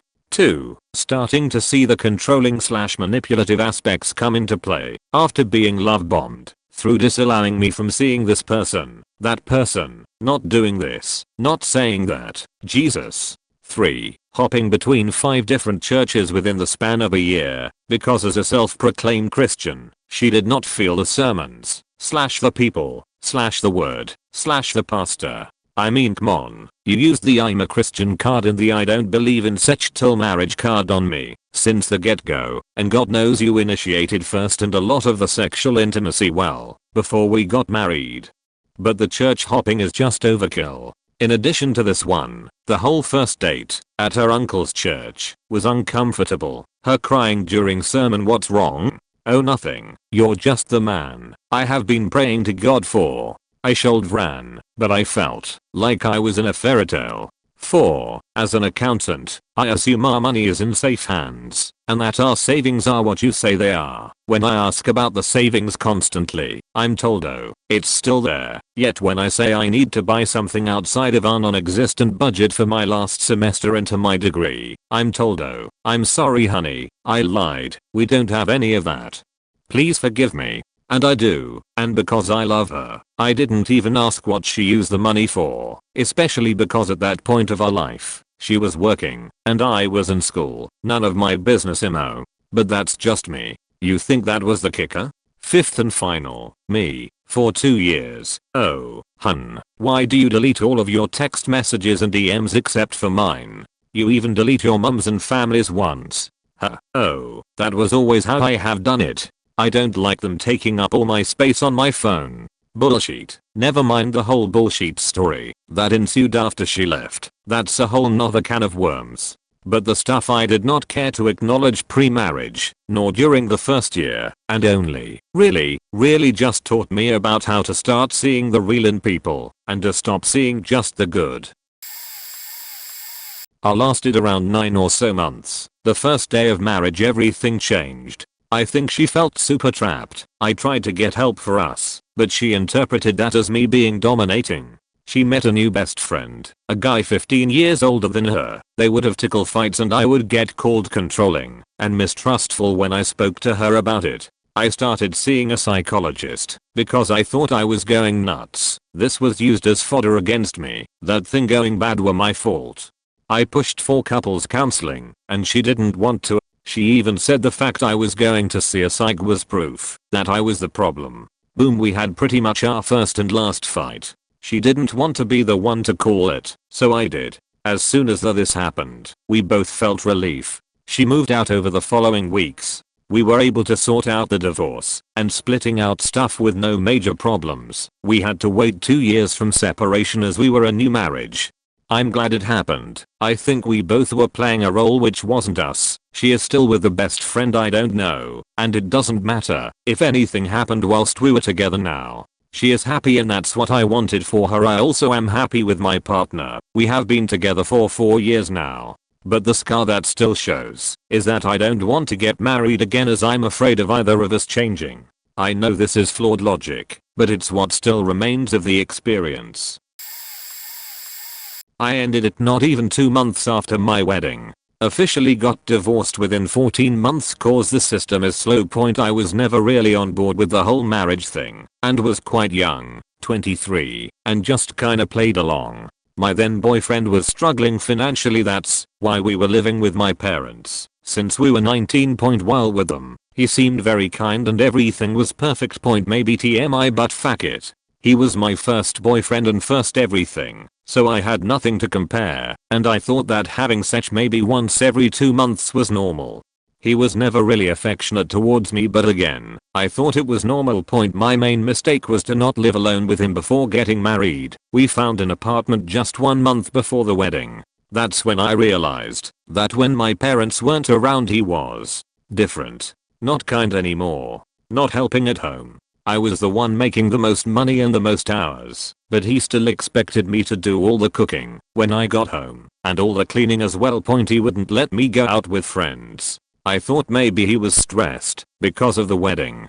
Then on the day of, once we got home, he told me you're all mine now, but not in a cheesy, romantic way. I got scared. Decided to take a 1-week vacation with my friends. He didn't want to join and tried to forbid me to go. I went anyway. Realized that not only was I not missing him at all while there, I actually felt relieved and free. Then when I got home he started pressuring me about having children right away, and that nailed it for me. Roughly a couple months after we got officially divorced he moved in with his boyfriend. Can't say I was that surprised. Sometimes I wonder if he was with his boyfriend the whole time and just wanted me to pop a child for him then try to get full custody so he has his own little family. I don't know. 3 months into the marriage, he went from best friend, best husband, I must have done something right to deserve him, to how is this my life now? We knew each other for 2 years before we got married. Everything was perfect, or so I thought. He did a complete 180. 3 months after we said our I do's, he started to become emotionally abusive and being crazy jealous. I wasn't allowed to talk to anyone besides my mom and my sisters, only when they came to visit or over the phone. I wasn't allowed to go anywhere without him, not even shopping with my family. So much so that if I was on my period and didn't want to have sex with him, he thought that I was cheating on him because I must be getting it somewhere else unless I proved to him that I was on my period. I tried fixing us or me, making me the wife he felt he wanted. I started to believe that he's the only one that could ever love me. The tipping point for me was about a year or so into the marriage. I taking a bath late at night and I realized if I were to drown myself now, he wouldn't notice that I was gone unless he wanted sex or coffee. That's when I made the decision to call it quits. He took pieces of me and ruined them, made me into a person I didn't recognize anymore. When I told him I'm leaving, I've never been married before, but I'm pretty sure this is not what it should be. Like, he didn't put up a fight, he just said okay. Which was a relief point. After that though, he started showing up at my place at 3 o'clock in the mornings and scaring the shit out of me. But I'm now in a loving relationship for 4 years. I have freedom and love and respect. I'm holding on to this one. Not me, but my friend has been married for almost 1 year now. She married her husband after they moved in together. A lot of her friends tried to talk her out of marriage because her relationship needed to be worked on first. Her boyfriend was very controlling and manipulative. She found it annoying, but never really sorted it out with him. After they got married, it became worse. She felt trapped at home and needed to be away. However, she lied to him where she was, and untrusting as he was, he just assumed the worst, because when she was away it confirmed his suspicions. She herself wasn't an angle always. She liked to flirt a bit with guys, but she never took a step over the boundary because she is loyal in the end. She needs that energy in her presence, but her husband could not really understand that. There was a lot of things they needed to talk through together before deciding on marriage. I advised her to find someone who doesn't follow the same tropes as always when it comes to guys. Find someone who appreciates her for who she is and not trying to mold her into something she is not. We often made jokes about when you separate with your husband because neither me or my girlfriend really believed it would last. Now she is divorced and you can sense a salad of new energy from her like she did not have before.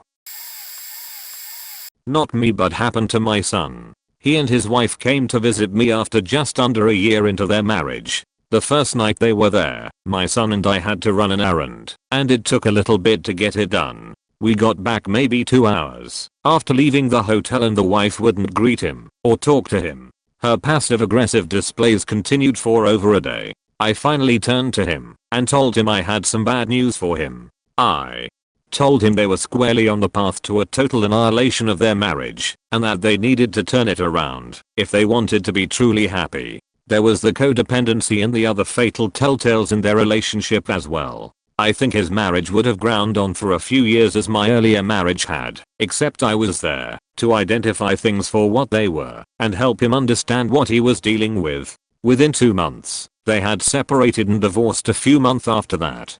I'm still close to the woman and to him as well. I tried as much as possible not to influence his decision, but only to influence his awareness. They are happier on the balance now, it seems, but there is no easy way to dismantle a marriage relationship. I'm just glad they went ahead and faced their realities early on instead of grinding through years and children before they finally succumbed. They say they are glad too, but I still see the tears when they don't think anyone can see. I hope they heal as humans before any future relationships.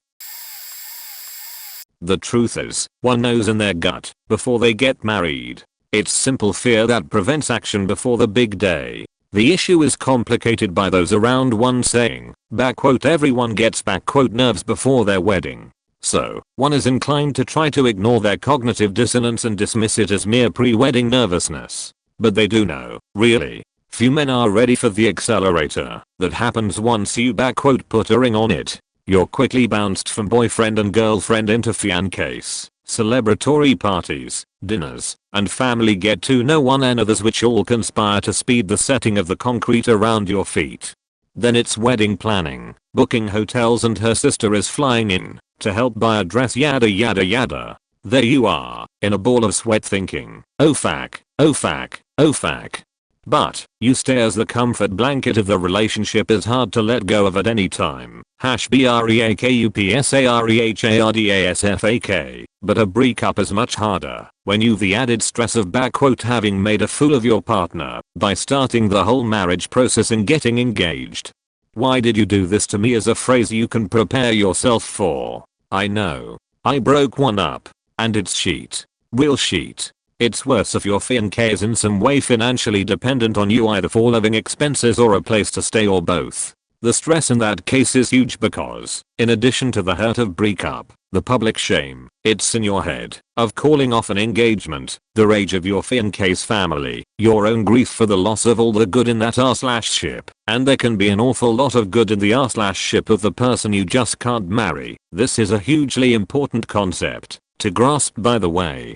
I describe marriage material as someone who's 80% perfect fit, 79% is still someone you're mad about, is great in bed, looks amazing etc point etc point etc point, but just doesn't make the cut. There's a whole pile of hurt in losing all of that 79% match and starting again, and then you're leaving them homeless, or they have a massive drop in their quality of life. This makes them fight even harder to keep the engagement alive, and makes you feel like an even larger asshole for doing the right thing.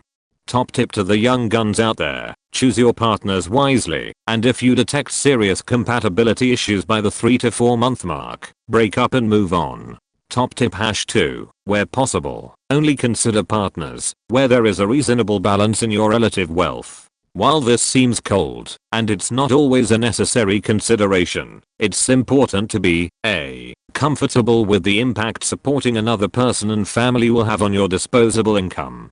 Unless you're loaded, it's going to have deep impact on your ability to do the stuff you're used to doing. Be aware that, if it does blow up and end in divorce, if all the assets and cash are yours day one, you're going to lose a lot to your estranged husband or wife. So, folks, the unvarnished reality of marriage: it's the worst contract you'll ever sign, but it can be great too. Choose wisely. PM me if you need advice.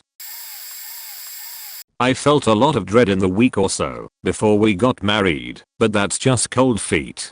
Day of was bad, but my family was all there. I felt this pressure to go through with it. I was miserable at my wedding point. We moved states for my job 2 weeks after we got married. So I got distracted and happy for a bit. I had been very direct with him that I didn't want kids until we'd been married for a couple years throughout dating and the engagement. I was 23 when we got married. He was 29.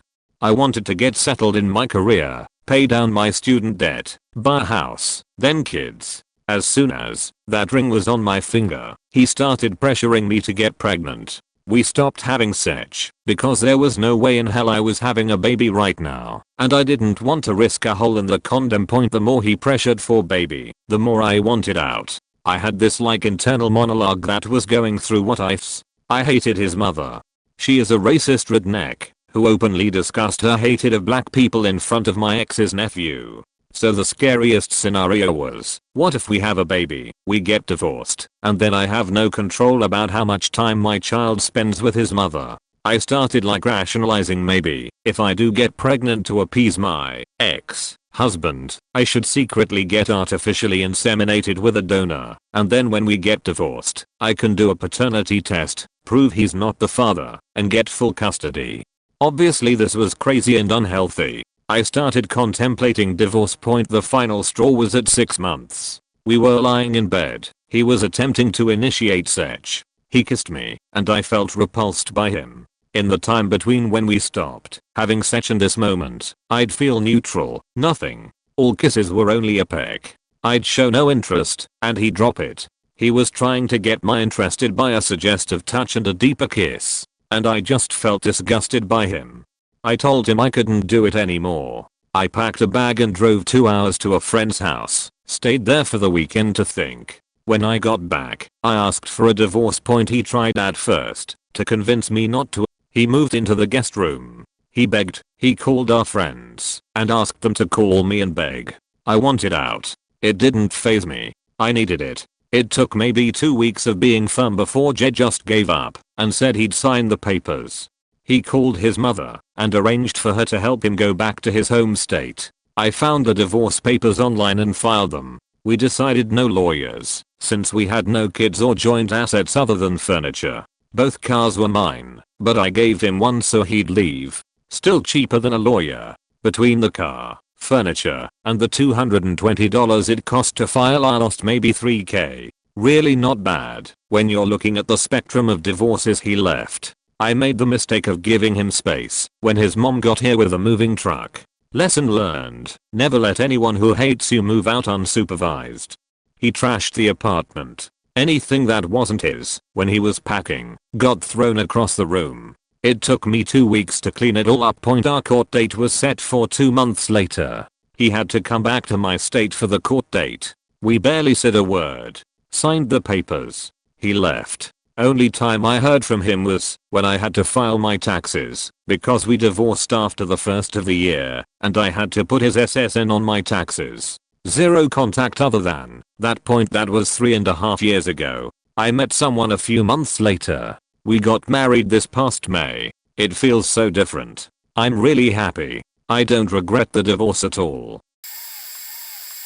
More like 2 years, but we married after 3 years being together.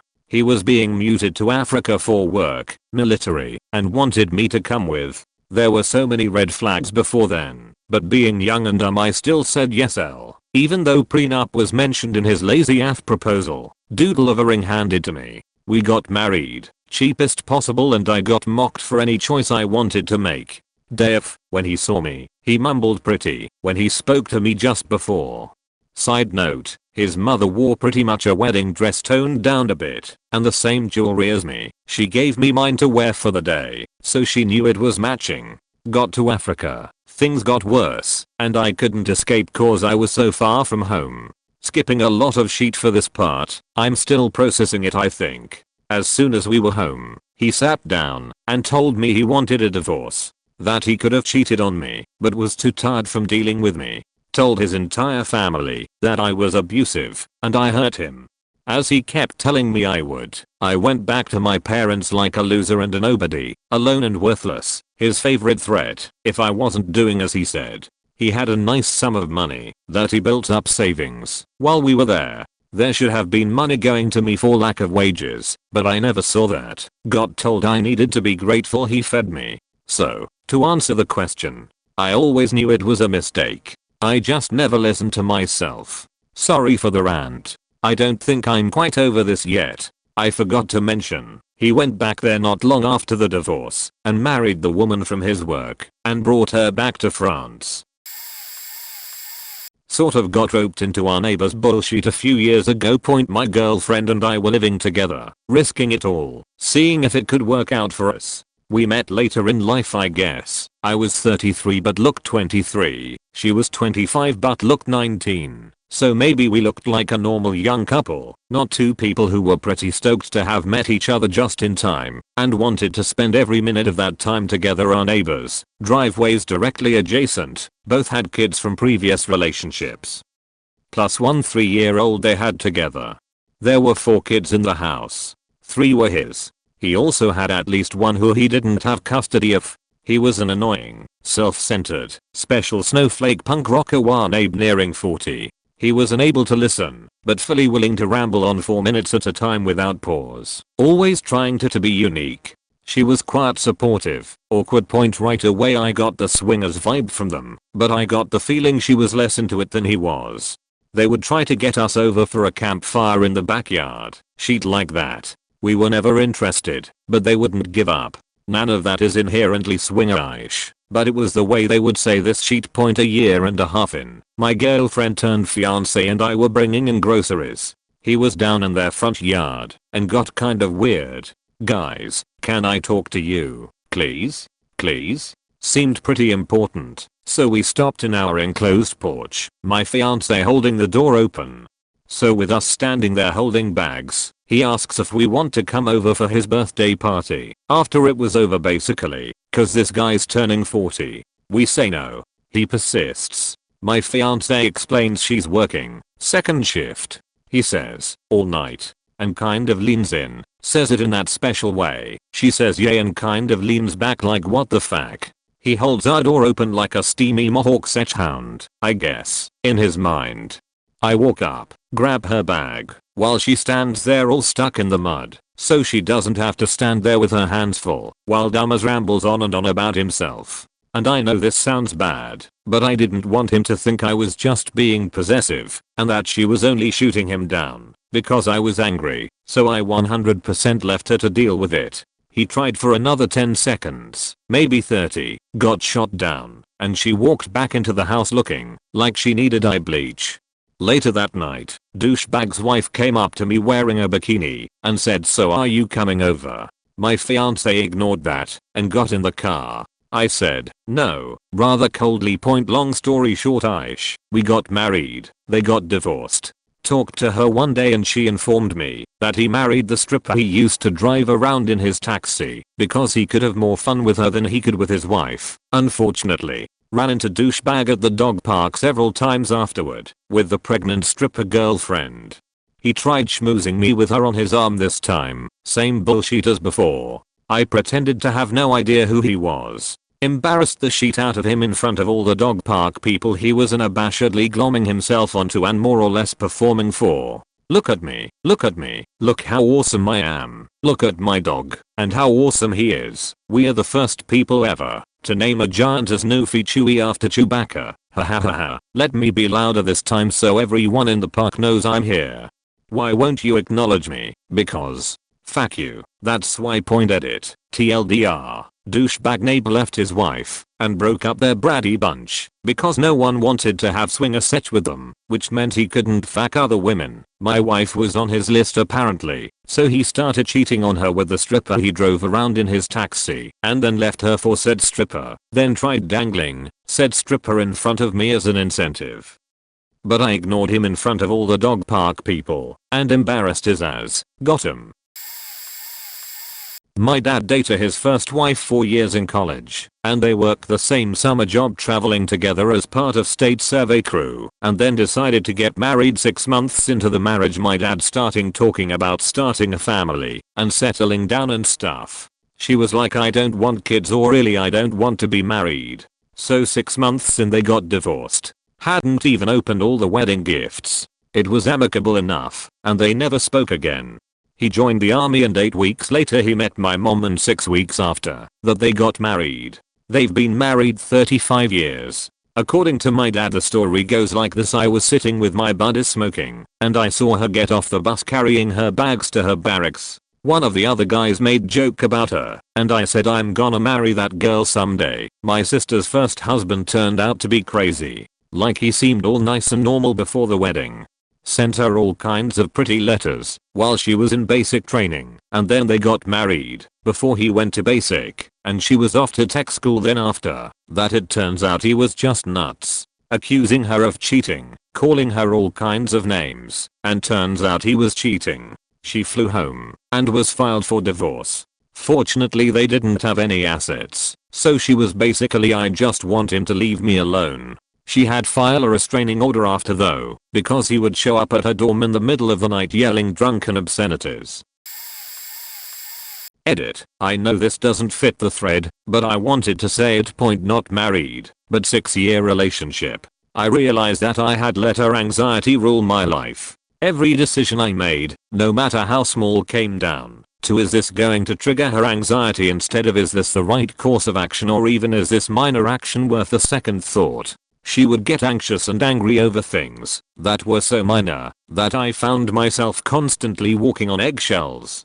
I was never allowed to throw food away when it went bad because she wouldn't believe me without verifying for herself. This meant it actually led her to get light nightshade poisoning from potatoes that had gone green that she didn't want to throw away. Money for food was not a problem for us. We had plenty, but that didn't matter. Even after the poisoning, the time I knew I had to end it was when we bought a washer and dryer. After I got my tax return we decided to test it out, so we threw in some clothes and I put in some detergent. As soon as I poured it in I thought, shit, that was a little too much.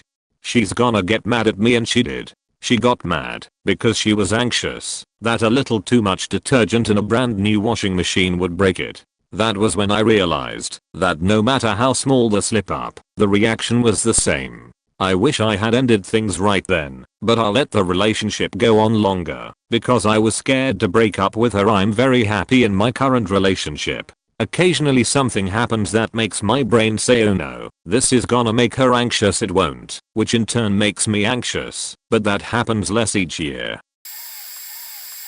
Not me, my cousin. He lived through 9/11, left New York City shortly after, and was in a very low place in his life. He moved back home and was trying to rebuild his line when he met her female friend and her when he joined a film lovers club. He was originally attracted to her friend, but she moved in and claimed him like a fat man eating steak. Point, they knew each other for a total of 3 months or so, and his family urged him to propose. They were married in an expensive and ostentatious wedding.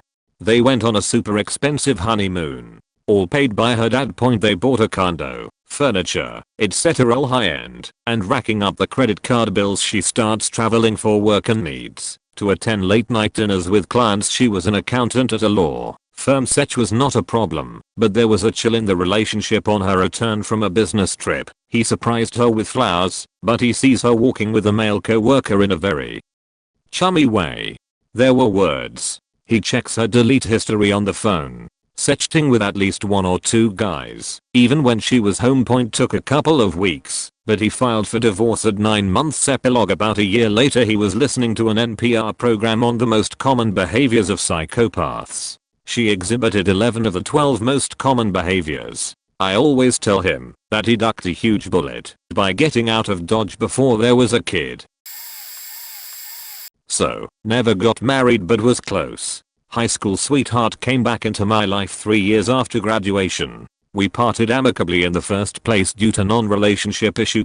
I had just started a flexible work from home job, and she was living 2 hours away from everything I knew. Started great, super romantic. We'd make trips to see each other, and decided to move in together to make things easy after 4 months. Didn't regret it. We got an apartment together. Everything was great. After living together, I began to notice she really only had 2 hobbies, Netflix and me. When I got off work, I liked to unwind for an hour or two and game, which was no big deal for a few weeks, but quickly spiraled into fights and hostilities. She told me I didn't care about her because I didn't want to spend all my time with her. So I cut back. I only played when she was out with friends/family or at work. Things got better. After a year, we were discussing getting an apartment back in the city where I lived prior. Things seemed fine until she told me she wanted to look at houses. I was originally unsure of the large monetary commitment, and then I realized she was looking at houses in the town we were in. I told myself I loved her and grinned and bared it when she applied for a home loan on her own. Very suspicious the whole time. We got the house and moved in. Initially I hated it, but as we remodeled a few rooms and re-landscaped the property, I grew to love the house. Everything was my job: the cats, the lawn, the dishes, cooking. She started school, college, and I had to travel for business meetings. It started with an overpass bag in her car. Then I noticed person effects of mine hidden out of sight or moved when I return home. Eventually I confronted her, and she told me I was crazy. She cheated with some loser alcoholic from a town over, and we broke up. I took my cat and all of the items, furniture I purchased, and walked. Left the house almost empty. 2 months later found out she's addicted to pills, and her family has disowned her. 10/10 would leave again. Lol, I'm so late to the party when he wouldn't kiss me in the rain. We'd been dating for 3 years and we only really married for insurance / it felt like the thing you do after 3 years. First mistake, but we had a fiasco of a day. We were caught in the rain. I lost my keys. I found them again outside in all the flooding with a friend. And my friend and I, and remember I'm in my 20s, this friend was 38, and he was 33, shouted and we are happy and we hugged. And my husband just looked annoyed and said, "You're weird." I guess he thought it was childish maybe, but how do you not find joy at finding your keys in flooding? Lol. And I thought, why isn't he just happy now? I mean, we've been soaked through since this event started, who cares anymore? And then we sent my friend home. And before we got to our car, I tried to kiss him, and he was really prickly and grumpy about it. And that's when I knew I couldn't spend the rest of my life with someone that grumpy. I mean, it was a sheet day. It was awful.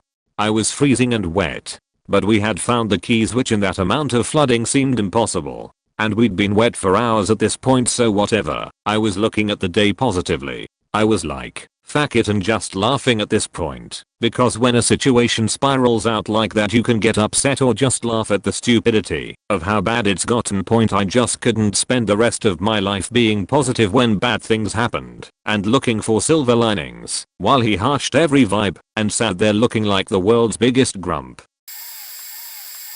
Was tough, and I somehow had an unusually bad hangover from the rehearsal dinner, drank less than usual. During this hangover, I noticed that she had no compassion / empathy for me at all, and that this was very consistent during our relationship. Prior to us getting married, she quit her job to go to graduate school, and I feel like she lost her identity. I would come home after work, extremely happy to be home, and I would see the scowl on her face every time I arrived. We ended up losing just under half of our income with her going to school, plus the added expense of a graduate school degree. I was hoping that she would help with meal preparation or something. When she wasn't at school, she only had night classes. I ended up coming home every day, picking up the dishes scattered around the house and cleaning, while she studied. I felt like I was in a relationship with a teenager, and I was becoming her hated father figure. I noticed that she would not do anything but run through television shows, and as soon as I got home she would get to studying. I think the moment I knew it was over is when I went to help a friend with moving on the weekend. I drove to his house, walked up to the door, and he immediately said, "You look like shit, is everything okay?" At that moment I realized how much I was putting in the relationship, and that my fiancé was only providing negative feedback. I was responsible for her happiness, but the same rule was not for her. This was only 3 months after being married, and I was having night sweats due to the stress the marriage was inflicting on me. I worked out a plan to have a place to stay and planned my escape that same night of visiting my friend. I filed for divorce the week prior to me leaving and left with the help of a friend to get a few things I needed, removed her from all of my credit cards, took a portion of our savings, and left to my friend's house. My ex was extremely mad and did her best to inflict pain on me through the divorce process. After 9 months of ferocious divorce proceedings, I was able to finally separate from my ex-wife and took a relatively terrible 70/30 split of all of our assets, house, cars, etc. This was the best decision of my life, and I do not regret it at all. It was worth the thousands of legal fees. Pro tips: make sure to keep really great relationships with friends. Know that the divorce attorneys are like a small incestuous family, and they care more about these family relationships than your case. We got married after 6 to 7 years together. Divorced after 10 months of marriage. After getting married we moved in together and got settled into married life. He charged me for rent, internet, and utilities. I was kind of shocked when he asked me for money and his response was, "Well, you use all of it, don't you?" I would have been fine paying for all that out of our joint account, since they were shared responsibilities, but he insisted that it should not come out of our joint account, and that I would need to send him money every month to pay him. That only stopped when my mom found out and was appalled that he wasn't taking care of those things as was expected in our culture. He told me to stop sending him money because he didn't want people to know that he made me pay him rent and utilities. He also lost interest in the bedroom after we got married, preferring to watch shows, play video games, hang out with coworkers/friends, or taking care of things himself. When I asked why, he said that it was just too much work to do it with me, and it was just easier for him to do it. Despite me trying to do things he'd like, or just wanting the intimacy. So it came down to like once a month or so that we'd have sex. I finally couldn't take it anymore, and after repeated attempts to convince him to go to marriage counseling, I asked for a divorce. Around 8 months of being treated like a room.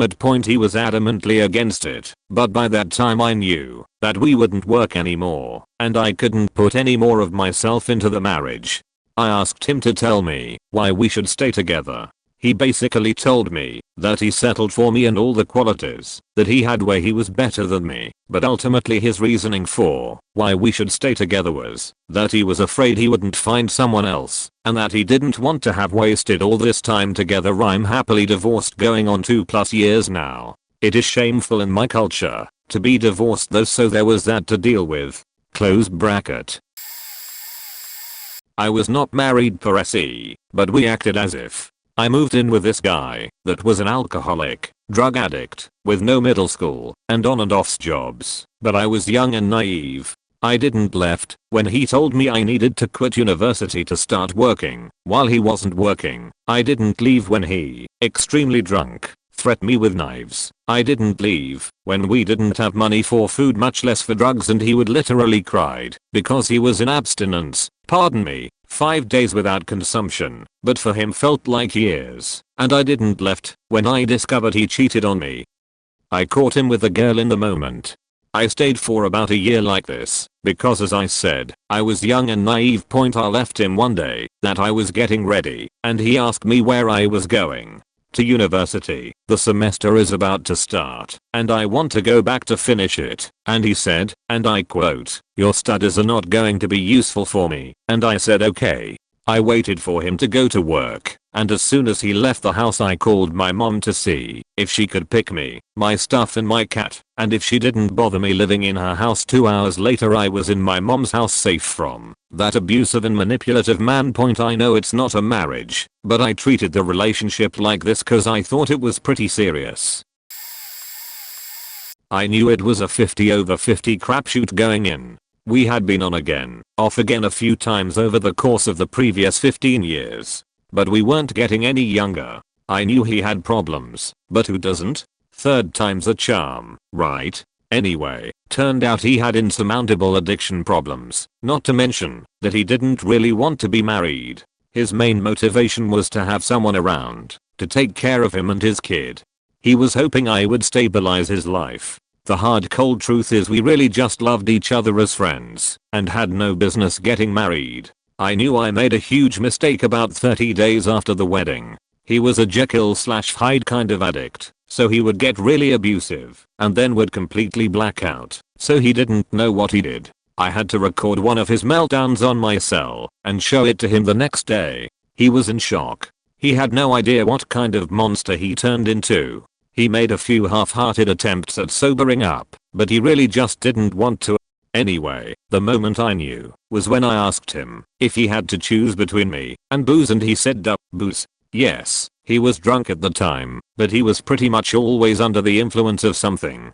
Filed for divorce the next day, about 6 months after the wedding, and the whole thing was over and done within 13 months. We are still friends in the sense that there's no ill will between us, but we don't talk very often. I hope he figures his life out at some point. Leaving that relationship was the hardest but best thing to do. It also cured my migraines. The minute we walked in the house after the honeymoon, he would stay out for days and not come home, and claimed it was work. It got more and more verbally and emotionally abusive. Ignored my birthday and knocked, and then on Christmas Eve came home around 4 p.m. and went to sleep, and didn't come downstairs for 4 days, and went straight to work. I kept asking about opening presents, and got yelled at. Oh, and his mom called on Christmas Day to say my gift came to her house instead. Which really meant she knew he didn't buy a gift, so she bought one, and was mailing it out. I told her I knew the truth, and appreciated what she was trying to do, but not to bother. In Feb I finally said screw it, and opening my gifts, called and thanked family for them. He came home that night, and pitched an absolute fit, that I opened the gifts without him. In May when saying goodbye leaving for work reminded me about something, and then said oh by the way, I might want a divorce. I was devastated, and because I had no self-worth I had no clue I even wanted out. That's how abuse works. You truly have no idea you can be in a better place. In August he came home upset that he was arrested for rap, that the hooker called the police, and he was set up. Worse, the next night he screamed even more cause she was caught by doing it again, and his charges were dropped, but it was my fault he told me in the first place.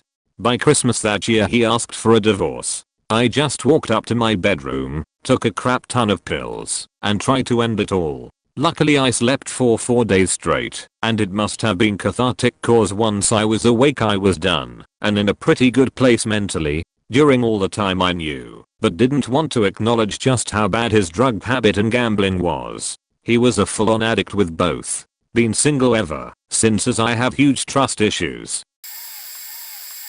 I don't usually respond or post to these things, but I will to the ops question. Long story short, me and the ex got married. Things seemed great. No wonderful for the first 6 to 7 months. My family however thought and saw otherwise. We feuded over things I never understood. They would come to me with things they said I told them over messages on Facebook, and I told them they were lies etc, and that they just didn't like who I was with.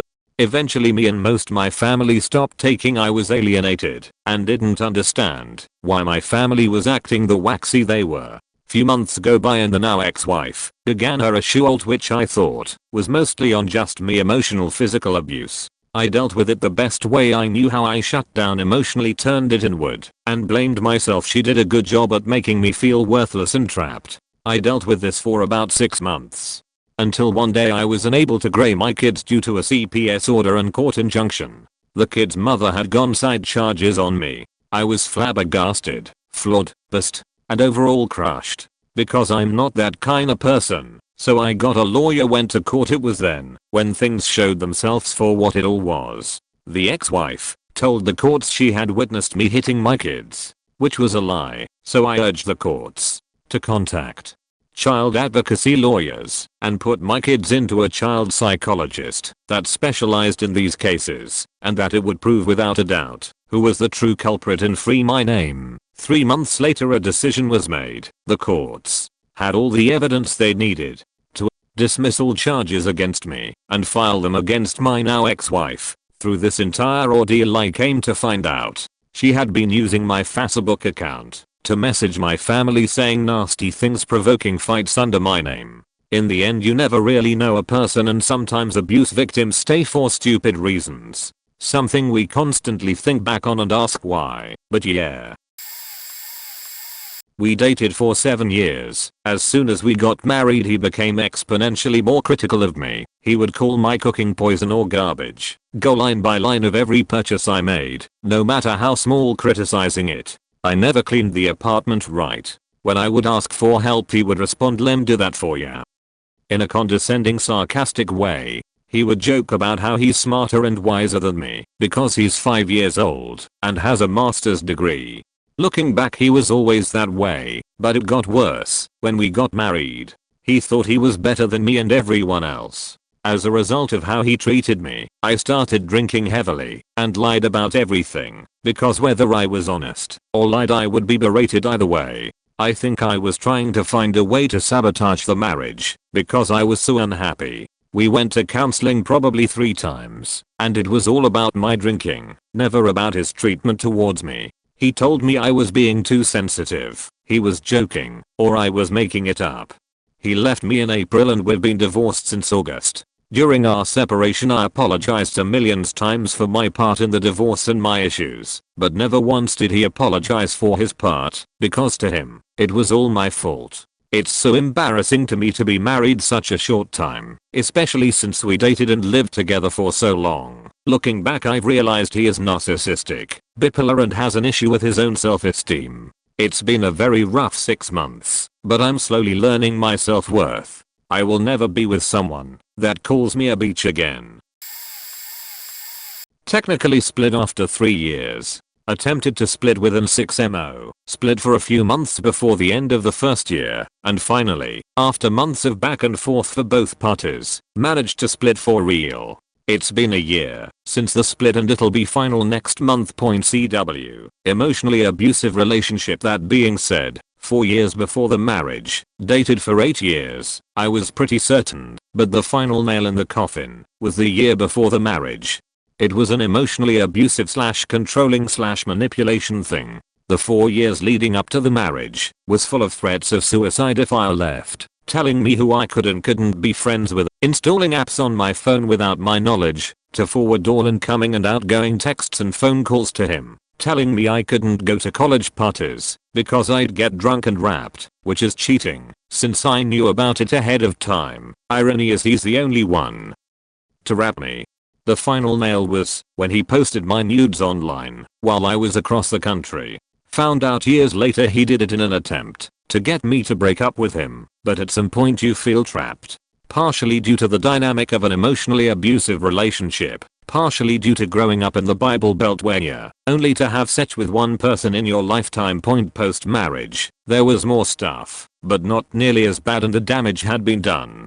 He didn't work for the first 10 months. Didn't do housework, and I basically became his mother. I would schedule all his appointments and even have to go back into the rooms with him. It's all good. You learn and go to therapy and move on. He's not a terrible friend. We still talk, but he was too insecure and codependent to be a good partner, and my own issues allowed / encouraged his issues.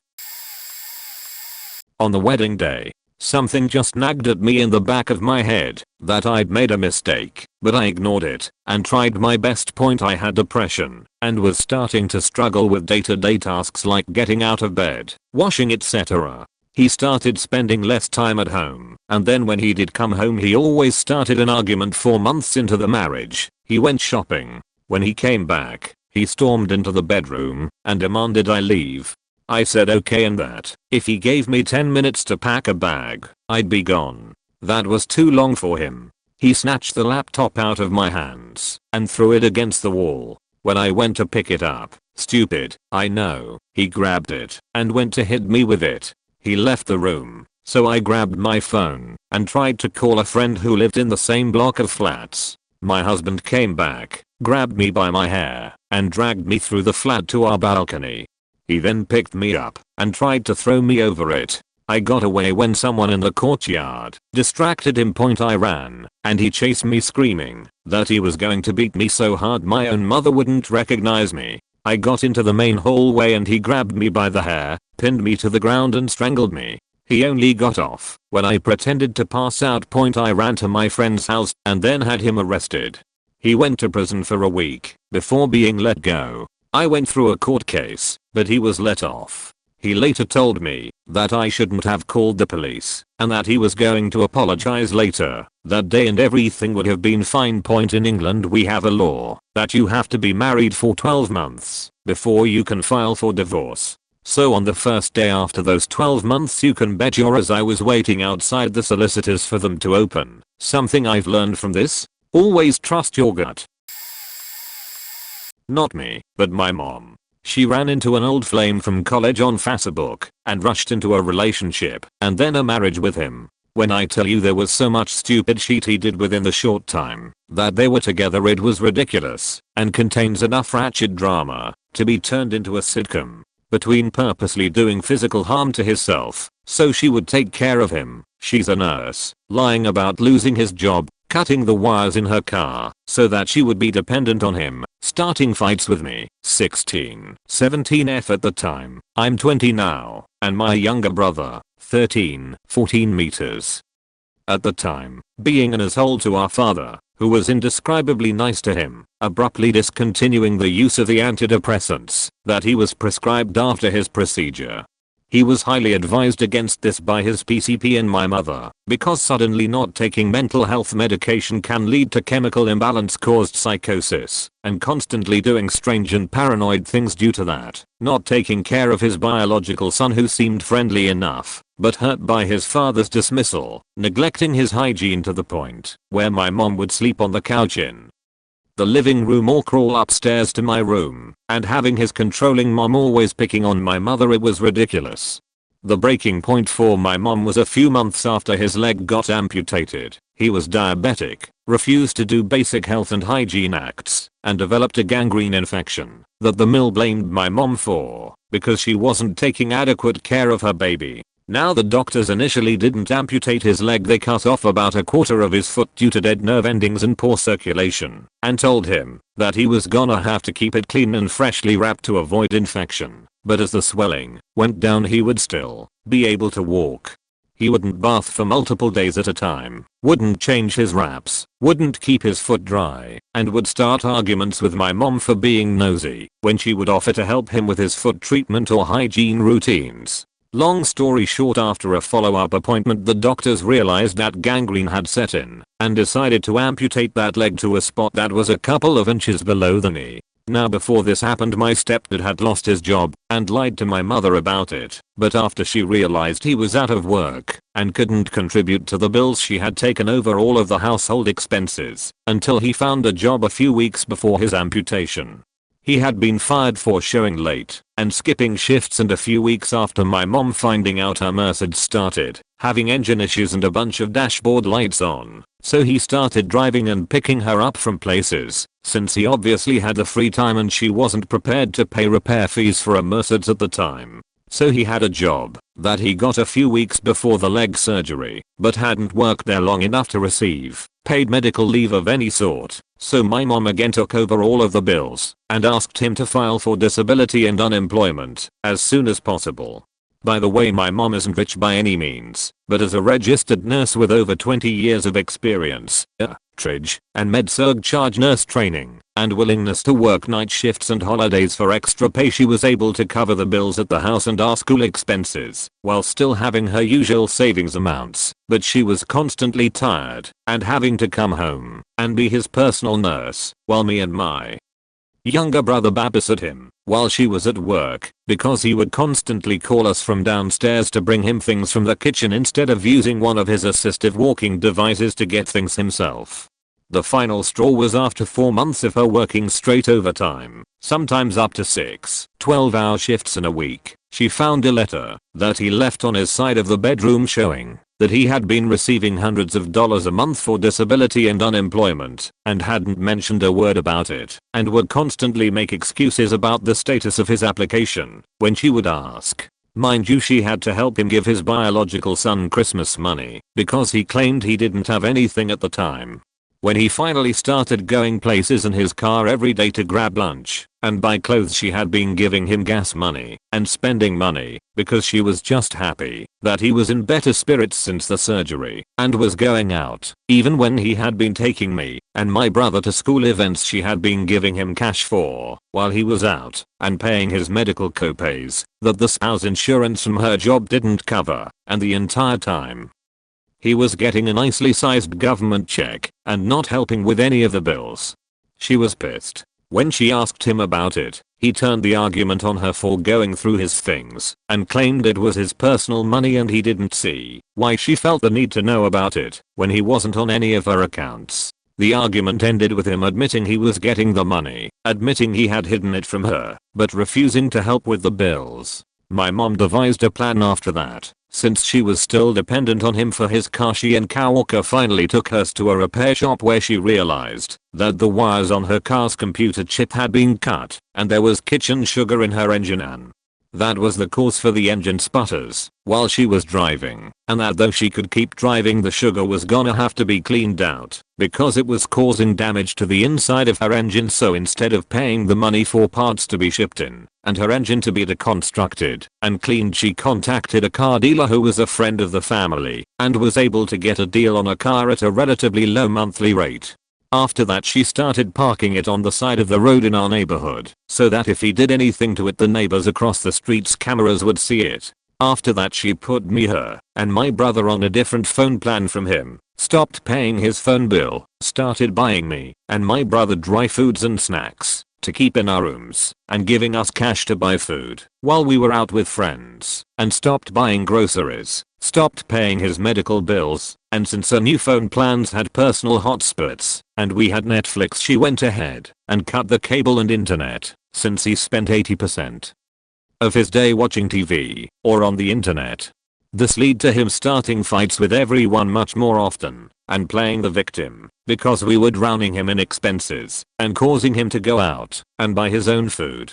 His last day at our house ended with him claiming I was ruining his marriage by starting fights with him because the night before, Saturday, me and my mom went to a play together for my birthday and he wasn't invited. It was a Tyler Perry play during Gospel Fest and the tickets were over $120 a piece in the section we were in, so we weren't paying for him to go when he didn't even pay bills.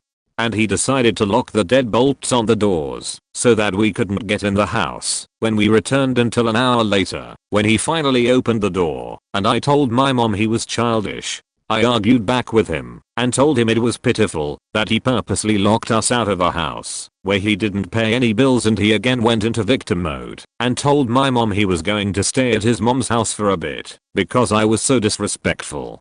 As soon as he left, my mom got the locks changed, got the garage door sensors changed, and started parking both the car and Mercedes in the garage. When he later called her and told her he wasn't coming back because of my attitude, she told him he wasn't coming back point blank because she didn't want him to. He argued and cried on the phone, to which she ignored and messaged her back and forth to where she blocked his number, blocked him on FB, and then began getting creepy emails from him and sending his email address to spam.